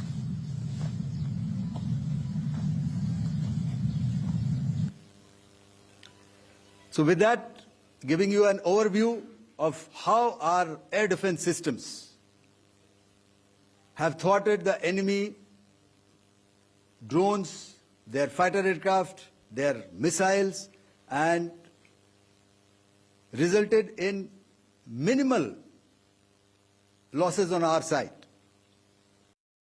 आतंकियों पर हमारे सटीक हमले line of control और international boundary को पार करे बिना किए गए थे। हमें पूरा अंदेशा था कि पाकिस्तान का वार भी बॉर्डर के उस पार से ही होगा। इसलिए हमने अपनी एयर डिफेंस की पूरी तैयारी पहले से ही कर ली थी। हमारी इन्वेंट्री में शामिल counter manned aerial systems, electronic warfare के साधन और एयर डिफेंस वेपन्स का इंडियन एयरफोर्स के इसी प्रकार के सिस्टम्स के साथ एक अनोखा मिश्रण किया गया। इसलिए आपने देखा कि जब जब पाकिस्तान एयरफोर्स ने हमारे एयरफील्ड्स और लॉजिस्टिक इंस्टॉलेशंस में 9 और 10 मई की रात को लगातार हमले किए, वो इस मजबूत एयर डिफेंस ग्रिड के सामने विफल हो गए। तो कोई मौका नहीं था कि पाकिस्तान एयरफोर्स ये मल्टी टियर डिफेंस को पार करके पीछे हमारी एयरफील्ड्स या लॉजिस्टिक इंस्टॉलेशंस को टारगेट कर पाए. We had a detailed brief on the successful joint operations that were carried out to destroy the terror infrastructure in Pakistan-occupied Jammu and Kashmir, as well as in Pakistan itself.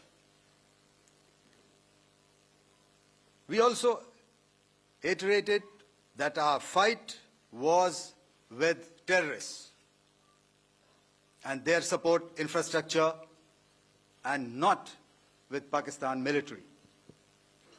However, it is a pity that the Pakistan military chose to intervene and bat for the terrorist, which compelled us to respond in kind.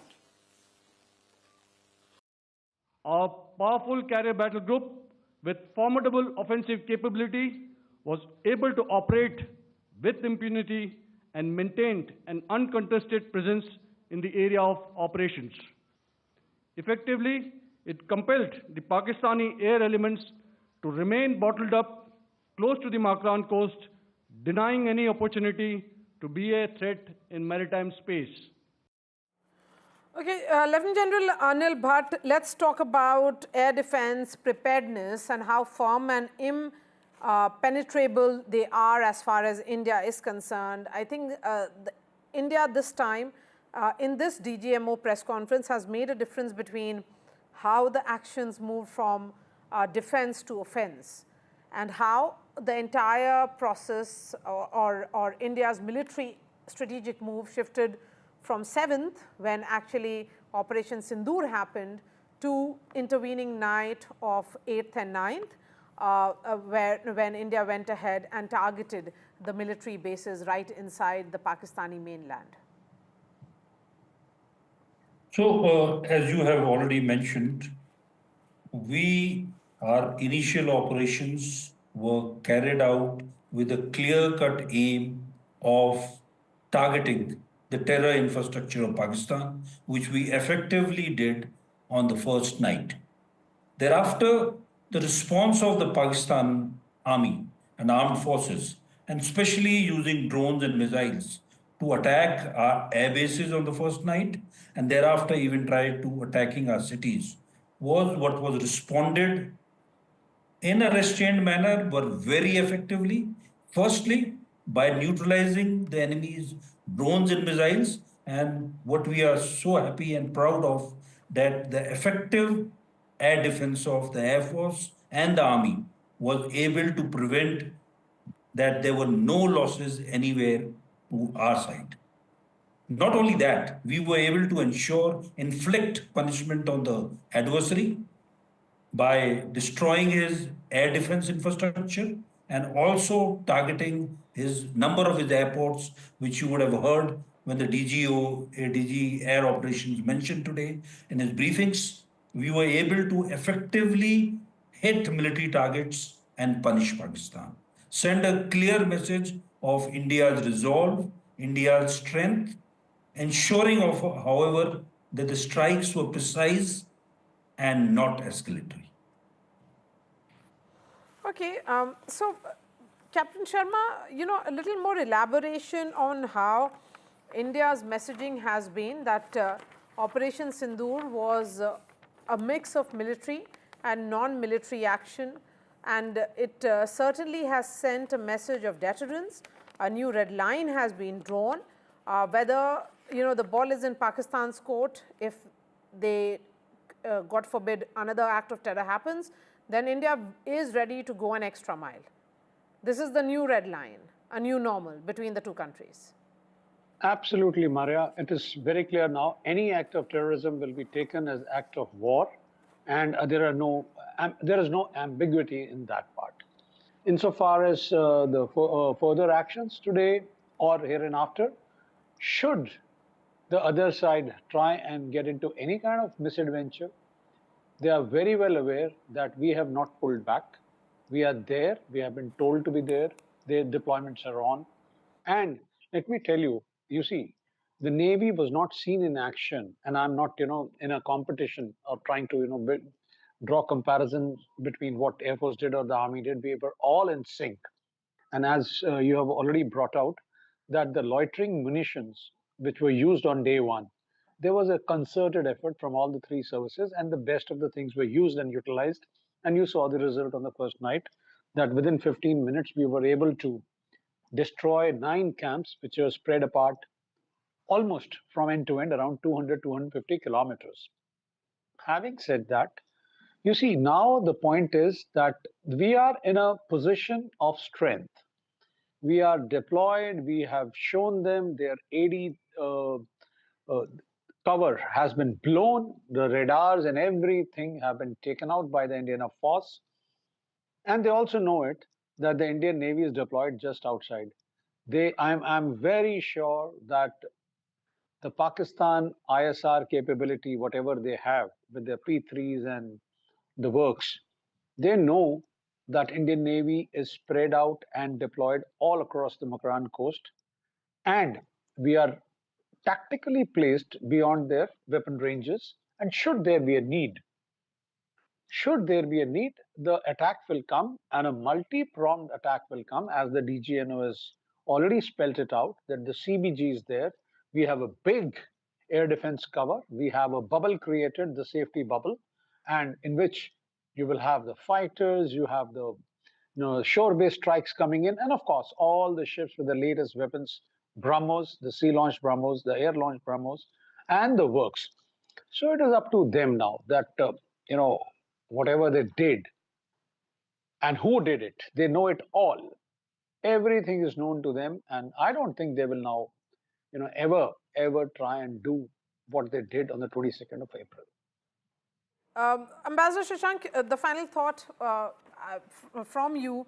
There is a lot of narrative building which is happening from Islamabad and Rawalpindi on expected lines. Of course, this is how narrative is the optics. It's a battle of optics which is happening. Do you think there has to be more effective communication while we have it this way, that the 3 DGMOs sat through one press conference yesterday, another today? It was about a very professional communication. And what we have seen from the Pakistani side is a lot of bluster, which is very departure. That's not how soldiers in India function. But then that's how the neighbor is. Yeah, well, I would say that Indian spokespersons have been talking to the Indian people, whereas the Pakistanis have been talking to the international media, particularly those who would be friendly to them or who are made friendly by all kinds of inducements. And then they are giving all wrong, distorted information, which is then spread all over the place. Because Pakistan has for a very long time been the favorite child of particularly the Western countries, and they were getting huge amounts of money, whether through the international channels or through the bilateral donors. Only lately they have gone to China, and so there they are trying to set up all kinds of new artificial intelligence and networks and all kinds of other communication networks with the Chinese help. So therefore they feel that it's at the international level that they have to try to project their position. Because I don't think people in Pakistan have any trust in their own leaders, particularly the military leaders who have been killing their own people by using helicopter gunships, by using all kinds of violent means and human rights violations. And so therefore, it's a question of that here we have complete trust among our own people. Pakistan has lack of trust among themselves. And you have seen that when some of these terrorists whom we had been searching, or America had been searching for a long time, others had been searching for a long time, finally they were neutralized. Who were present at their janazas? All the top military leaders were present there. All the terrorist leaders were present there, which means that there's all this talk that they are not traceable anywhere, or all these activities have been stopped in Pakistan. This is all a charade, and the international media laps it up because of this kind of press conferences which are being organized by the Pakistani spokespersons. I'm quite sure that they are giving all kinds of inducements to the international media to get a favorable projection there. So I think this is what is the major difference. But of course, I think our Prime Minister who is very highly regarded all over the world, will have the last say. And I'm sure that once he comes out with the statement for his own people, that would be also setting the score right as far as the international audiences are also concerned, particularly international leaders. Right, Ambassador, really appreciate your time. Thank you so much, Lieutenant General Anil Bhatt and Captain D.K. Sharma. During the press conference, the Director General of Air Operations, Air Marshal A.K. Bharti, spoke about Kirana Hills and said clearly that Indian Armed Forces did not target their military at Kirana Hills in Pakistan. Let's listen into that soundbite, and here's a special report by Shivarur. Social media, the Twitter is abuzz with the fact that we hit a site called Kirana Hills, which is supposed to be the nuclear storage facility. And there is a lot of rumors about Sargodha. There are foreign analysts who've mentioned that the Sargodha attack led to certain leaks. Is there a confirmation that we actually hit Kirana Hills, or we were careful of not to do any such thing? Thank you. Thank you for telling us that Kirana Hill houses some nuclear installation. We did not know about it. Okay. And we've not hit Kirana Hills, whatever is there. Okay. I did not brief in my briefing yesterday. Thank you. A very significant part of today's press briefing by the armed forces was devoted to India's integrated air defense system, considering that the country came under attack by swarm after swarm of hundreds of drones, loitering munitions, possibly even missiles from Pakistan. It's not surprising that the spotlight was put on India's air defense weapons and systems. Very interestingly, after first saying they did not want to talk about specifics of weaponry and otherwise, well, today they went ahead and named some of those weapon systems. And the good news is many of them are indigenous, meaning homegrown, designed and made here in India, which is a huge statement for Atmanirbharta as far as defense and weapons are concerned. The officers particularly mentioned the Akash surface-to-air missile and the Defense Research and Development Organization built anti-drone comprehensive integrated system, which they say did much of the heavy lifting in defeating swarm after swarm of Pakistani drone. There were many sophisticated systems as well, but they, we understand, performed more of a role of deterrence, keeping manned aircraft well within Pakistani airspace and not daring to enter Indian airspace.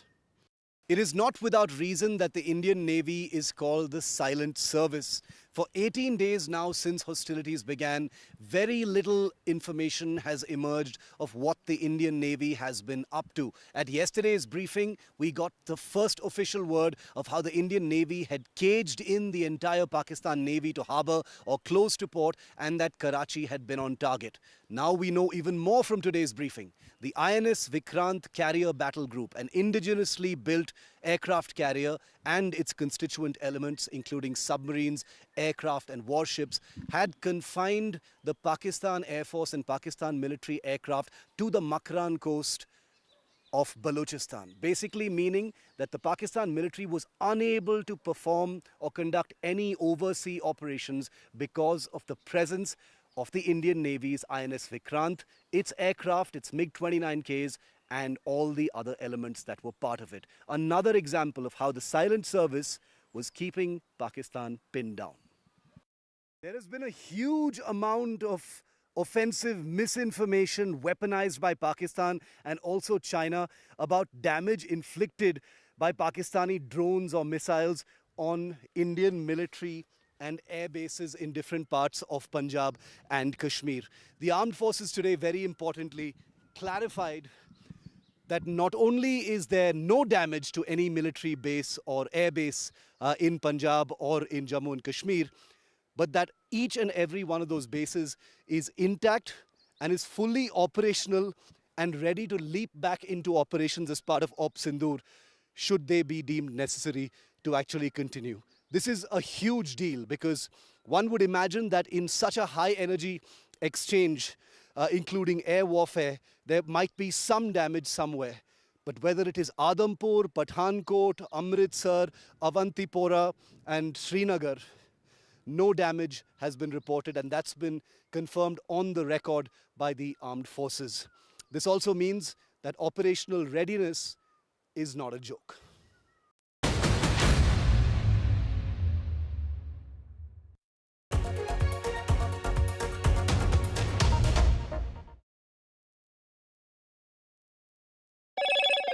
Hello, Moto. Motorola, India's leading AI smartphone brand.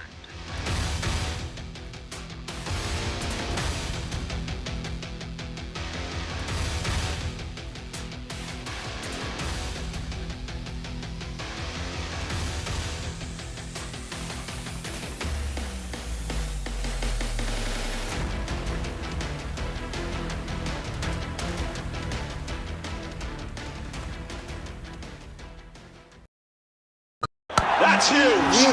That is a biggie. It's out of Gold Plus Clear Glass. Far ho ya near, sab kuch dikhe clear. In today's interconnected world, India's voice is more crucial than ever. When India speaks, the world listens. At NDTV World, we are that voice, bringing you intelligent and insightful news from India and beyond. From geopolitics and diplomacy to economic shifts, migrations, tech disruptions, and the stories of our diaspora. We cover the news that shapes our global future. NDTV World, your new home for global news, is here. If it matters to you, if it matters to you, if it matters to you, it matters to India. It matters to India. And it matters to me. And it matters to me. India Matters with Shivaru, only on NDTV 24/7. How often have you turned away from debates that descend into endless fights? We bring you a show where every question is answered, where every debate finds its resolution, where every story finds its conclusion, where opinions collide but facts prevail, where stories unfold with insights and trust. When the noise ends, the last word begins.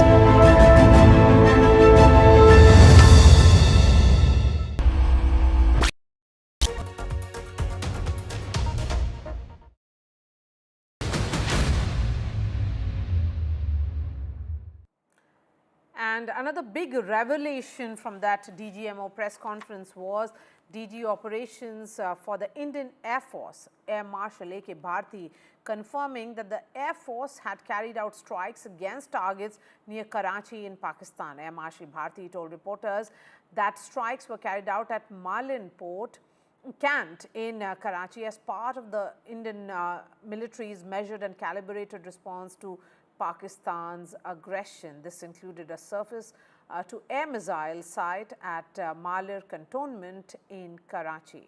All big Pakistani cities were hit. Malir Cantonment, remember, is a cantonment town of the city of Karachi in Sindh. In a measured and calibrated response, we've once again targeted his military installations, which included his SAM sites at Malirkant. This also included his surveillance radar sites at Lahore and close to Gujranwala. I'm in my bulletproof jacket and my helmet. I've got my protective gear on just under a kilometer from the line of control here in the Uri sector of Kashmir. But I can tell you that hostilities against Pakistan by India are revealing themselves to be much more dramatic and of a scale not understood just 24 hours ago. NDTV broke the news earlier today that it was also Karachi that was struck by the Indian Air Force. This was something that may have been missed, but the Indian Air Force did mention the Malir cantonment, which happens to be in Karachi. With this, you have every major city and urban center of Pakistan having been struck by Indian Air Force missiles on the early morning of May the 10th as part of Phase 3 of Operation Sindoor. Lahore, Islamabad, Rawalpindi, Sargodha, and now also Karachi. Now, the reason why Karachi is significant is because we already know that the Indian Navy, in its briefing yesterday, had said that Karachi was on target. The Indian Navy's missiles on its warships were primed to bomb the Karachi harbour and reduce it to rubble if there had been another escalation. Karachi is also historically important because remember, the same Indian Navy had bombed Karachi harbour back during the 1971 war. With Karachi added to the list of sites, in this case an air defence or surface-to-air missile site at the Malirkant in Karachi, the scale of India's attacks across Pakistan just got a whole lot bigger. And news just coming in that the crucial DGMO level talks has just concluded. This was, of course, after the ceasefire. Vishnu Shom is joining us live from the newsroom. We'll try and get details in just a bit. Remember, this talk began roughly around 5 p.m.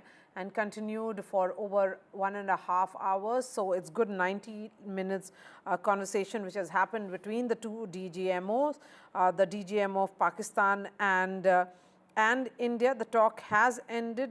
This is the talk on day 3 of the ceasefire. But we'll try and get details from Vishnu, who will be joining us in just a bit.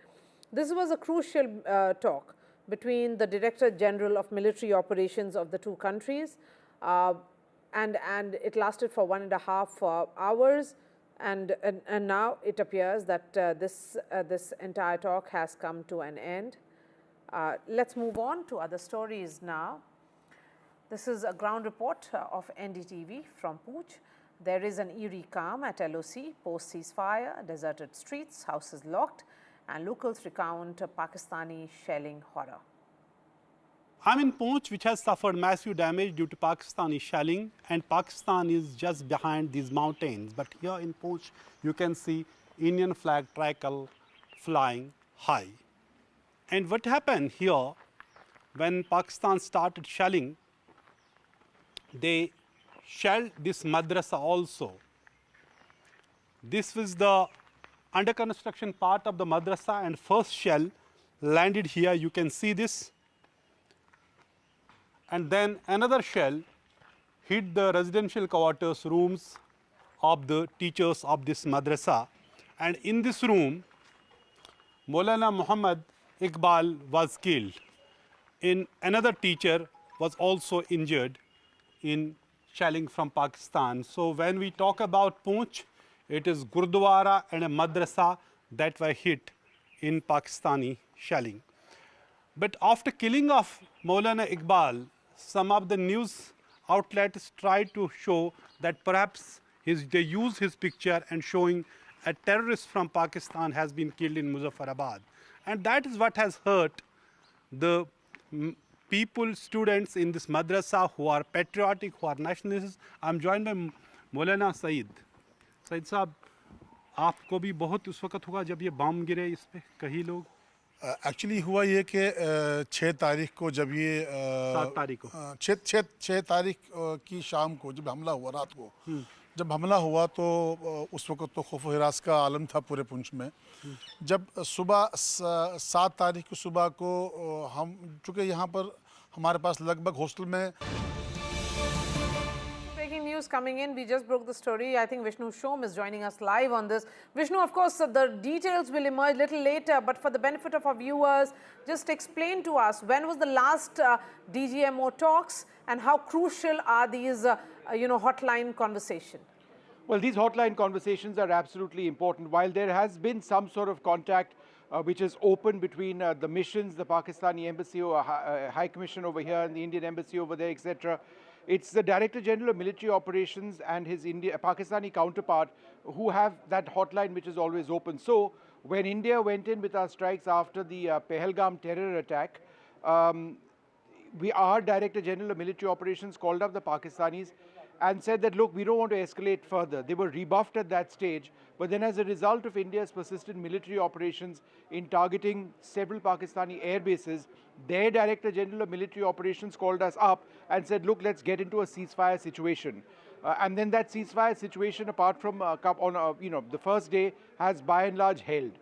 There was supposed to be a review of the ceasefire situation today. Presumably that has taken place. The conversation between the Pakistani and the Indian DGMO has taken place. But we've been told to wait until there is some sort of a statement, some sort of clarity on what exactly has emerged in these talks. All right, Vishnu, thank you so much. In fact, our reporters who have been reporting from the front line continue to get us reports from the ground of near normalcy, but also a sense of hope that this is how things will remain. Here's another ground report.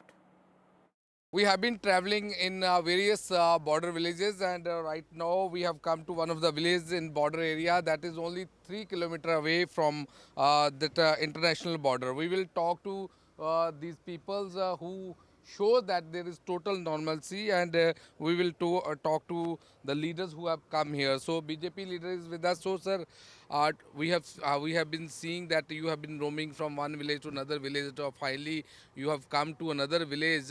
Have you seen that the people are totally peaceful? There is total normal life. Your question is quite right. At the moment, earlier there was a great panic. But now we are sitting in Jalalabad constituency, which is again a border area, and a village called Tiranga Yatra. So, ਅਸੀਂ ਉੱਥੇ ਜਿਹੜਾ ਇੱਥੋਂ border ਹੈ ਇਹ 1.5-2 kilometer ਹੀ ਹੈ. We are from the international border. But today people are very in upbeat mood, and their morale is very high. Because उनको ये भी मालूम हो गया कि जो सीज़ फायर हो रहा है ये पाकिस्तान की रिक्वेस्ट से हो रहा है. हमारे डायरेक्टर जनरल जो ऑपरेशंस हैं आर्मी के, उनसे बात हुई. आज 12 बजे की मीटिंग थी, उसका भी रिज़ल्ट आ रहा है. लेकिन मोदी साहब की one thing was very clear. उन्होंने ही सेड कि भी he can compromise any other thing but can not compromise on Pakistan's attitude to train the terrorism, to give them the funding, to train them and then send them to India कि जहाँ हमारा अमन चैन भाईचारा वो ख़राब करें.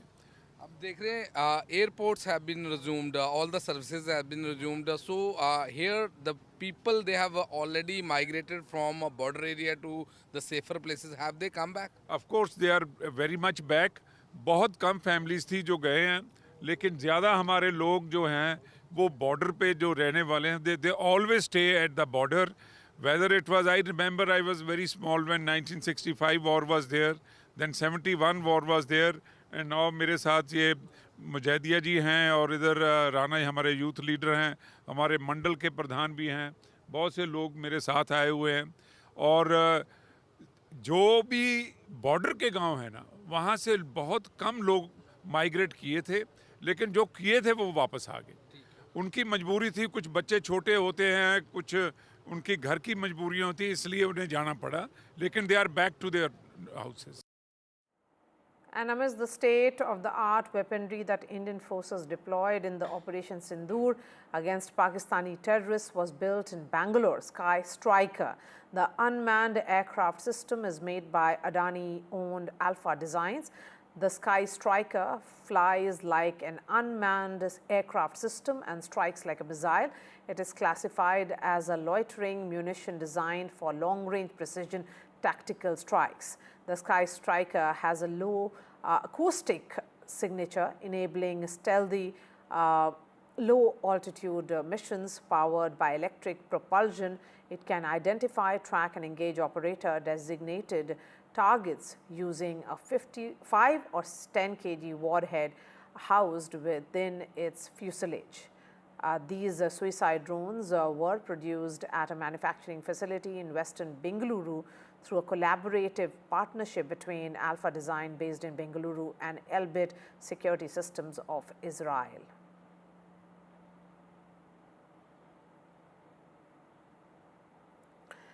And amidst India-Pakistan conflict, Pakistan's PR stunt has put it on the back foot as well. Pakistan tried to do a copycat press conference, but without giving any proof of its claims. The international media is also taken on Pakistan. Released verified footage of targeted military operations. The Pakistani side, in fact, also held a presser.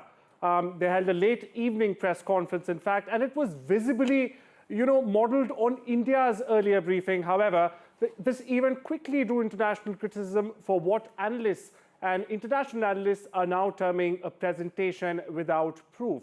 Now, you see, unlike India's very detailed visual and multi-service representation, Pakistan's response, it lacked any sort of video evidence, credible imagery, or even official documentation. Observers, including neutral international media outlets, have also pointed out this glaring absence of substantiating material, prompting growing skepticism, ever-growing skepticism, in fact, over the credibility, the very credibility of the source of Pakistan's narrative.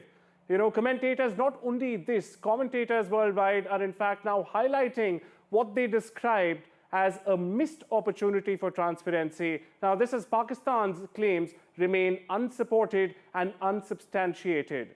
The contrast has left Islamabad facing uncomfortable questions, and rightly so, from the global community that also demands clarity and accountability, especially in matters where military engagement is, in the picture. Now, as security mounts, as scrutiny mounts, Pakistan's information strategy desperately finds itself in an increasing difficult position.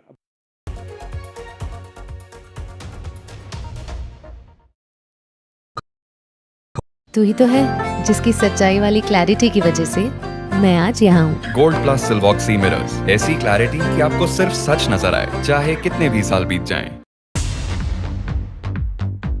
More news that matters. Big exclusive.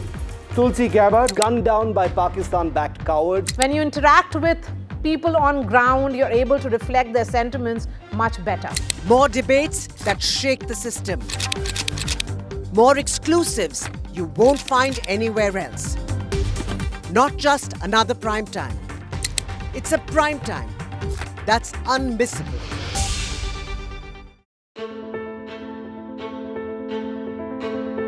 News is not just headlines, it is what impacts you. And news should never be mistaken for noise. What matters is the reality. Accurate, in-depth, and with the right perspective. For over 20 years, I have been a journalist, and never has clarity mattered more than now. At Newsnight, we go beyond the surface. We dissect the details, challenge the narratives, and bring you the unparalleled clarity you deserve in a world clouded by misinformation. We are bold, we are direct. Newsnight, for the news in your interest. Only on NDTV 24/7. I've been reporting on all issues big and small from Andhra Pradesh, Telangana, rest of South India, bringing you all the action, all that you need to know, all that you want to know. The energy of maximum city is infectious. I'm bringing that energy in our news coverage from financial capital Mumbai. Covering from the southernmost part of India over the last 23 years. I bring in-depth and 360.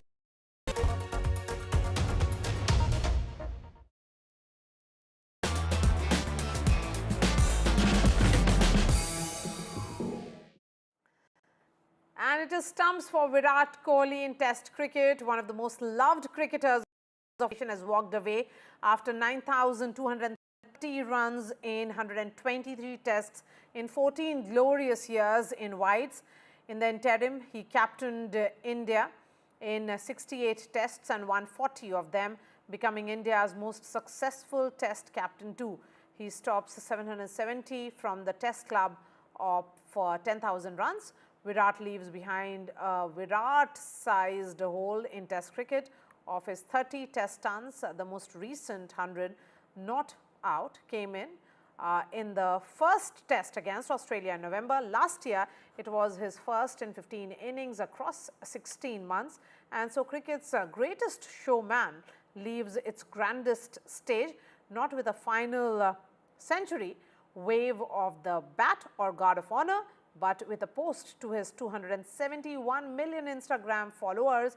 He will be remembered as the man who dragged the India test side into the 21st century. What made Captain Kohli, in fact, past Captain Kohli, retire, and what happens now?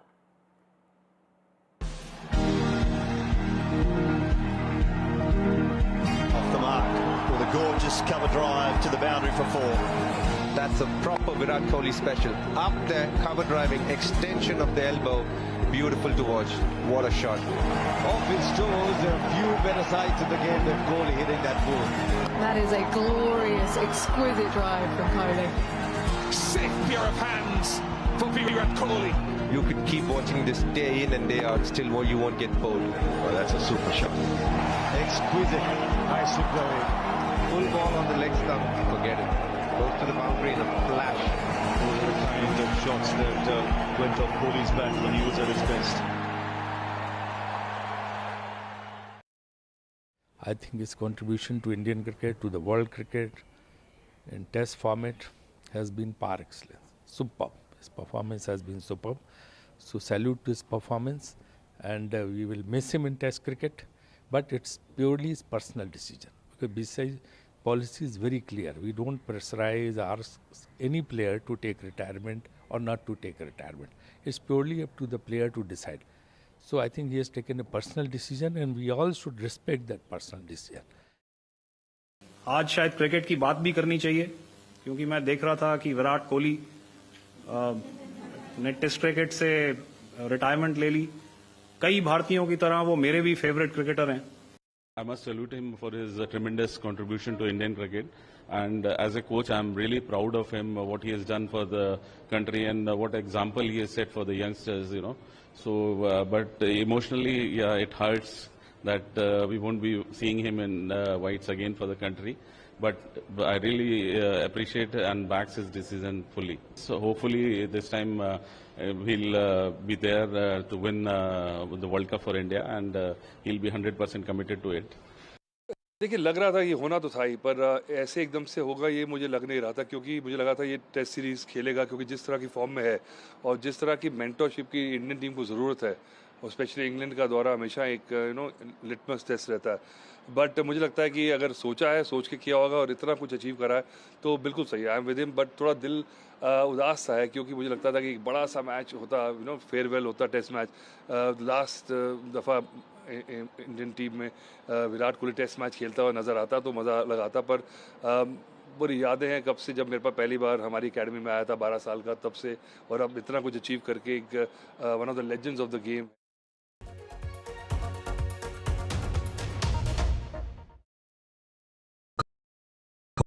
In today's interconnected world, India's voice is more crucial than ever.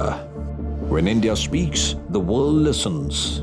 At NDTV World, we are that voice, bringing you intelligent and insightful news from India and beyond. From geopolitics and diplomacy to economic shifts, migrations, tech disruptions, and the stories of our diaspora. We cover the news that shapes our global future. NDTV World, your new home for global news, is here. If it matters to you, if it matters to you, if it matters to you, it matters to India. It matters to India. And it matters to me. And it matters to me. India Matters with Shivaru. Only on NDTV 24/7. How often have you turned away from debates that descend into endless fights? We bring you a show where every question is answered, where every debate finds its resolution. where every story finds its conclusion, where opinions collide but facts prevail, where stories unfold with insights and trust. When the noise ends, the last word begins.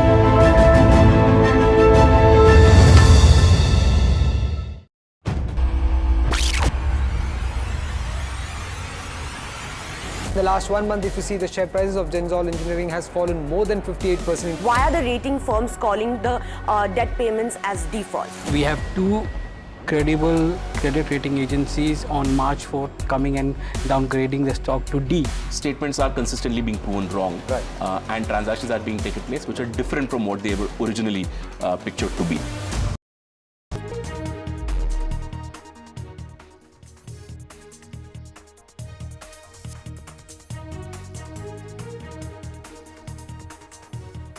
Prime Minister Modi to address the nation at 8 p.m. post this entire tension and conflict on Operation Sindoor.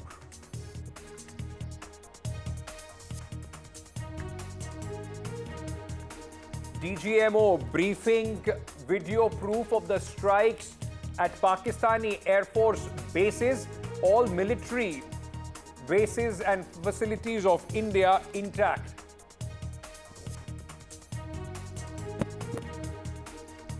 From ashes to ashes and from dust to dust. If Thomo don't get here, then Lily surely must. जो दुर्दशा कल आपने Pakistan airfields की देखी, हमारी airfields हर प्रकार से operational हैं.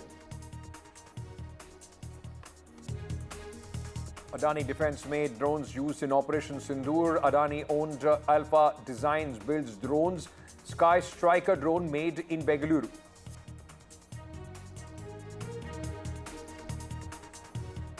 United States-China agreed to roll back tariffs by 115%. Investors cheer United States-China trade deal. And Virat Kohli announces retirement from Test cricket after legendary 14 years career for India. Says he's walking away with a heart full of gratitude.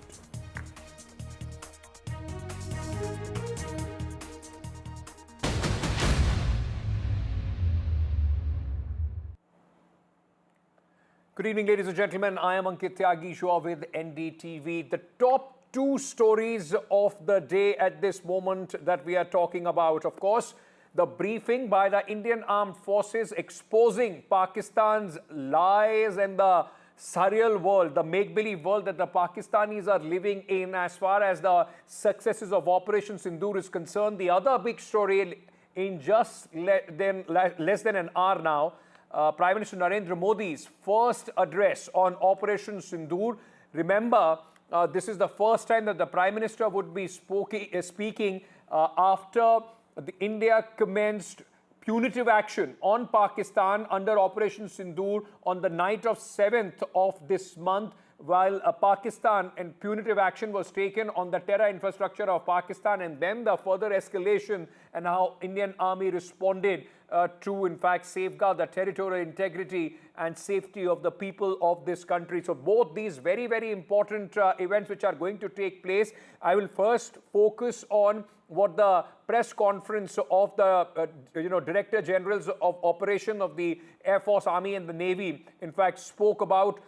They not only yesterday when they presented the proofs and visuals of the destruction that Pakistan had to face in India's punitive strikes. They also spoke about, our airfields and military installation, the safety of those, and they are completely operational, and the Indian Armed Forces are absolutely ready if there is any further escalation or any misadventure by Pakistan. Now, the DGMOs of both the countries, as it was discussed and decided earlier, have spoken. So we have a confirmation that the DGMO of India and Pakistan, as it was discussed earlier, the understanding which was arrived that they will speak on the 12th of May, they have spoken We'll get you the details as soon as they in fact start trickling in. All our sources in the defense, in the Indian Army have said that,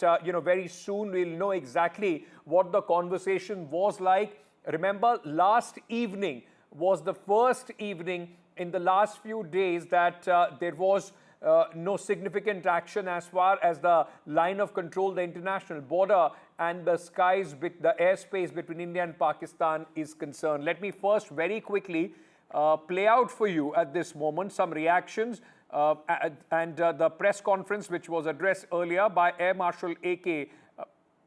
Bharti, who in fact spoke about India's punitive strikes on Pakistan.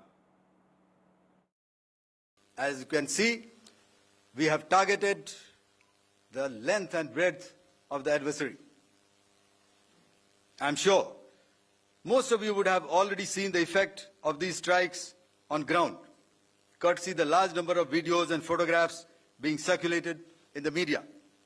A few representative examples from the open source are now being shown to you on the screen. In fact, two of them. This is the strike on the Noor Khan Air Base. And you can see the effect. I'm sure most of you have seen the video. I have also picked it up from your sources only. And this is the aftermath of our strike at Raimiar Khan Air Base. You can see the massive crater that it has left on its runway.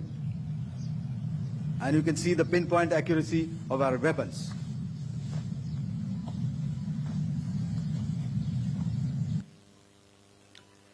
So with that, giving you an overview of how our air defense systems have thwarted the enemy drones, their fighter aircraft, their missiles, and resulted in minimal losses on our side.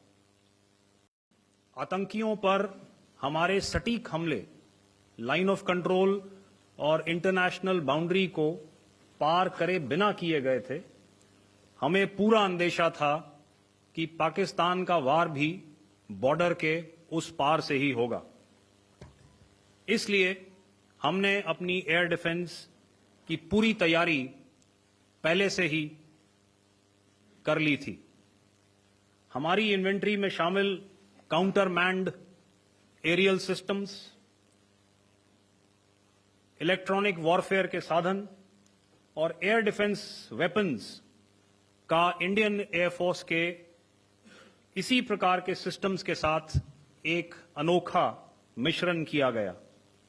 इसलिए आपने देखा कि जब जब Pakistan air force ने हमारे airfields और logistic installations में 9 और 10 मई की रात को लगातार हमले किए, वो इस मजबूत एयर डिफेंस ग्रिड के सामने विफल हो गए। तो कोई मौका नहीं था कि पाकिस्तान एयरफोर्स ये मल्टी टियर डिफेंस को पार करके पीछे हमारी एयरफील्ड्स या लॉजिस्टिक इंस्टॉलेशंस को टारगेट कर पाए। We had a detailed brief on the successful joint operations that were carried out to destroy the terror infrastructure in Pakistan-occupied Jammu and Kashmir, as well as in Pakistan itself.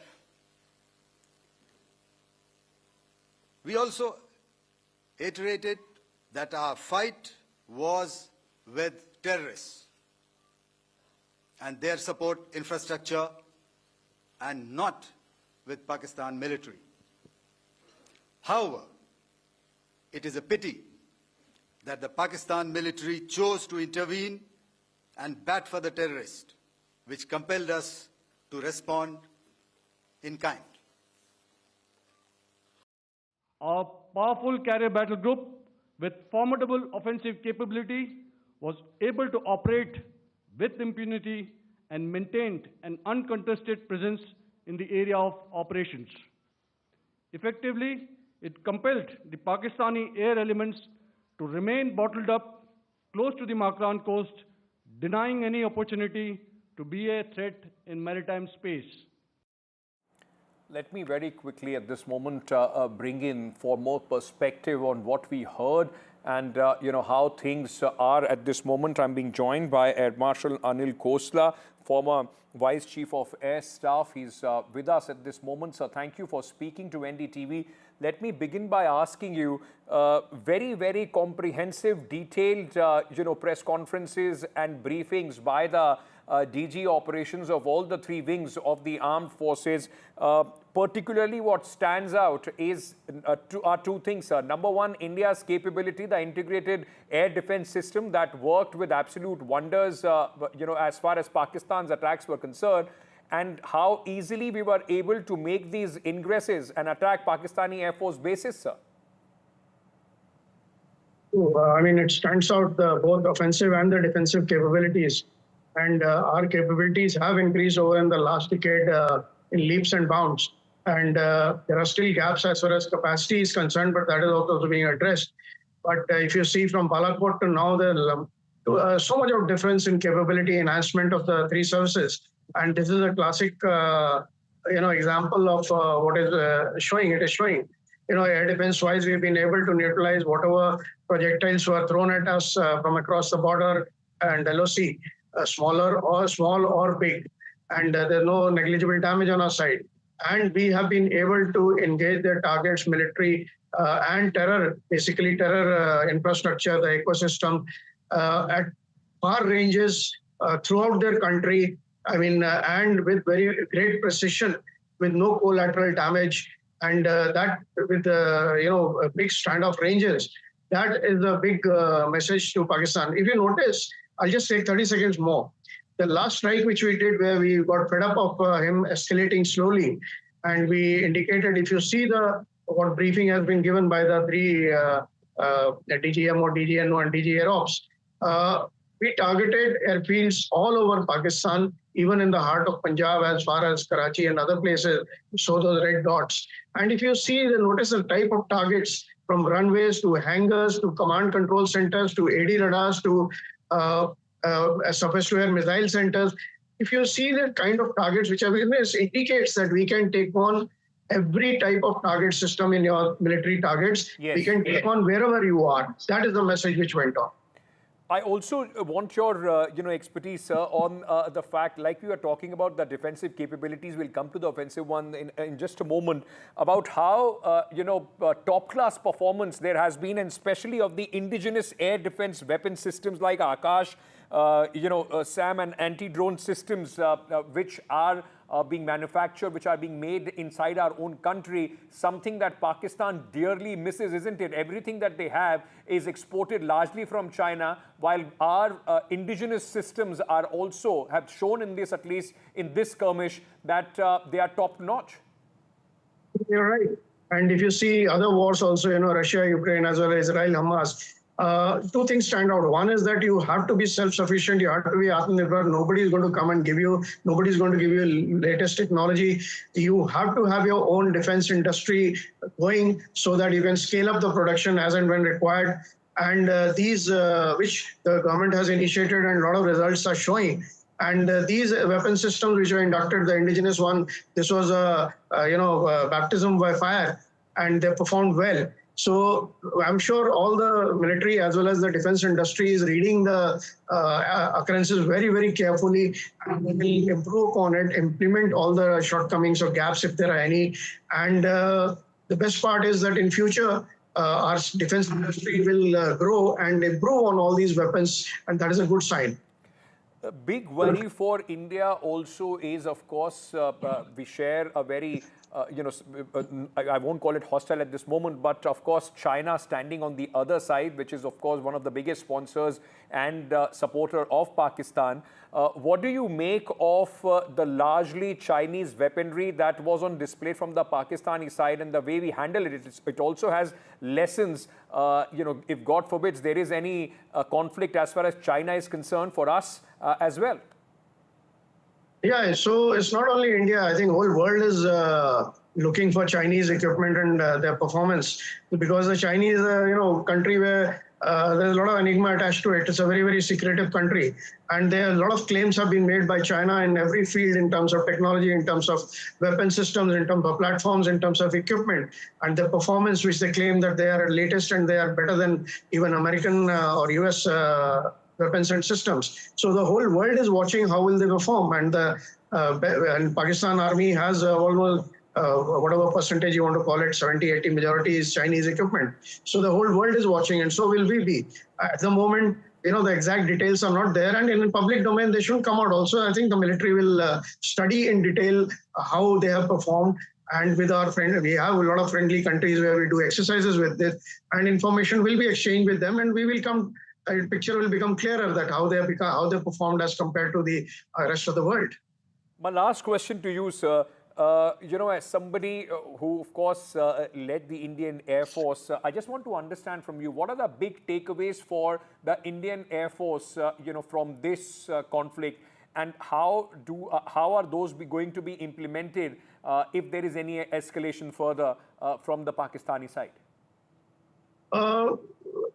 At the moment, I think it's too early to draw conclusions. And once detailed analysis is done of the events, the Indian Air Force, I can tell you from my past experience, every event which happens, every exercise which takes place, and every live event like this which takes place, it is studied in detail, and the lessons are drawn at different levels, tactical level, strategic level, gaps in our equipment, and improvements required in organizational every aspect under every vertical which is related to military operations. And these lessons are converted into to-do list and addressed and monitored till the time they are completed. So in this case also, the lessons will be drawn out. The biggest lesson at the moment, I think, which is not known also to everyone, and is that we have capability-wise, we have grown quite a bit. We have every type of capability. You've seen the example in terms of reach, in terms of standoff, in terms of precision. All sort of capabilities. But capacity is another issue which we need to address, which everyone knows. That is a war endurance we need to improve, because we have a situation on both our borders which are not very, very user-friendly. So thank you so much for taking the time out and speaking to NDTV. Very important to learn from experts, because remember, every conflict, every war or any kind of exercise is also an occasion for the armed forces to build on from there, because every conflict then becomes very, very different. Let me also bring in at this moment Lieutenant General Rajinder Singh, former DG Infantry, and Lieutenant General Rameshwar Roy, Defence Analyst, former Corps Commander, Jammu and Kashmir. Gentlemen, thank you so much for speaking to us at this moment. Let me start with you, General Singh. What are your big takeaways, sir, as this conflict now, at least we have had one night of relative peace and calm across the line of control, the international border and of airspace. Now, there will be a lot of talk about what are the big lessons that the armed forces have drawn from this entire live action. Ankit, the big takeaways, as I look at it, are actually mainly four of them. First and foremost is the takeaway about our decision-making process. It would be quite clear to Pakistan that India's decision-making will be swift and it will be firm. The second big takeaway is the might of the Indian Armed Forces, about the Air Force, Air Marshal Khosla has just now talked about. And I would only like to add one thing, that it clearly proved the efficacy of our integrated air defense system. It also proved the efficacy of our capability to go and strike deep into the enemy territory and take out their air assets. Another important facet, which was quite clear to one and all, is the fact that the kind of integration between the armed forces which we were able to achieve was quite evident. Now, the third important point was that in this operation, it was quite evident after seeing 100% strike on the enemy terrorist camps, that the intelligence that we got about those terrorist camps was absolutely top rate. We were able to pinpoint as to where the terrorists were located, and out of those 28 so-called terrorist camps, it was identified that in 9 of them these terrorists are located, and the pinpoint locations were given to the armed forces so that they could strike them. They could strike them with precision and with absolute professionalism and efficiency. The fourth and the last takeaway of this particular thing is that the nuclear bogey of Pakistan has been called. And I think Pakistan will know once and for all that it is not easy to take India for granted. Lieutenant General Rameshwar Roy, it's very intriguing because there was a lot of, let me say, intrigue about the Turkish drone systems that were provided to Pakistan and also the Chinese military hardware that Pakistan uses. In fact, many analysts were saying that the Turkish drones were one of the most feared across the army, across the military world, because what we saw, the kind of havoc that they reaped and the advantage that they gave Azerbaijan in their battle over Armenia. Now, that question of the Turkish drones have also been answered in many ways by the Indian air defense systems. It was waves and waves of Turkish drones coming towards India, which was more or less with almost 100% accuracy destroyed in air by the Indian air defense systems. Ankit, first of all, no two battlefields can really be compared. How they performed in a particular theater is not a question that we should ask ourselves. Basically, the issue here is that our approach was very well thought out. I'll say not only thought out, but it was think-through approach. We maintained our offensive capabilities. At the same time, we did not forget about defensive capabilities. That nothing would come on us. So what had happened was, as a result of all this, that we followed a multi-layer integrated air defense system alongside a very accurate intelligence information about the target acquisition and how those targets would be neutralized. I would say that from an arsenal that you have, a range that you have, you have to pick up the right kind of a weapon to deal with the right kind of a target. So I would say this matching of the weapon technology or the weapon to destruction of the target was so finely tuned that we left no scope for any errors in that. And that we must complement our tri-service organizations.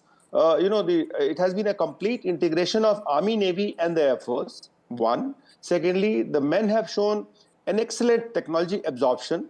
Two, a very good intelligence system has backed up this entire operation through and through right until today.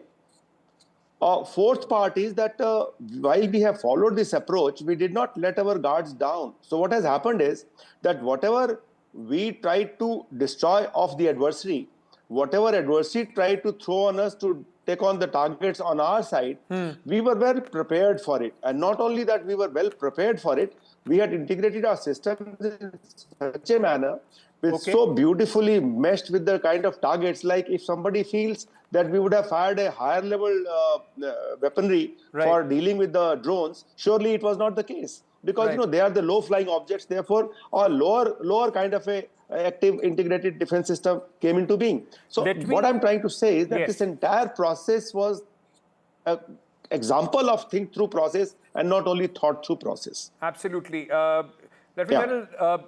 Singh, let me bring you in on this, on the question of which is being debated across the country. Even former veterans have expressed their views on this topic.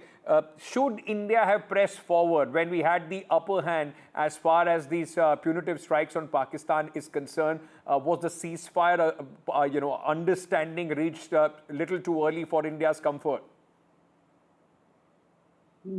No. As far as my opinion is concerned, I think before we come to answer to this particular question, it is pertinent to see as to what was our initial objective that we had set for ourselves.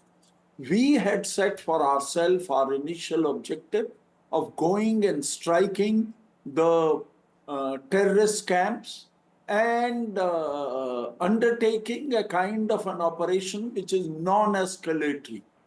It was not our intention to escalate this to a level more than what we were trying to do, that is to target the terrorist camps. Now, the reason that why we had to go and strike deep, the reason why we had to strike multiple targets of Pakistan and also some of their vital air bases was because of the actions of Pakistan, that they were trying and targeting our civilians, they were targeting our various military installations, right? And they were trying to actually widen the scope of contest. Right. So when that was taking place, we had to resort to our punitive measures, in which we were 100% successful. It forced Pakistan to go and seek for ceasefire immediately. Absolutely. I think it was the right time for us to accept that particular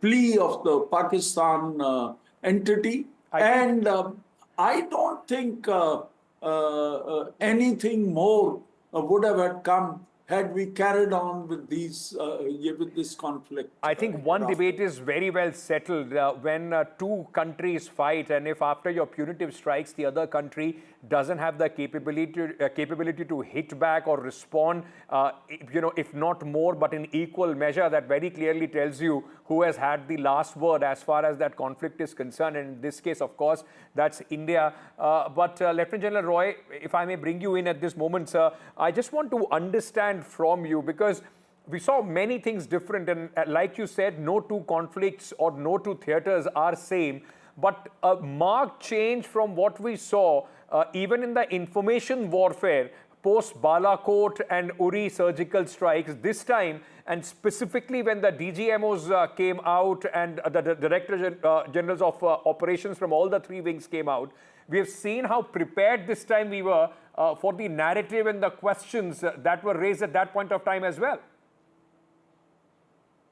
Ankit, absolutely. Let me also say that, the biggest dilemma that the Pakistan had was that, we had mentioned after our strike on 7th of May that we have struck all the 9 terrorist camps which were our target in response to their action of 22nd April. Now, Pakistan's dilemma was they did not have equivalent of those targets on our side because we don't have any terrorist camps here in our country.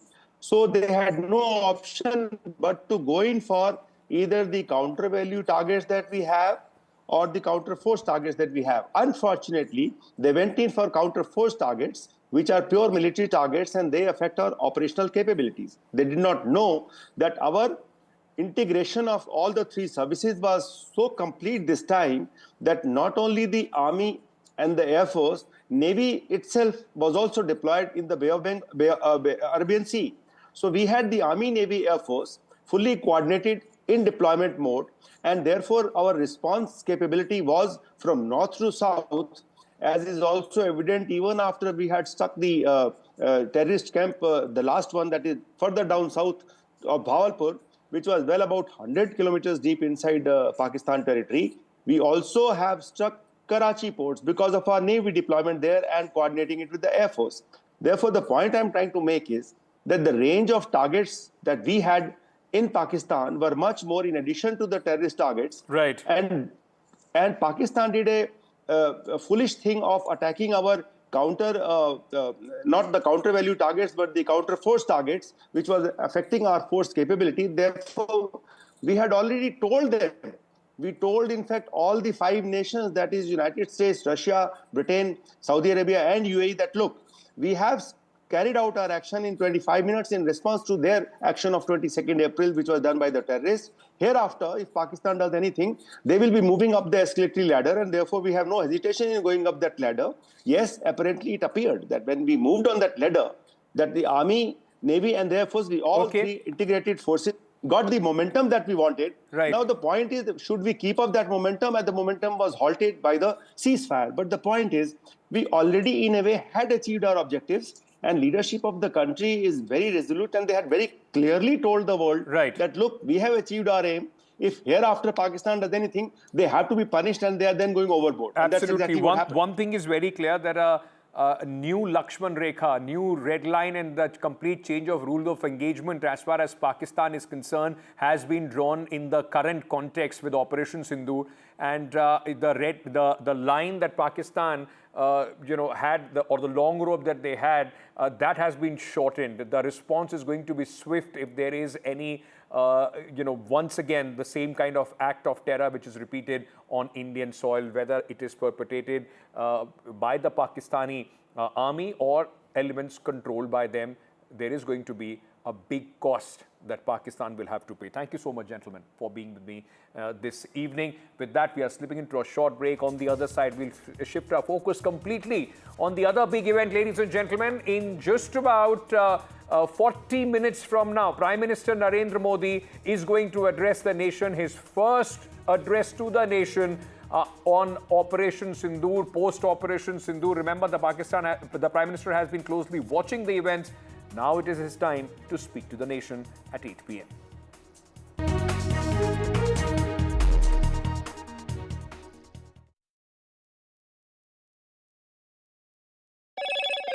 Hello, Moto. Motorola, India's leading AI smartphone brand.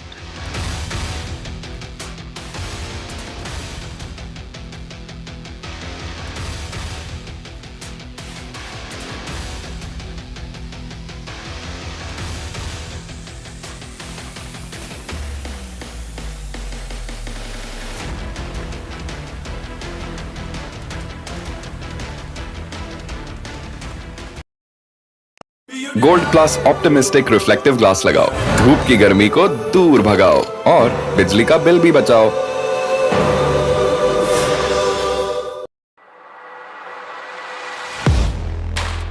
Do you really know the company you invest in?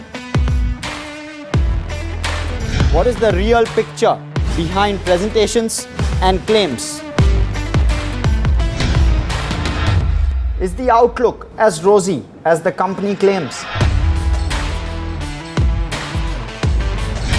Know Your Company, powered by NDTV Profit Research, shines a light on the biggest stock market movers.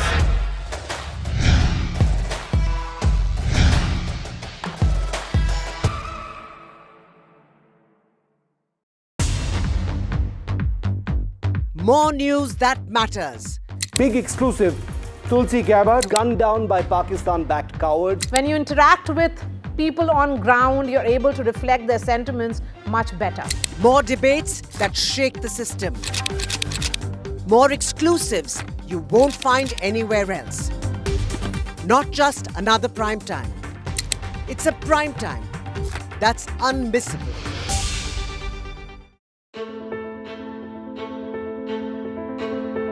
News is not just headlines, it is what impacts you.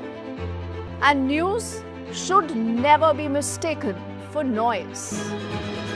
What matters is the reality. Accurate, in-depth, and with the right perspective. For over 20 years, I have been a journalist, and never has clarity mattered more than now. At Newsnight, we go beyond the surface. We dissect the details, challenge the narratives, and bring you the unparalleled clarity you deserve in a world clouded by misinformation. We are bold, we are direct. Newsnight, for the news in your interest. Only on NDTV 24/7.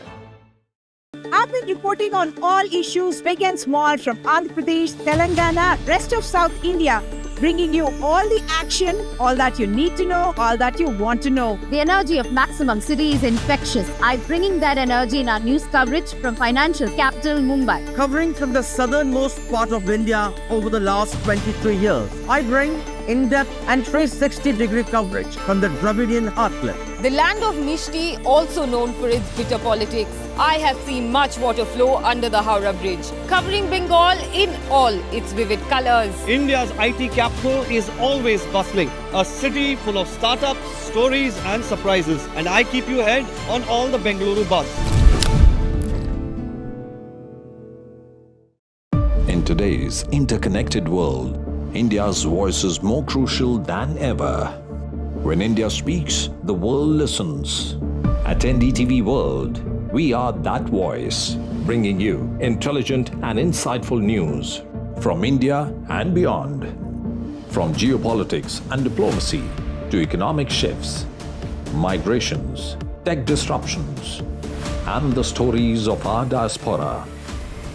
We cover the news that shapes our global future. NDTV World, your new home for global news, is here. If it matters to you, if it matters to you, if it matters to you, it matters to India. It matters to India. And it matters to me.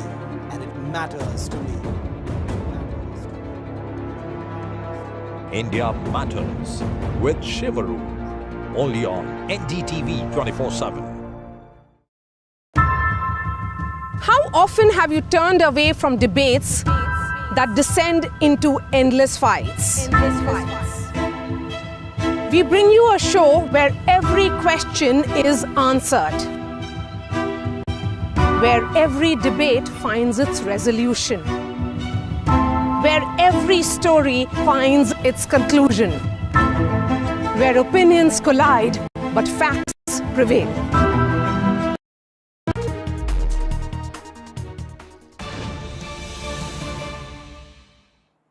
In just about 28 minutes from now, Prime Minister Narendra Modi will begin his address to the nation, his first address post-Operation Sindoor, which was started as punitive strikes in Pakistan on their terror infrastructure resulted in a 48-hour conflict, full-blown war-like situation between India and Pakistan. Prime Minister would be speaking for the very first time. Remember, he has been we've seen the number of meetings every single day throughout the last 4-5 days that the Prime Minister has taken. In fact, we were told that the Prime Minister monitored the Operation Sindoor, the beginning of it, throughout the night as well. My colleague Aishwarya is with me at this moment.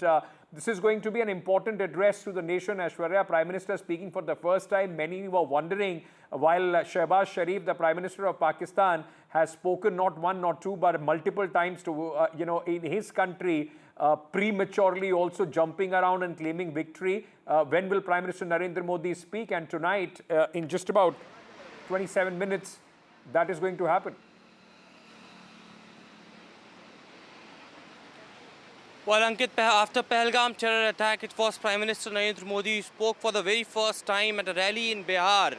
And he switched from Hindi to English to address globally, to address the world about India's intention to hit terrorists, to punish them, to identify them. And that's what the objective of Operation Sindoor was. Indian armed forces were given free hand, and India proved that they can hit and strike the terror infrastructures, be it on the mainland of Pakistan or in Pakistan-occupied Kashmir.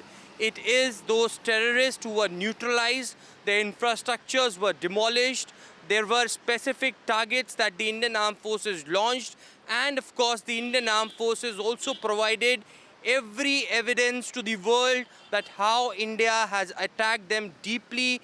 And it was after a full-blown 48 hours of the conflict between Indian Armed Forces and Pakistani Army, the ceasefire was announced. But India made a statement that no terrorist activity will be tolerated in the near future. The sources in the government have earlier stated that it is Prime Minister's straight message, a red line has been drawn, that in the near future, if there is a terror activity in the country, then that will be considered as an act of war and India will act accordingly. Remember, Prime Minister Narendra Modi holding series of meetings, chairing those, reviewing what is happening along with the line of control and also at the international border. Prime Minister Narendra Modi had been chairing several rounds of meetings with the top security officials, and when the North came in for Operation Sindoor, it was Prime Minister who day and night monitored the situation. Yes, of course, at this point in time, there is entire Pakistani media, the Western media, who is trying to propagate and peddle the fake narrative around entire Operation Sindoor, but Indian Armed Forces have given every visual proof to it. It has been come on the visual evidence, the proof by the border security force, which is there out in open when Pakistani's army was have been firing. It was those terrorists who want to, come into the Indian territory, and those were neutralized as well. Right. Prime Minister Narendra Modi would be speaking for the first time, and he will, tell the objectives of Operation Sindoor that was successful in its mission. The Indian Armed Forces had been lauded, just not by the government, but by the opposition as well. And of course, as they said, justice is delivered. And now all eyes would be on Prime Minister Narendra Modi.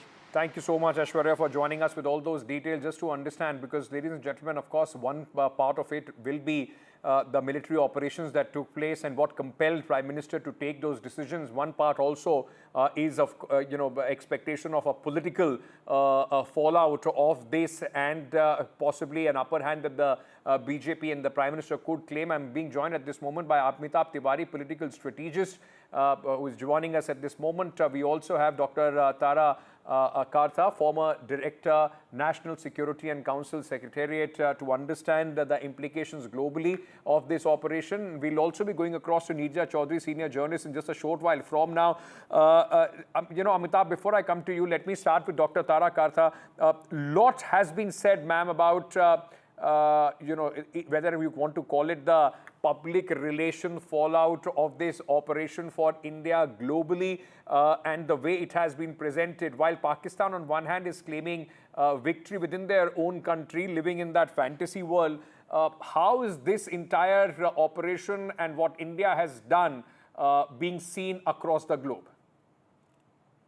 See, first and foremost, the whole titling of Operation Sindoor, that was, I believe, PM's idea. That was an emotional message inside the country. It was so solid.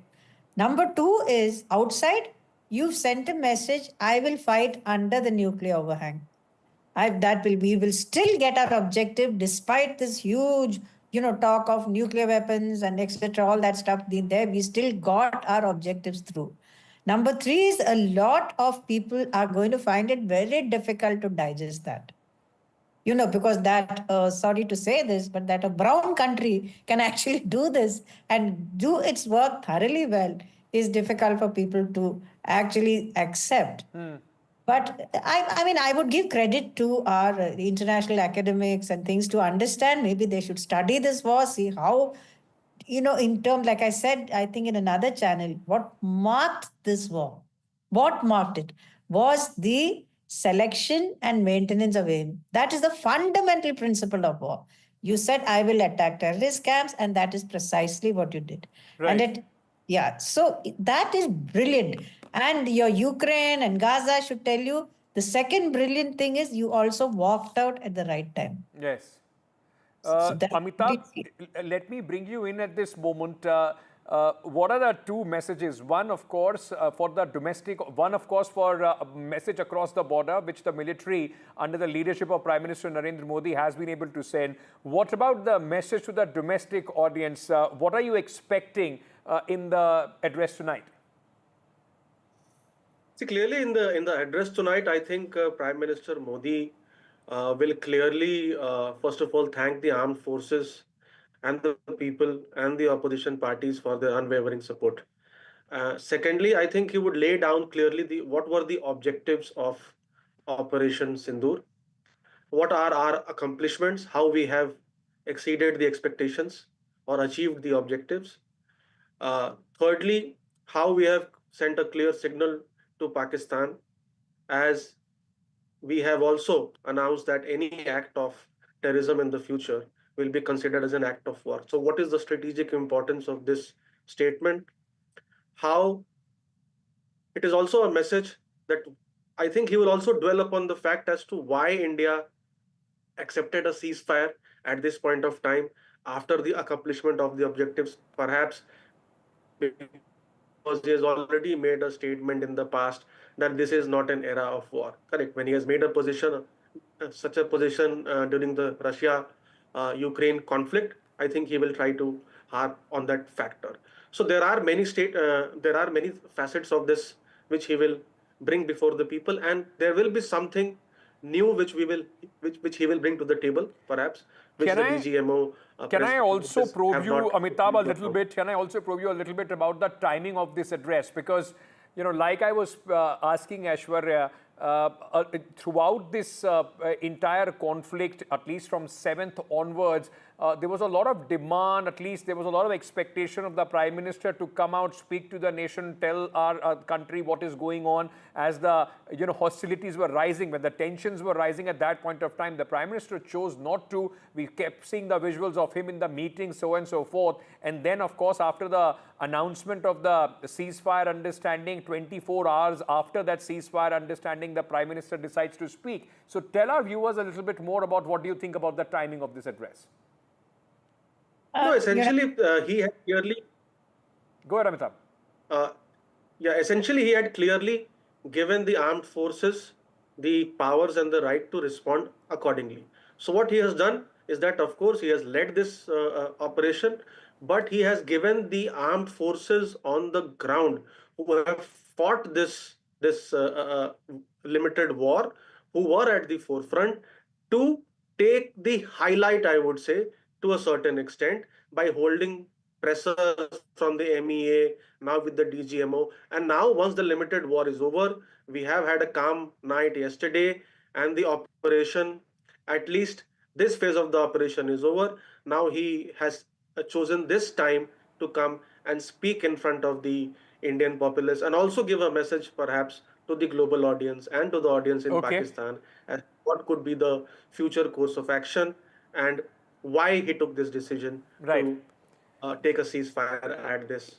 Dr. Kartha, do you also see somewhere in Prime Minister's speech today a message to the global audience? Because a lot has been written, spoken, critiqued about the fact that the ceasefire understanding was announced by United States President Donald Trump even before both the countries, in fact, formally spoke anything about it. India then, of course, through sources have been saying that this was initiated by Pakistanis, brokered by America, because they went running to America after we hit them very, very hard. But that is also a debate that the Prime Minister would also want to, put a stop or an end to, that there is no way that there is a scope for any third party to mediate between India and Pakistan. Oh, absolutely. I don't think there's any question of that. That while we are appreciative, I mean, I think this is what he's going to say, is that we appreciate the US role.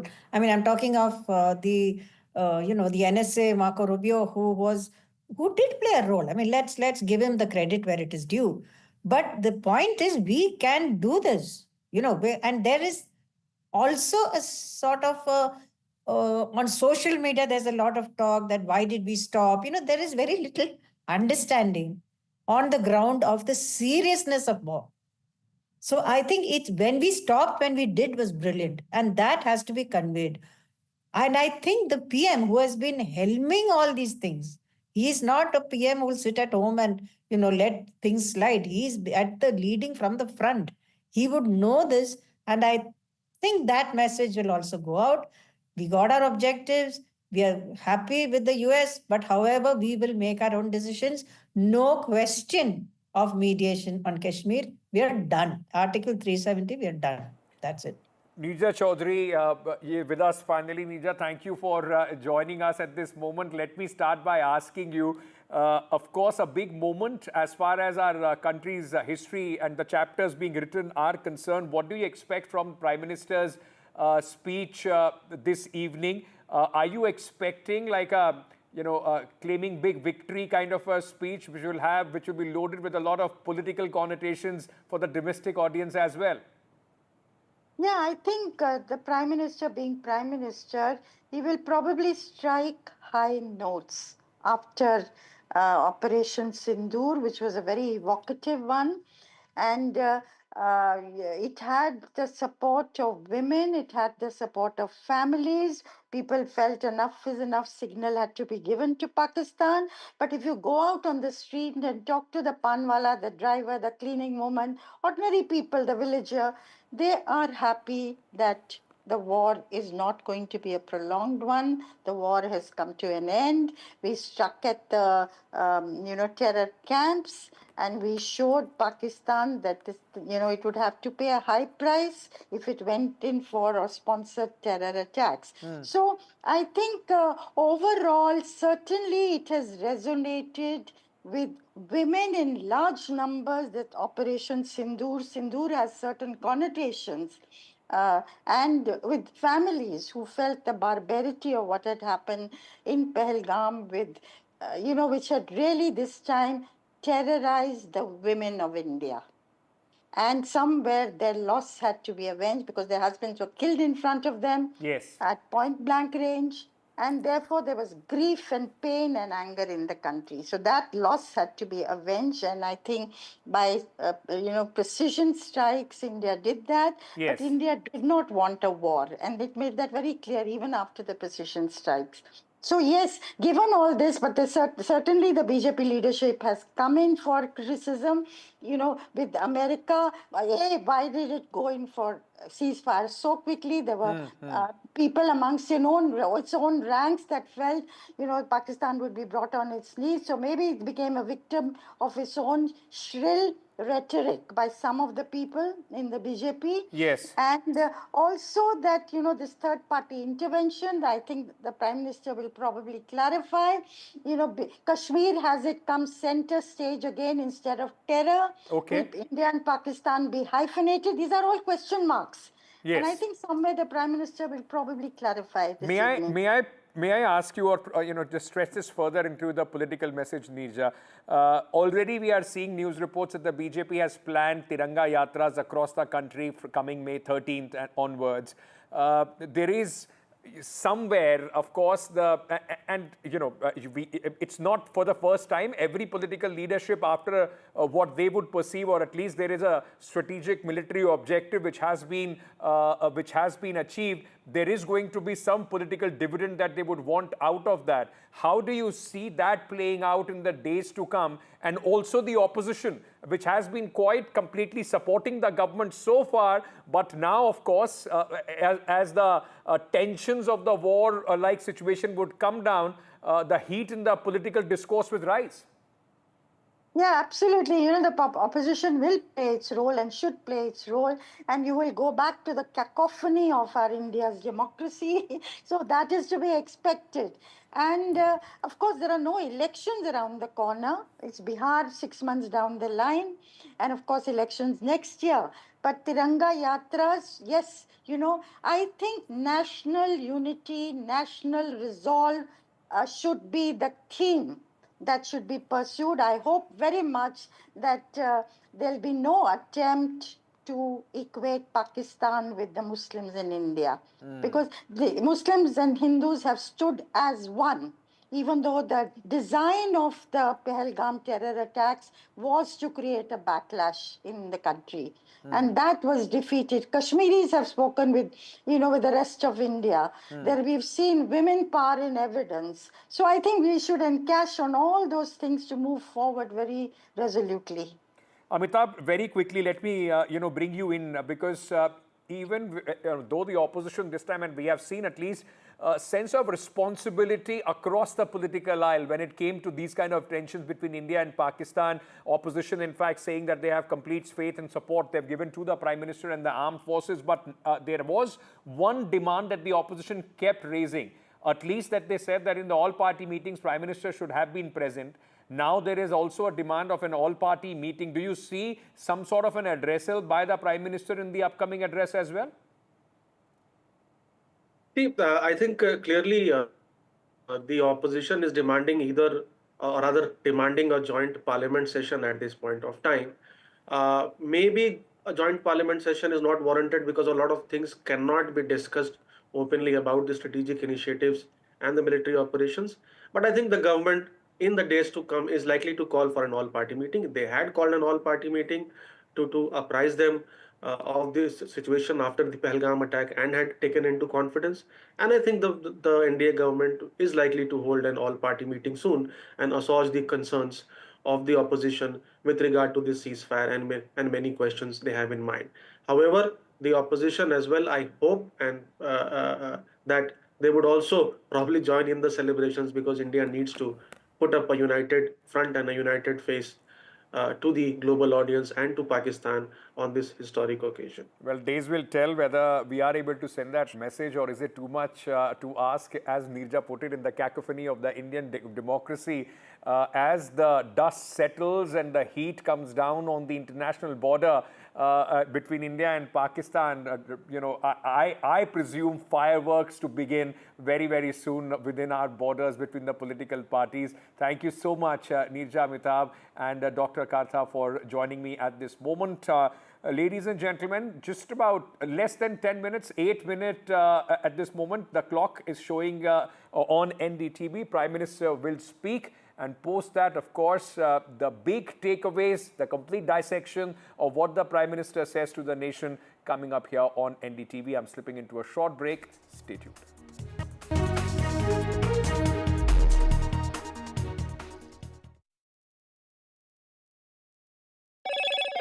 Hello, Moto. Motorola, India's leading AI smartphone brand.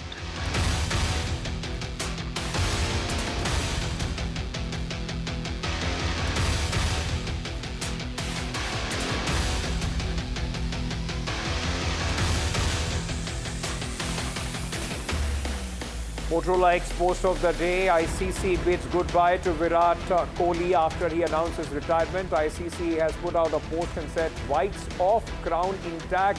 Virat Kohli bids goodbye to Test cricket, leaving behind an unmatched legacy." Gold plus optimistic reflective glass लगाओ, धूप की गर्मी को दूर भगाओ और बिजली का बिल भी बचाओ।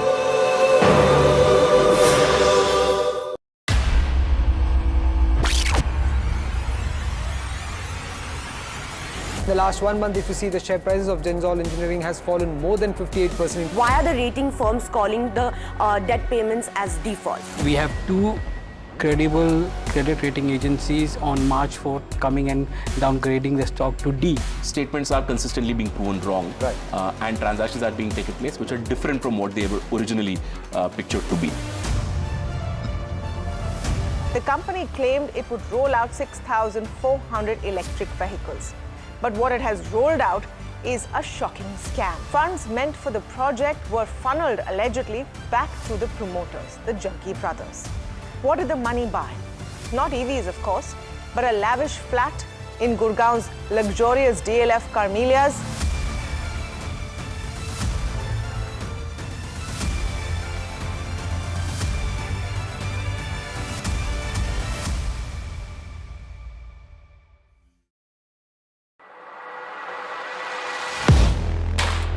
Do you really know the company you invest in? What is the real picture behind presentations and claims? Is the outlook as rosy as the company claims? Know Your Company, powered by NDTV Profit Research, shines a light on the biggest stock market movers.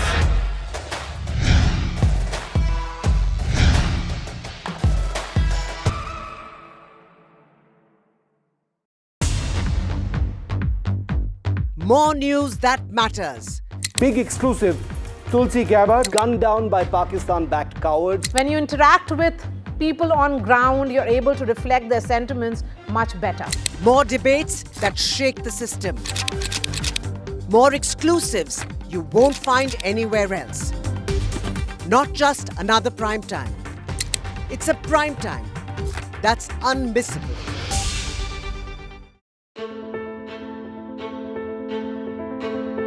News is not just headlines, it is what impacts you. And news should never be mistaken for noise.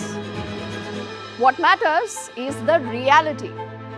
Accurate, in-depth, and with the right perspective. For over 20 years, I have been a journalist, and never has clarity mattered more than now. At Newsnight, we go beyond the surface. We dissect the details, challenge the narratives, and bring you the unparalleled clarity you deserve in a world clouded by misinformation. We are bold, we are direct. Newsnight, for the news in your interest. Only on NDTV 24/7. I've been reporting on all issues big and small from Andhra Pradesh, Telangana, rest of South India, bringing you all the action, all that you need to know, all that you want to know. The energy of maximum city is infectious. I'm bringing that energy in our news coverage from financial capital Mumbai. Covering from the southernmost part of India over the last 23 years, I bring in-depth and 360-degree coverage from the Dravidian heartland. The land of Mishti, also known for its bitter politics. I have seen much water flow under the Howrah Bridge, covering Bengal in all its vivid colors. India's IT capital is always bustling, a city full of startups, stories and surprises. And I keep you ahead on all the Bengaluru buzz. In today's interconnected world, India's voice is more crucial than ever.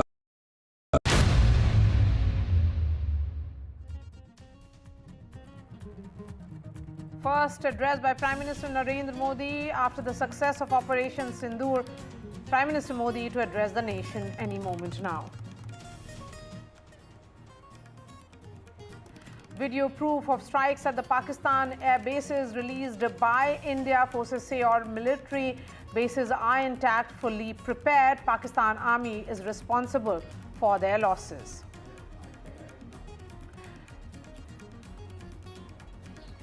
And from dust to dust, if Thomo don't get here, then Lily surely must. जो दुर्दशा कल आपने Pakistan airfields की देखी, हमारी airfields हर प्रकार से operational हैं. Adani made a drone used in Operation Sindoor. Adani owned Alpha Designs builds these drones, and these drones are made in Bengaluru. United States and China agreed to roll back tariffs by 115%. Investors cheer US-China trade deal. And Virat Kohli announces retirement from Test cricket after legendary 14-year career for India. Says he's walking away with a heart full of gratitude.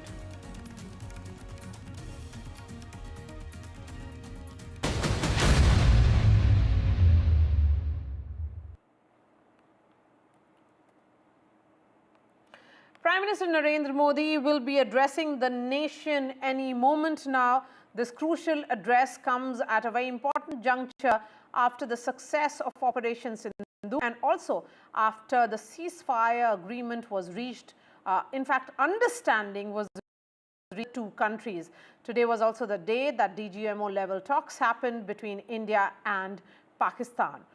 This address particularly is crucial because how does the Prime Minister sees the India-Pakistan equations from here onwards. Remember, the indication that has come in from sources is that this is the new normal which has been established between India and Pakistan, where India carried out, Operation Sindoor, which ensured terror launch pads in Pakistan and Pakistan-occupied Kashmir were completely destroyed and decimated, including one in Muridke and also in Bahawalpur, which was seen as the headquarters of Jaish-e-Mohammed and Lashkar-e-Taiba.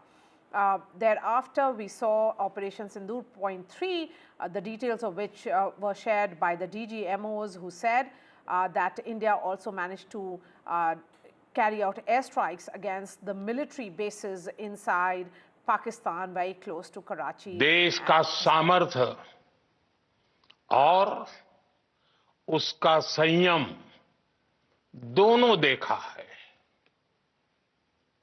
मैं सबसे पहले भारत की पराक्रमी सेनाओं को, सशस्त्र बलों को, हमारी खुफिया एजेंसियों को, हमारे वैज्ञानिकों को, हर भारतवासी की तरफ से सैल्यूट करता हूं।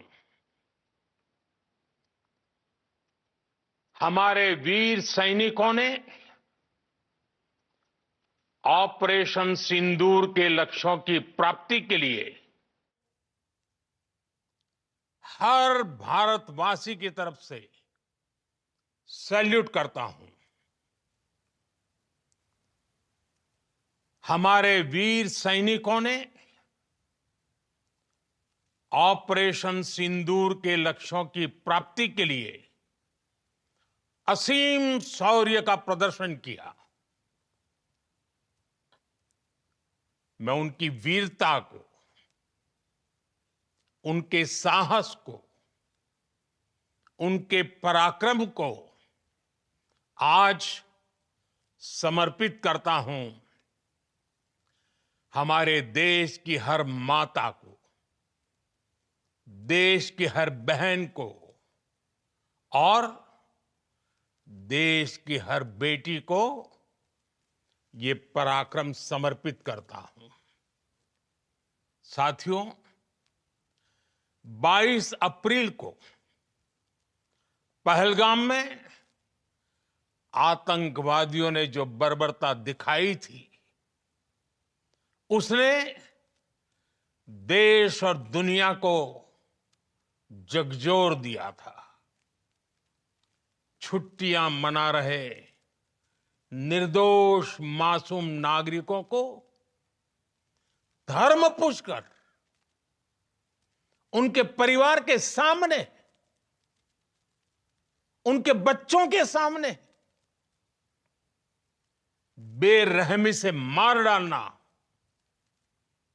यह आतंक का बहुत विभत्स चेहरा था, क्रूरता थी। ये देश के सद्भाव को तोड़ने की घिनौनी कोशिश भी थी। मेरे लिए व्यक्तिगत रूप से ये पीड़ा बहुत बड़ी थी।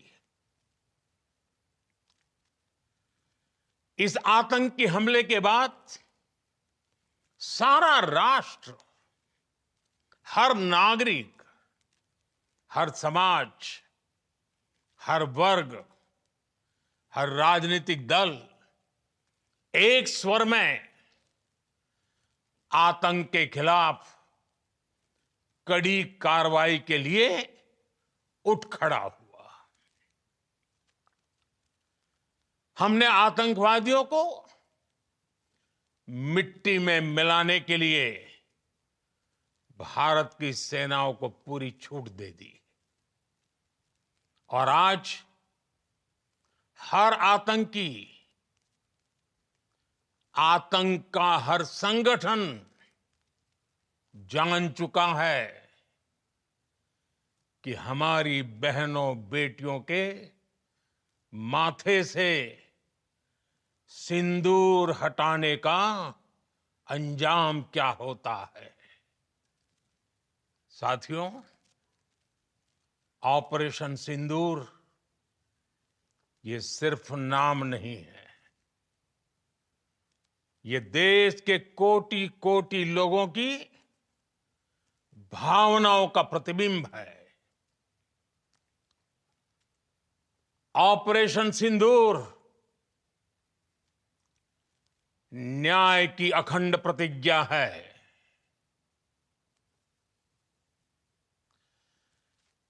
6 मई की देर रात, 7 मई की सुबह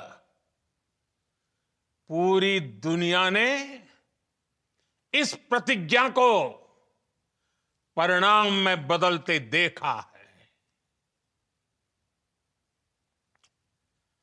भारत की सेनाओं ने पाकिस्तान में आतंक के ठिकानों पर, उनके ट्रेनिंग सेंटर्स पर सटीक प्रहार किया। आतंकियों ने सपने में भी नहीं सोचा था कि भारत इतना बड़ा फैसला ले सकता है। लेकिन जब देश एकजुट होता है, नेशन फर्स्ट की भावना से भरा होता है, राष्ट्र सर्वोपरि होता है, तो फौलादी फैसले लिए जाते हैं, परिणाम लाकर दिखाए जाते हैं। जब पाकिस्तान में आतंक के अड्डों पर भारत की मिसाइलों ने हमला बोला, भारत के ड्रोन्स ने हमला बोला, तो आतंकी संगठनों की इमारतें नहीं, बल्कि उनका हौसला भी थर्रा गया। बहावलपुर और मुरिद के जैसे आतंकी ठिकाने एक प्रकार से ग्लोबल टेररिज्म की यूनिवर्सिटीज रही है। दुनिया में कहीं पर भी जो बड़े आतंकी हमले हुए हैं, चाहे 9/11 हो, चाहे लंदन ट्यूब बॉम्बिंग हो, या भारत में दशकों से जो बड़े बड़े आतंकी हमले हुए हैं, उन सब के तार कहीं ना कहीं आतंक के इन्हीं ठिकानों से जुड़ते रहे हैं। आतंकियों ने हमारी बहनों का सिंदूर उजाड़ा था, इसलिए भारत ने आतंक के ये हेडक्वार्टर्स उजाड़ दिए। भारत के इन हमलों में 100 से अधिक खूंखार आतंकवादियों को मौत के घाट उतारा गया है। आतंक के बहुत सारे आका बीते 2.5-3 दशकों से खुलेआम पाकिस्तान में घूम रहे थे, जो भारत के खिलाफ साजिशें करते थे। उन्हें भारत ने एक झटके में खत्म कर दिया। साथियों, भारत की इस कार्रवाई से पाकिस्तान घोर निराशा में गिर गया था, हताशा में गिर गया था, बौखला गया था। और इसी बौखलाहट में उसने एक और दुस्साहस किया। आतंक पर भारत की कार्रवाई का साथ देने के बजाय पाकिस्तान ने भारत पर ही हमला करना शुरू कर दिया। पाकिस्तान ने हमारे स्कूलों, कॉलेजों को, गुरुद्वारों को, मंदिरों को सामान्य नागरिकों के घरों को निशाना बनाया। पाकिस्तान ने हमारे सैन्य ठिकानों को निशाना बनाया। लेकिन इसमें भी पाकिस्तान खुद बेनकाब हो गया। दुनिया ने देखा कि कैसे पाकिस्तान के ड्रोन्स, पाकिस्तान की मिसाइलें भारत के सामने तिनके की तरह बिखर गई। भारत के सशक्त एयर डिफेंस सिस्टम ने उन्हें आसमान में ही नष्ट कर दिया। पाकिस्तान की तैयारी सीमा पर वार की थी, लेकिन भारत ने पाकिस्तान के सीने पर वार कर दिया। भारत के ड्रोन्स, भारत की मिसाइलों ने सटीकता के साथ हमला किया। पाकिस्तानी वायुसेना के उन एयरबेस को नुकसान पहुंचाया, जिस पर पाकिस्तान को बहुत घमंड था।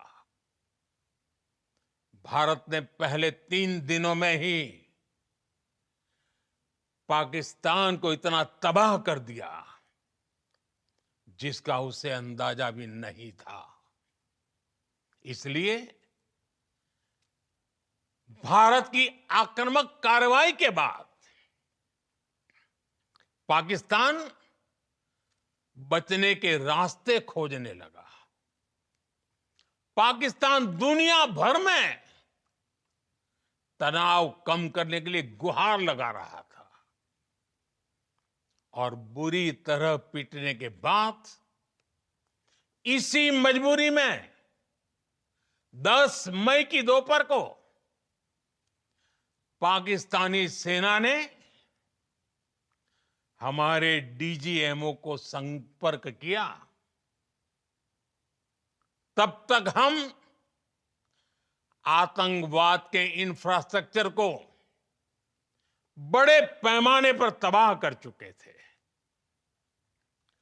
आतंकियों को मौत के घाट उतार दिया गया था। पाकिस्तान के सीने में बसाए गए आतंक के अड्डों को हमने खंडहर बना दिया था। इसलिए जब पाकिस्तान की तरफ से गुहार लगाई गई, पाकिस्तान की तरफ से जब ये कहा गया कि उसकी ओर से आगे कोई आतंकी गतिविधि और सैन्य दुस्साहस नहीं दिखाया जाएगा, तो भारत ने भी उस पर विचार किया। और मैं फिर दोहरा रहा हूं, हमने पाकिस्तान के आतंकी और सैन्य ठिकानों पर अपनी जवाबी कार्रवाई को अभी सिर्फ स्थगित किया है। आने वाले दिनों में हम पाकिस्तान के हर कदम को इस कसौटी पर मापेंगे कि वो क्या रवैया अपनाता है। साथियों, भारत की तीनों सेनाएं,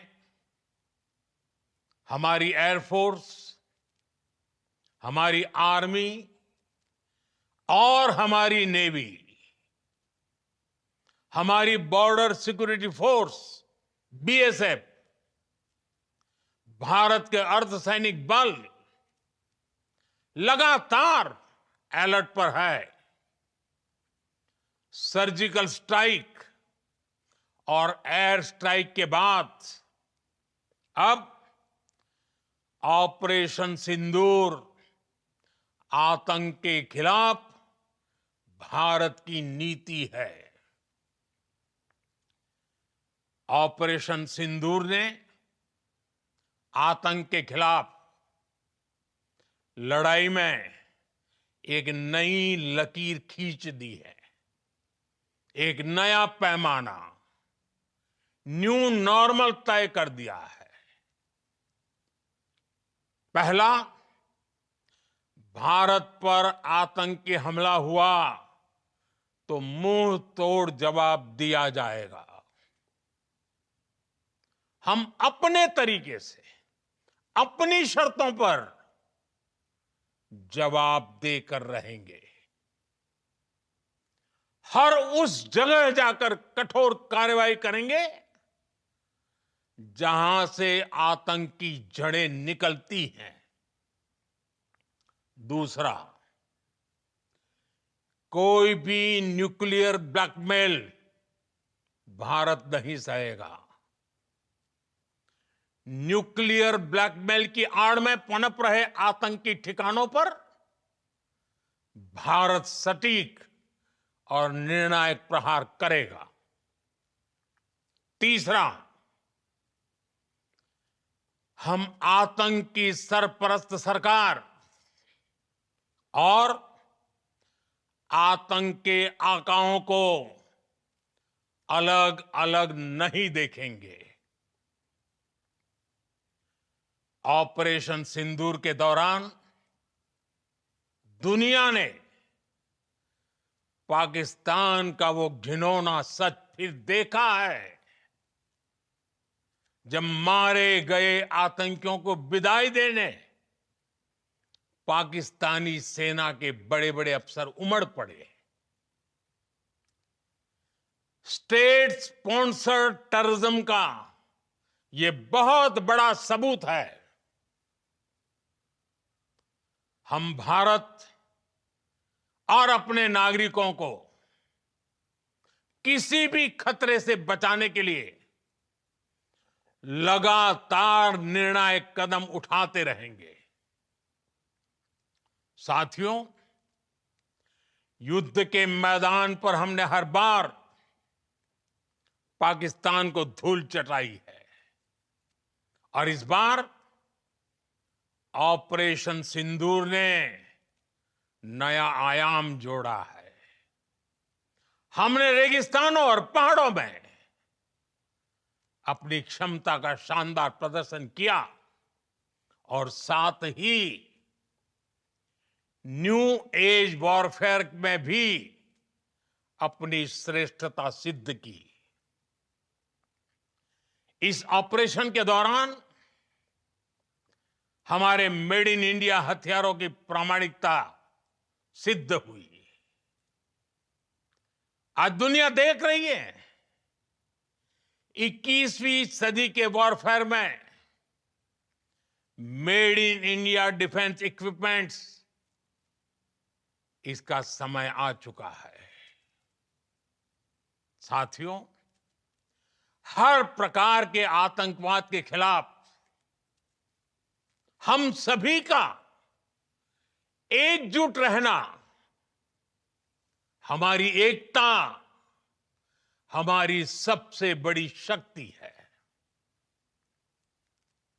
निश्चित तौर पर ये युग युद्ध का नहीं है, लेकिन ये युग आतंकवाद का भी नहीं है। टेररिज्म के खिलाफ जीरो टॉलरेंस, ये एक बेहतर दुनिया की गारंटी है। साथियों, पाकिस्तानी फौज, पाकिस्तान की सरकार जिस तरह आतंकवाद को खाद पानी दे रहे हैं, वो एक दिन पाकिस्तान को ही समाप्त कर देगा। पाकिस्तान को अगर बचना है तो उसे अपने टेरर इंफ्रास्ट्रक्चर का सफाया करना ही होगा। इसके अलावा शांति का कोई रास्ता नहीं है। भारत का मत एकदम स्पष्ट है। टेरर और टॉक एक साथ नहीं हो सकते। टेरर और ट्रेड एक साथ नहीं चल सकते और पानी और खून भी एक साथ नहीं बह सकता। मैं आज विश्व समुदाय को भी कहूंगा, हमारी घोषित नीति रही है, अगर पाकिस्तान से बात होगी तो टेररिज्म पर ही होगी। अगर पाकिस्तान से बात होगी तो पाक ऑक्युपाइड कश्मीर पीओके उस पर ही होगी। प्रिय देशवासियों, आज बुद्ध पूर्णिमा है। भगवान बुद्ध ने हमें शांति का रास्ता दिखाया है। शांति का मार्ग भी शक्ति से होकर जाता है। मानवता शांति और समृद्धि की तरफ बढ़े, हर भारतीय शांति से जी सके, विकसित भारत के सपने को पूरा कर सके, इसके लिए भारत का शक्तिशाली होना बहुत जरूरी है और आवश्यकता पड़ने पर इस शक्ति का इस्तेमाल भी जरूरी है। और पिछले कुछ दिनों में भारत ने यही किया है। मैं एक बार फिर भारत की सेना और सशस्त्र बलों को सैल्यूट करता हूं। हम भारतवासी के हौसले, हर भारतवासी का एकजुटता का शपथ, संकल्प, मैं उसे नमन करता हूं। बहुत बहुत धन्यवाद। भारत माता की जय। भारत माता की जय। भारत माता की जय।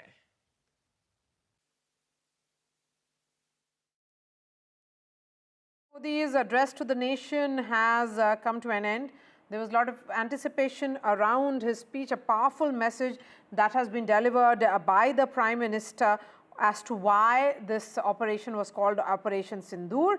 And Prime Minister Modi says that Operation Sindoor is the pledge for justice, and world has seen how the pledge India made can be turned into a reality. Forces launched precision strikes on terrorists inside Pakistan, and no one imagined the scale of our action. Prime Minister Modi going on to say that the world's most terror attacks linked to the sites in Muridke and Bahawalpur have been terror universities, and India has managed to successfully destroy the terror headquarters. Many terror bosses ran free in Pakistan is what the Prime Minister says. Prime Minister went on to say that Pakistan attacked schools, colleges, gurudwaras and mandirs. Pakistan targeted our military installations. One of the big takeaways certainly from the Prime Minister's speech is that we have only postponed our military action. Let me get a quick word from Lieutenant General Vinod Bhatia. Rajiv Dogra, former ambassador, is also joining us. We have Neeja Chaudhary, senior journalist, and Rajat Sethi, political analyst. Lieutenant General Vinod Bhatia, a quick word from you on what Prime Minister Modi said, your big takeaway. I think it's a excellent, very clear-cut directions given by him to the armed forces. He has said zero tolerance to terrorism. He has said that though it's not an era for wars, but terror will not lead us anywhere, and we have to have zero tolerance. That is one message. The message which he has given addresses four constituencies basically. One is addressed to Pakistan to behave. Two, to the Indian public for standing firm. Three, to the armed forces for doing a good job. And four, to the international community that we are a responsible, resurgent, risen nation and we are with you in this global war for terror. So these four constituencies have been addressed by the Prime Minister in a very critical manner, very straightforward manner. And you see, he has also spoken about our operations, that these operations have not been called off, they've just been postponed, and if there is something required, we'll go ahead and do it. There'll be cost and consequences for Pakistan in all domains, especially in the content domain. Zero tolerance for terrorism is something which has always been, and this is now linked to no nuclear blackmail. You know, Pakistan, under the nuclear rattling and nuclear posturing, has always supported terrorism. In 35 years that we've been seeing Pakistan beat India with terrorist acts everywhere, not only J&K but outside J&K. It's only after 2016 surgical strikes that the attacks, terrorist attacks outside of J&K stopped. And then we had 2019 Pulwama and now this. So Operation Sindoor has sent a very clear message. A very graduated response has been given in 2016, 2019 and now. And what has Prime Minister said that it will continue. We will not tolerate terrorism at all. And Pakistan, which is the epicenter of terrorism, which has been which has been responding to terrorism in 9/11, in 7th of July, London bombings, anywhere in the world, if you see terror strikes, they go back to a Pakistan connect. That connect is immediate. There's no thinking about it. So that is what he has brought out to the international community to support us. When, Lieutenant General, when the Prime Minister says that we have only postponed our military action, that's a message which is going clearly that this is an ongoing operation, that if a new red line has been defined by India, then if Pakistan does any kind of misadventure in future, then India will ensure another Operation Sindoor if it were to, make any, perhaps carry out any terror operation inside India. Yes, absolutely. Firstly, I think Operation Sindoor is still continuing. In a way, it is being put on a hold. It is not that it's not there. It is there. And if Pakistan reacts now, does something, you see, Pahalgam was the first shot fired of Pakistan. I don't think these are not non-state actors. These are state actors. And that's what the Prime Minister said. These are state actors. They're state terrorism. I don't know why some of us call it non-state actors. So what he said is Operation Sindoor, the first shot fired with them, we have fired the last shot, and if Pakistan does something more, the shots will continue. That is what Operation Sindoor is all about. That there will be cost and consequence of Pakistan in the kinetic domain, in the military domain, in all domains, diplomatic domain, and also water.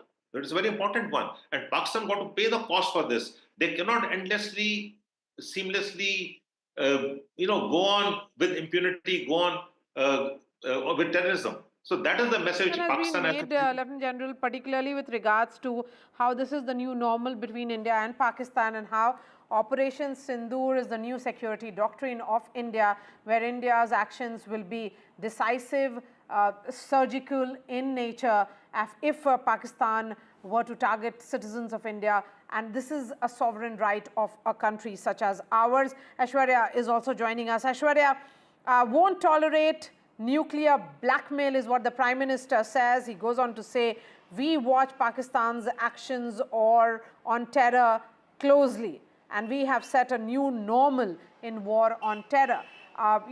These are strong words, something that was needed at this point, and perhaps Prime Minister Modi, known for his excellent communication skills, has communicated it rather effectively.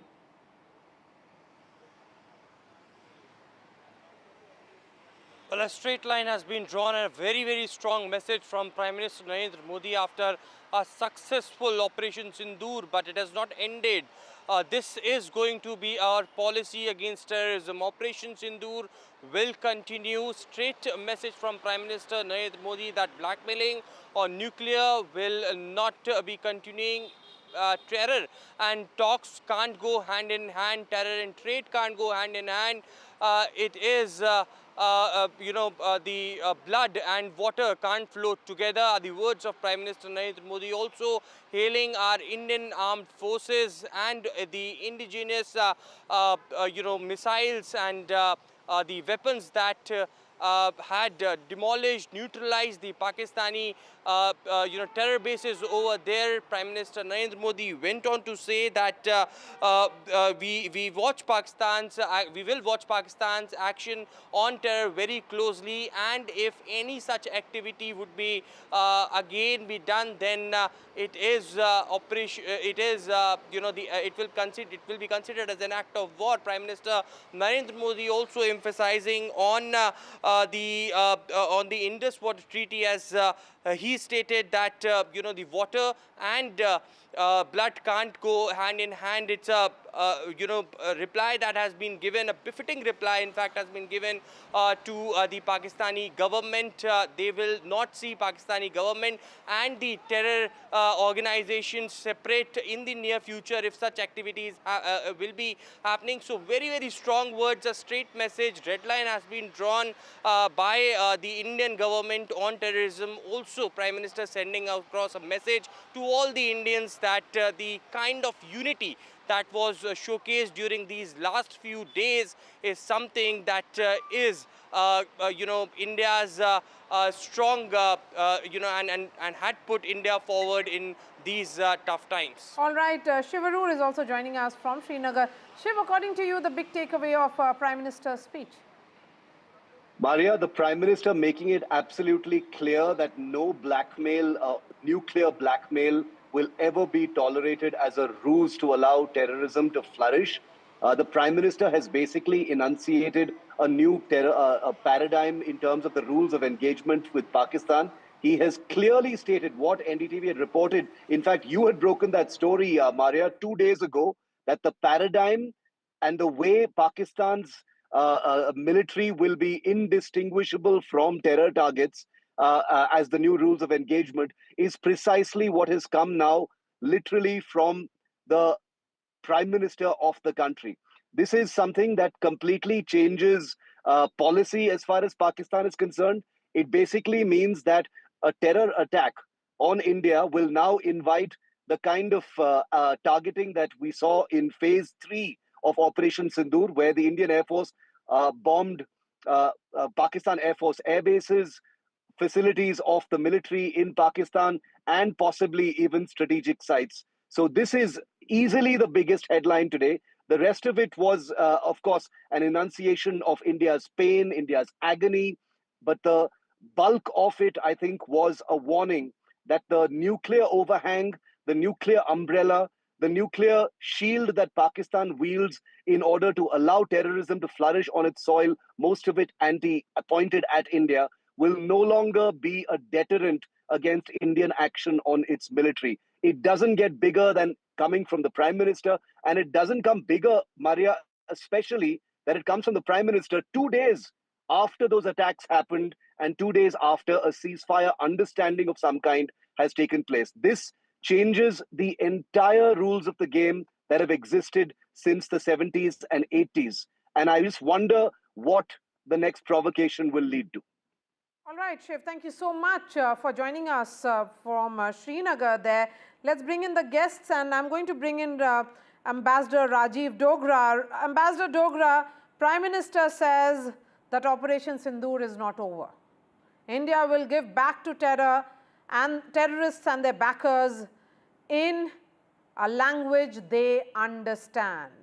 This address to the nation coming after ceasefire, coming at a time when there is a misinformation campaign going online, a sort of narrative building which is being done by the Western media and also by the Pakistanis.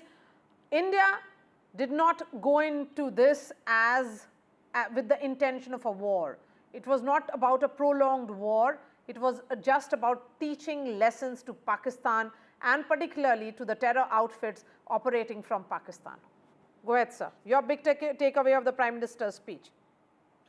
Let me start with the multiple takeaways, and I'll save the biggest takeaway for the latter part of my intervention. One, it was a well-drafted speech. It was comprehensive, covered all aspects, and covered all the addresses that he had in mind. It was meant to assuage those who lost their dearest ones and to tell them that, look, we've taken retribution, your loss cannot be recovered, but the nation is with you. That was point one. The second one was to the nation as such, that look, we are now in a new normal, in fact, the term you used yourself, where we will not just wait for giving an equal response, but we will give a response which shuts up Pakistan. And that is what Air Force did. The third was to the world. And this is what I was hinting at when I began. You know, people might question that, look, this is a prime minister who had told President Putin that this is not the age of war. Prime Minister chose very carefully to address those people and to give them the message that he wished to convey. And that is a very powerful message. He said, this is not the age of war, but this is not the age of terror also. So the linkage is very clear, and the linkage is very significant, that don't push us. Otherwise, the response would be such that you would regret it. So earlier, we were absorbing the shocks. We were absorbing the violence from terrorists. We were absorbing Pakistan's brazen attitude, where they said, okay, give us the proof. Where is the proof? This time, it is a different picture altogether. The proof lies with every bullet that is fired on an Indian, or an Indian establishment, or an Indian soldier. So that is the message which Prime Minister has conveyed very clearly. That, and also the question in many people's mind is that is this the end of the operation? To that also he clarified, sthagit hua hai. That means it's a temporary pause, and it depends on Pakistan's behavior. We have only postponed our military action, is the message that is coming in from the Prime Minister. Perhaps one of the biggest takeaways, we have only postponed military action, is what Prime Minister Modi has said. Neerja Chaudhary, according to you, what are the big takeaways? Look, it was a point-by-point tough speech by the Prime Minister. It wasn't his rhetorical speeches that he has often made. And he countered the points that have arisen after the ceasefire. It was very significant that he made it clear, because, you know, America has talked about brokering this peace, the ceasefire, and it has talked about India and Pakistan meeting at a neutral place. It is Donald Trump has talked about, you know, helping India and Pakistan resolve the Kashmir issue. The Prime Minister was very clear, terror and talk cannot go together. Trade and terror cannot go together. Pani or khoon ek saath nahi ja sakta hai. Those 3 points, he made it very clear. When we talk, it will be on India's terms. And when we talk, POK is going to be part of those talks. So he's made India stand very clear. In the last hours, there has been, you know, reservations and criticism on this count. And I think he also said, you know, if Pakistan has to survive, it should eliminate its terror structure. And you're right, you know, the Operation Sindoor, and he went into it with very evocatively about what it had meant for the women of India. He said it is only be put on hold. We will see how whether Pakistan comes up to scratch or not. So I think he did not mince his words today. And very significantly, at the end, when he says today is Buddha Purnima, this is a day of peace. And you remember, Maria, it was Buddha Purnima when Indira Gandhi went in for the nuclear test in 1974. It was Buddha Purnima again when Atal Bihari Vajpayee went in for the nuclear test in 1998. It's very significant that today when he spoke, it's again Buddha Purnima. And he talks about the strength of India, and only strong India can lead to peace. Thank you for pointing that out, Neerja Chaudhary. A veteran journalist like you knows these nuances so well. So thank you so much, ma'am. Let me bring in Rajat Sethi. Rajat, Prime Minister Modi says, "Ye nyay ki akhand pratigya hai." It's an unbroken promise of justice. That's what Operation Sindoor was. And this is an operation which is ongoing. It reflects the sentiments of our people. He also says that it was Pakistan which urged us to reach a ceasefire. He has given the entire timeline clearly. Yes, Maria, indeed. It was not just me. I believe several of our colleagues and friends felt the similar goosebumps that I felt while Prime Minister was speaking. There was a statesmanly-like strategic composure that he brought in. There was also a very steely resolve. That resolve was so steely that he was visibly, expressing his firm resolve, looking straight into the eyes of Pakistanis. And I believe he was able to convey the message loud and clear. And I believe some sensible minds within Pakistan, instead of dancing on the streets of London and in the streets of Karachi and Islamabad, would pay heeds to what is being said by Prime Minister. India wants to be left alone and carry on with its developmental march. But if they don't heed to what Prime Minister has said, the repercussions would be severe, more severe, and more severe. And I think Prime Minister, who better than him, who could have come in, cleared the air that was being deliberately peddled by Pakistan and some of the stakeholders of Pakistan's success story around the world, would have got the message loud and clear that you will not be setting the agenda between the talks of India and Pakistan whenever that happens. And he was clear, crystal clear, that that the operation, the objectives of the operation were very specific, very clear. There was certain misconception even drawn in locally also within the country, where people felt that while you are on your way, why don't you snatch away Balochistan and take back POK? No military operation works like this. And I believe Prime Minister, right from the outset of his speech, was consistent in his message that this operation was meant to destroy these universities of terrorism that were operating. And it should not be seen that India was an aggressor or a territorial aggressor of any kind. That was not the intent. So therefore, none of the analysts who come on television, like all of us who were baying for more, he has also said that that was not the objective. And I believe with those given objectives of the operation was a thundering success. And this message should go out to everybody in the world.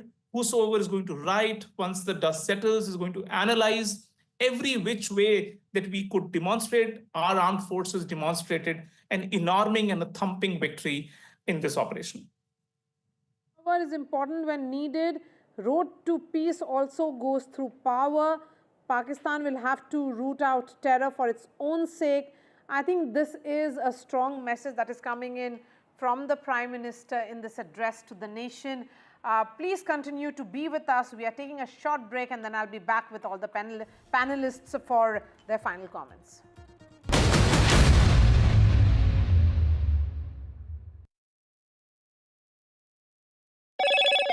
Hello, Moto. Motorola, India's leading AI smartphone brand.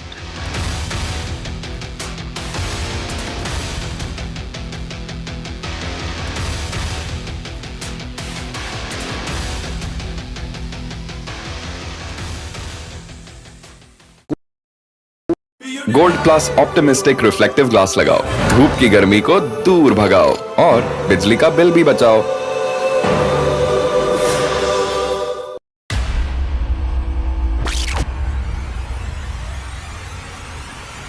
In the last 1 month, if you see, the share prices of Naval Engineering has fallen more than 58%. Why are the rating firms calling the debt payments as default? We have two credible credit rating agencies on March 4th coming and downgrading the stock to D. Statements are consistently being proven wrong, and transactions are being taken place which are different from what they were originally pictured to be. The company claimed it would roll out 6,400 electric vehicles. But what it has rolled out is a shocking scam. Funds meant for the project were funneled allegedly back to the promoters, the Junkie brothers. What did the money buy? Not EVs, of course, but a lavish flat in Gurgaon's luxurious DLF Carmelias.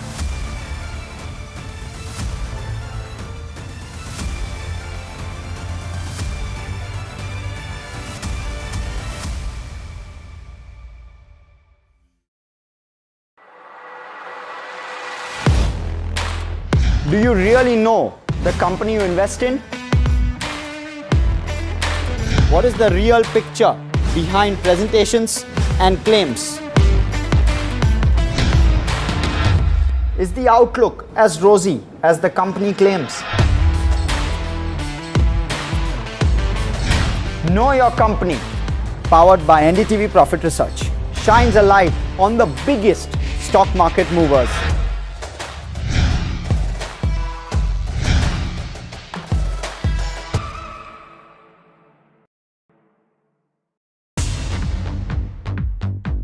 More news that matters. Big exclusive. Tulsi Gabbard gunned down by Pakistan-backed cowards. When you interact with people on ground, you're able to reflect their sentiments much better. More debates that shake the system. More exclusives you won't find anywhere else. Not just another prime time. It's a prime time that's unmissable.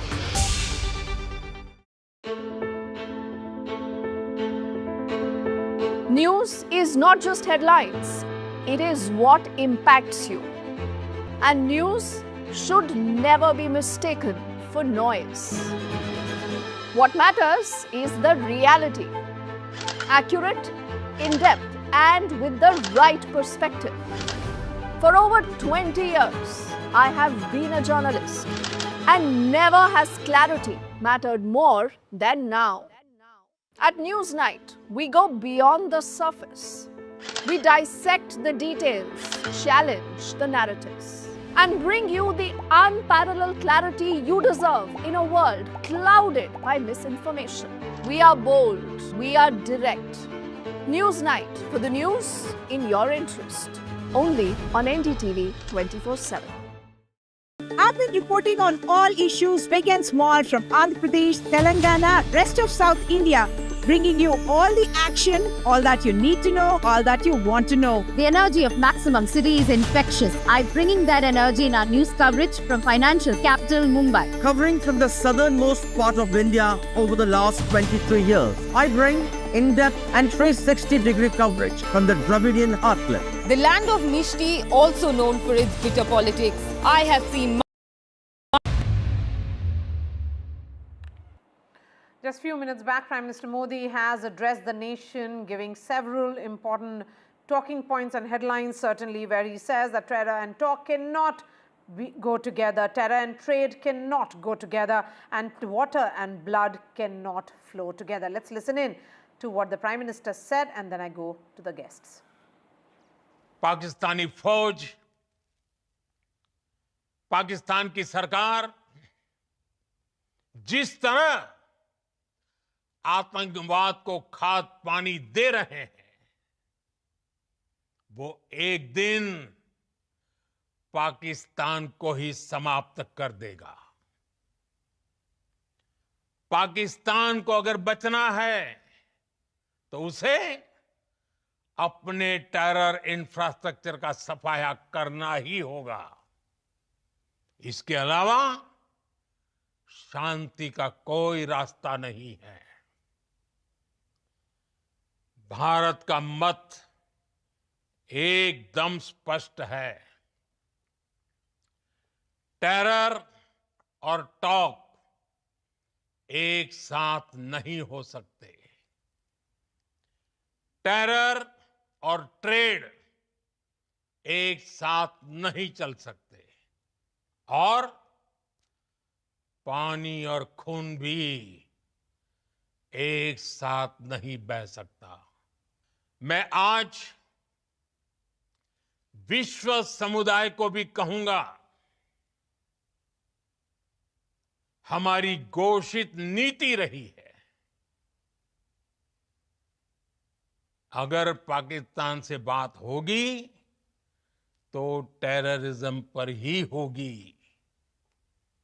अगर पाकिस्तान से बात होगी तो पाक occupied Kashmir PoK उस पर ही होगी। Let me bring in Ambassador Dogra again. Ambassador Dogra, I think besides setting the new normal, the Prime Minister here also pushing the envelope and sending a message that if there will be ever any talks with Pakistan, it can be only on POK and terror? Well, the message couldn't be clearer. He also particularly referred to Pani or Khoon, which is something which Pakistani politicians have been screaming about for the last few days, ever since we put the Indus water treaty on suspension, that if water doesn't flow, then there'll be Indian blood. So that is a message loud and clear which Prime Minister has given. Another thing which I want to point out, and in fact you had referred to it before the intermission, before you went into the break, and that is that the information war has started with this particular unfortunate episode. And it is true that initially Pakistan had the upper hand. But I think hats off to the combined briefing led by Foreign Secretary with the participation of young officers from Ministry of Defense. The message started going out to the world that the Indian story is more solid, it has substance, and there's a need now for the world to have a new normal. And then the last 2-3 days, the defense DG Director Generals of various wings, various Army, Navy, and Air Force, they were just brilliant. And what a contrast they made to the Pakistani spokesperson who was hysterical. So the Indian story is getting told, but there's another interesting connection to the three spokespersons of the Ministry of Defense, especially the Air Forces spokesperson. He read out a couplet from Ramayana about, the ocean not parting when Lord Ram wanted to cross over to Lanka. And then the second part of that couplet is about, if there is force, only then the love can be found. Meaning that the force must be applied to make the other side agree to cooperate. And that is what Prime Minister is also hinting at. That, look, this is a pause, but don't think that we have given up on our resolve. So, all along the coordination between various wings of the government and the messaging at the political level has been brilliant. I hope it continues this way, because for a long time we were reticent in expressing our view, in projecting our view to the world. That's why we lost the Kashmir case in the world opinion. This time we are on the ball and we are ahead of the curve as far as Pakistan's disinformation is concerned. So it's very heartening that Prime Minister has been clear, he's not minced his words, and he's informed Pakistan of the direction that we are taking, and he's given them caution. Okay, Neerja Chaudhary and Rajat Sethi, coming to you as well. Neerja, underlining that India will not tolerate any nuclear blackmail, Prime Minister has said clearly that that Operation Sindoor against Pakistan has only been kept in abeyance, and that future will depend on their behavior. So Pakistan clearly is on notice here. That of course, Pakistan is on notice. There have been two sets of criticism that have come since the declaration of the ceasefire. One is that why go in for a ceasefire suddenly at this time? If India had the advantage, why didn't we just continue till we brought Pakistan to its knees? So he's made it very clear that that ceasefire is not it's put in abeyance. It's just postponed the military action, and we've accepted the ceasefire. And that Pakistan, as you say, is on hold. The second thing was that Kashmir has come center stage instead of terror. And people were criticizing that we'd accepted America's third-party intervention. America talked about India and Pakistan meeting at a neutral place, and that Donald Trump had talked about helping India and Pakistan resolve its whole problem on Kashmir. The Prime Minister has made it very clear. It is terror and terror alone. that is a central issue. He said it again and again in different ways. The terror and trade can't go together, terror and talks can't go together. And as also, if we talk, it'll only be on terror. And of course, POK will also be part of that agenda. So he brought the focus back to terror, which was the reason why we went in for that precision action against the terrorist outfits and headquarters and centers inside Punjab, inside Pakistan, as well as inside POK. So I think he's attempted to counter the criticism that has come about the ceasefire in the last 24 hours or so. Okay, we have just enough time for Rajat Sethi. Rajat Sethi, it is a battle of narrative. We have been talking about it. The Prime Minister's speech perhaps sets the record straight.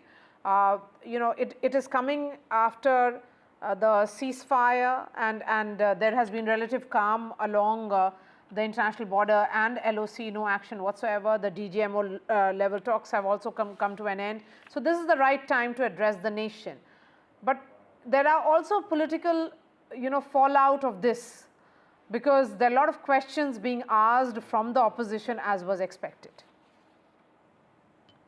So, Maria, I don't think Prime Minister would be too worried about a weakened opposition that much on at least on the nationalistic subjects on muscular foreign policy or muscular military policy. Prime Minister Modi holds his ground pretty well. I don't think that is what is of concern. But the disinformation warfare that was unleashed by Pakistan and some of the supporters who wanted to see Pakistan in a better light around the world, they have spun in a narrative which I believe our officials sitting in embassies and high commissions around the world must ensure that the speech of Prime Minister is translated in the respective languages. And it is the message that he's trying to put out. It is their job to ensure that every key newspaper carries the message of Prime Minister.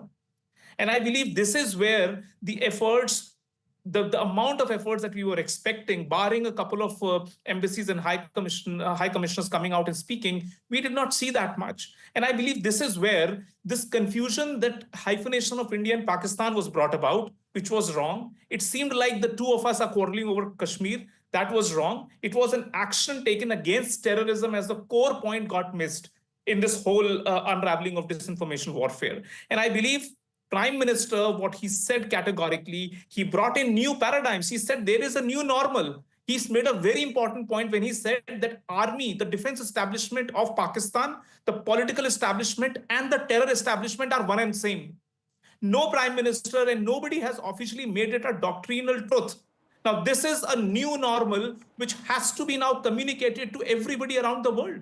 They need to see and understand why we are saying that terror is the same. These are the same set of institutions within Pakistan, and they cannot be delineated.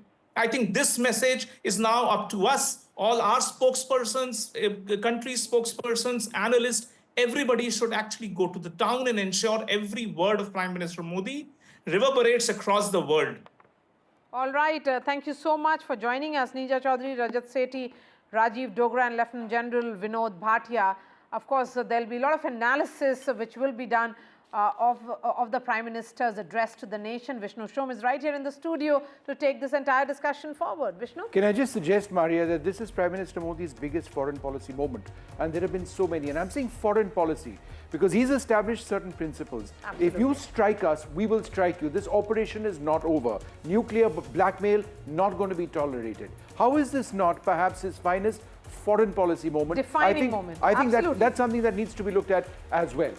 Hello, welcome to Left, Right and Centre. I'm Vishnu Shom. The big story that we are tracking this evening, the Prime Minister's speech, what he's had to say in the last little while. Very, very important remarks. The Prime Minister putting Pakistan on notice. Op Sindoor is been put on hold. It's not over. Op Sindoor is now India's policy on dealing with terror. We took the war to the heart of Pakistan. So many important remarks which have been mentioned by the Prime Minister. Let's quickly track the headlines at this stage. The Prime Minister puts Pakistan on notice. Op Sindoor is now India's policy on terror. We will not tolerate nuclear blackmail. We will watch Pakistan's actions on terror closely. We've set a new normal in the war on terror. A beaten Pakistan begged the world for a ceasefire. We've destroyed Pakistani bases and army infrastructure, says the Prime Minister. The Prime Minister says talks with Pakistan, but only on terror and Pakistan-occupied Kashmir. On Indus river waters, water and blood, Mr. Modi says, cannot flow together.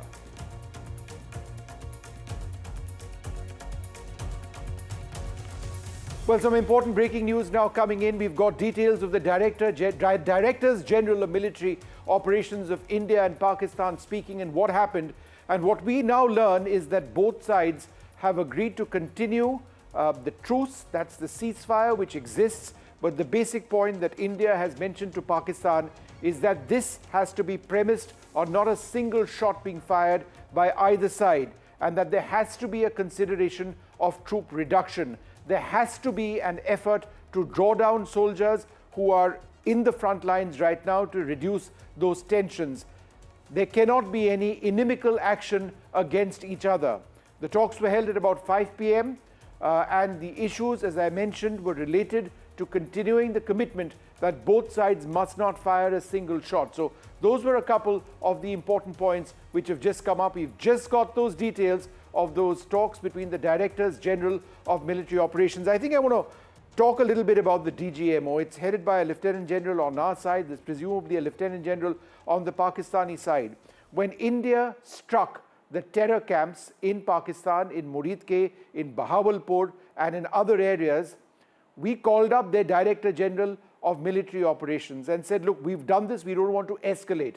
We were rebuffed and our DGMO was told, no, expect a Pakistani retaliation. In a little more than 48 hours, that same Pakistani DGMO called up our DGMO and said, no, wait, perhaps we need to be talking about a ceasefire. And now, today, on the 12th, there is talk about how to take that forward. These are important steps, but perhaps steps because India was able to hit Pakistan hard on the ground, not just at terror camps, but also in military bases.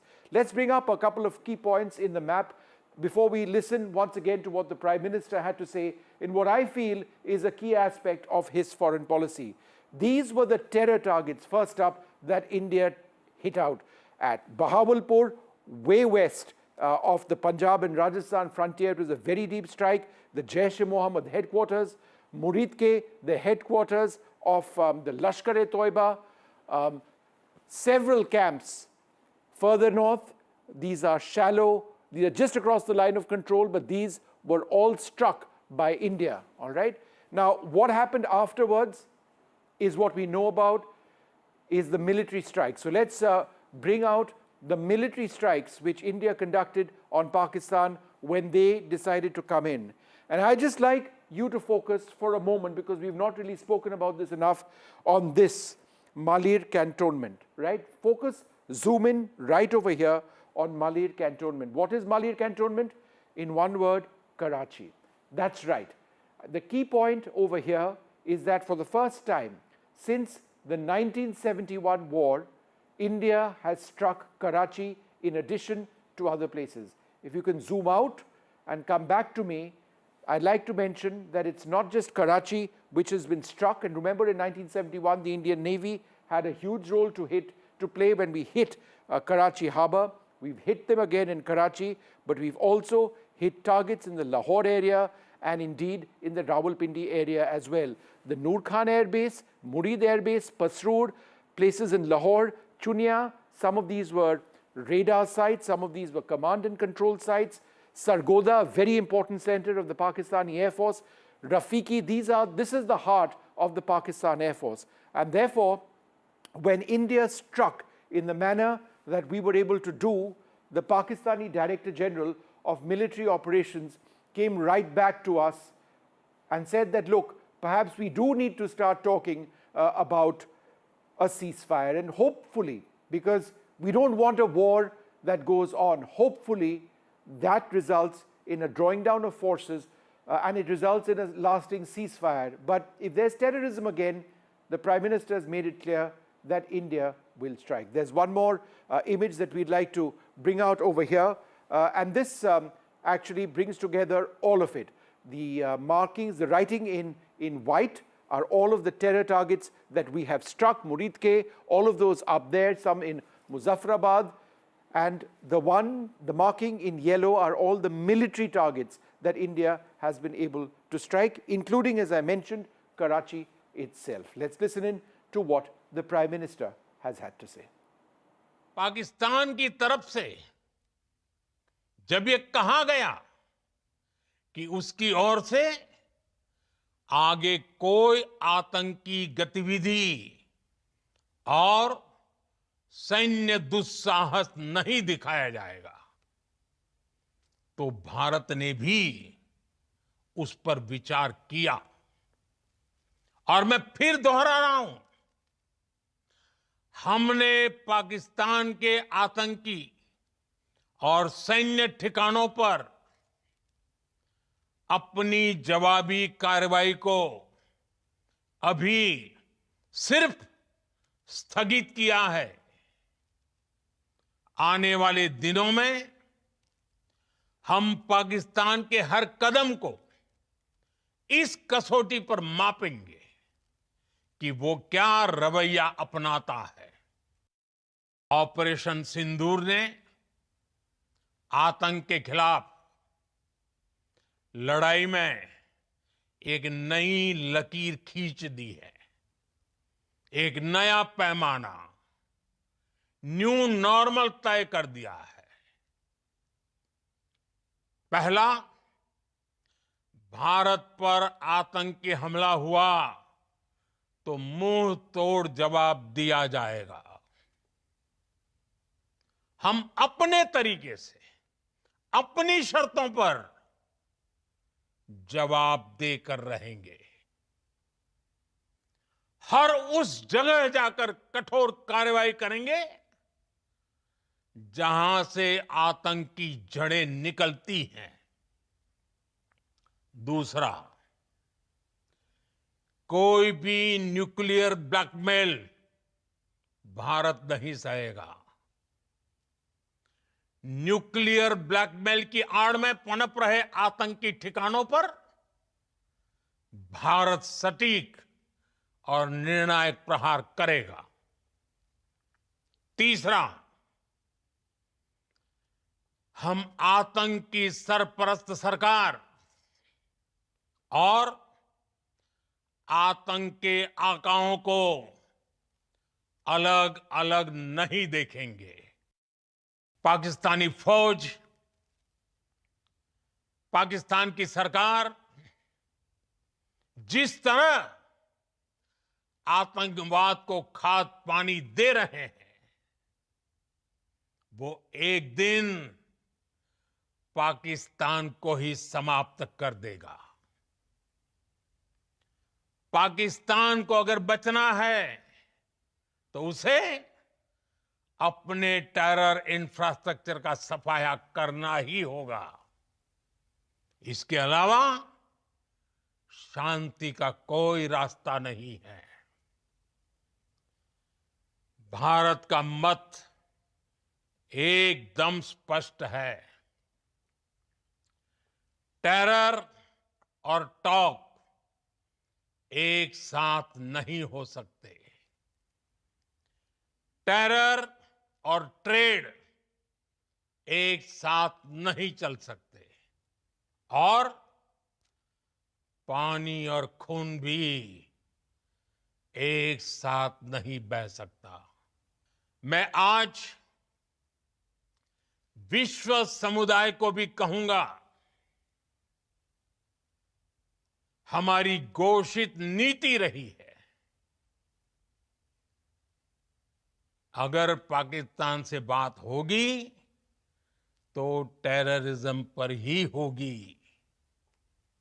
अगर पाकिस्तान से बात होगी तो पाक occupied Kashmir, PoK, उस पर ही होगी। Operation सिंदूर के दौरान दुनिया ने पाकिस्तान का वो घिनौना सच फिर देखा है, जब मारे गए आतंकियों को विदाई देने पाकिस्तानी सेना के बड़े बड़े अफसर उमड़ पड़े। स्टेट स्पॉन्सर्ड टेररिज्म का ये बहुत बड़ा सबूत है। हम भारत और अपने नागरिकों को किसी भी खतरे से बचाने के लिए लगातार निर्णायक कदम उठाते रहेंगे।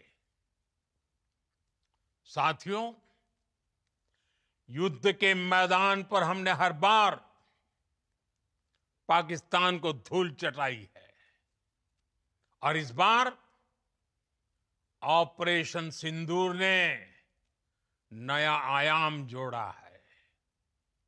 हमने रेगिस्तानों और पहाड़ों में अपनी क्षमता का शानदार प्रदर्शन किया और साथ ही न्यू एज वॉरफेयर में भी अपनी श्रेष्ठता सिद्ध की।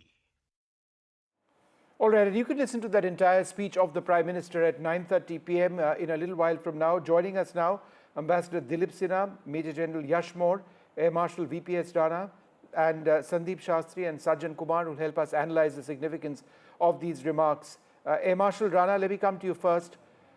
How are the remarks made by the Prime Minister directly linked to the ability of the Indian Air Force in sending out a strong message by carrying out very precise targeting and strikes of a number of Pakistani air bases? How have those strikes ultimately boiled down to what the situation presently is?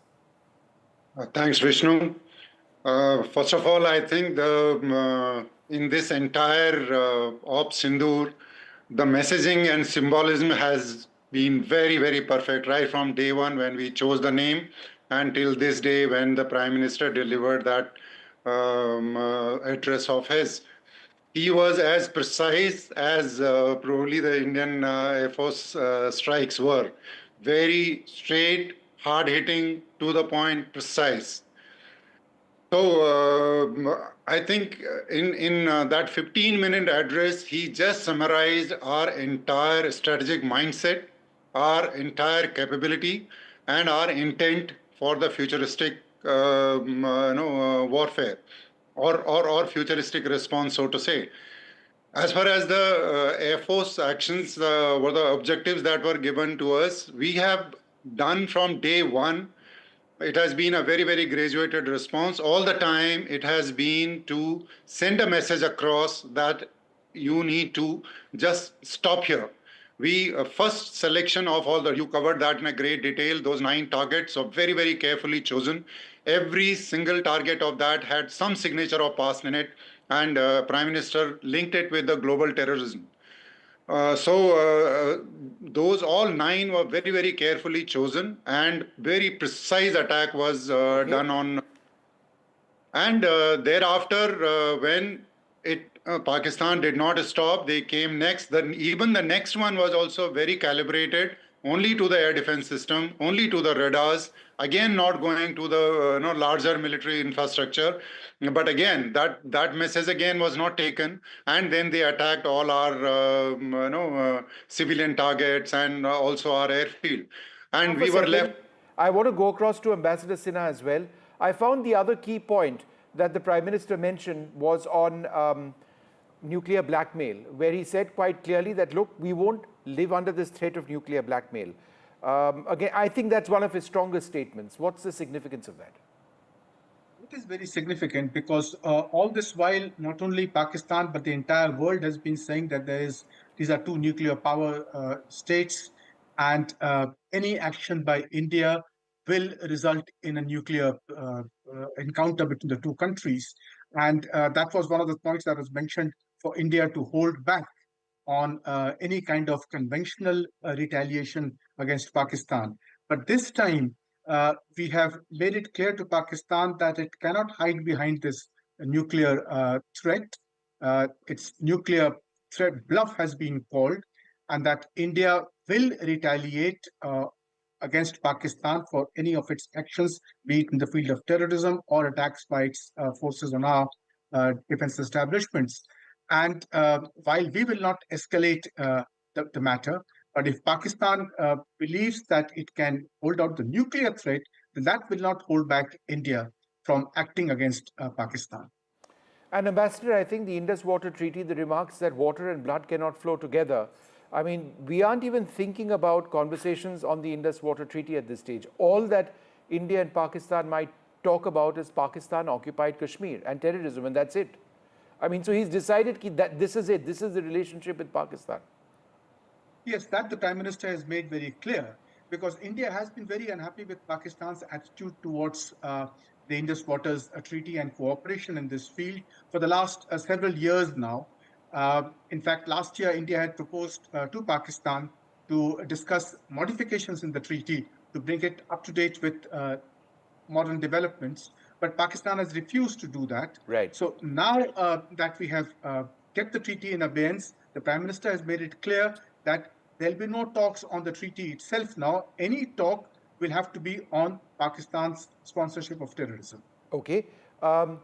General Yashmore, it just strikes me that, you know, in terms of the attacks on Pakistani air bases, it just, the satellite imagery is absolutely clear. You know, there's no, unlike Balakot when there wasn't really satellite imagery from our side, this time there is. And it's just very specific targets which have been struck. We didn't escalate it beyond a certain point. I think the messaging at this level of retaliation was that, look what we could do. Had this escalated further, then we could have really saturated those air bases, because it's quite evident that they were unable to defend against our missiles, whether it's the BrahMos, the Scalp, the Hammer, or whatever else that it is that we used. Would you agree? Yeah, Vishnu, I think in this entire way, the way we launched Operation Sindoor, the initial briefing where we got the two officers along with the foreign secretary, and then last 2 days, the way our DGMOs, the Army DGMO, Air and Naval rep, along with them, I think it was brilliant. There's no zingoism, there's no rhetoric. The professional and the brilliant manner in which this entire operation has been planned and executed, the tri-service synergy was visible, the synergy at the national level was visible, and it appeared that, yeah, finally the entire system of the CCS and working downwards towards various ministries was absolutely brilliant, very well done. And the way our officers conducted themselves was very good, very professional. Now, coming to the manner in which we chose the airfields, I think again a great messaging. You know, hitting into the desert sector of southern Sindh, hitting Malir cantonment where 5 corps of Pakistan is situated. And I must tell my audience that if a decision in any future war we really have to seek, it has to come in the desert sector. There are open spaces there. And that is where the might of the Indian mechanized forces, along with our Air Force and the Navy, only theater where the Navy, Air Force and Army can really bring its entire might and make Pakistan, come to its knees, will be in the southern sector. So that is why it conveyed many things. It conveyed the messaging was very clear, signaling was very clear, choosing of targets were very clear. So hats off. And seeing at the Jacobabad and Malir being hit, pinpoint hit by our weapon systems, by the Air Force, and showing it to the world, I think that is where in the escalatory ladder, we retained the initiative. Vishnu, is very important when we go proactive. Part of our proactive strategy is to hit hard and then hit harder and continue hitting harder in the escalatory cycle. Don't let the enemy recover from where we've started. But when we caused, there was a pause, which the Prime Minister said, it is a pause in Operation Sindoor, I think coming on our own terms. And it largely conveys this message to our Indian audience as well as to Pakistan very, very clearly. Vishnu. All right. Sandeep Shastri, we've spoken about so many aspects of India's foreign policy. But in terms of what the Prime Minister said today, wouldn't you say that over the last so many years, we've seen so many strands of India's foreign policy, this could actually be one of the defining hallmarks of India's foreign policy in terms of where we stand against the fight for terror, how we will walk the talk, and the message to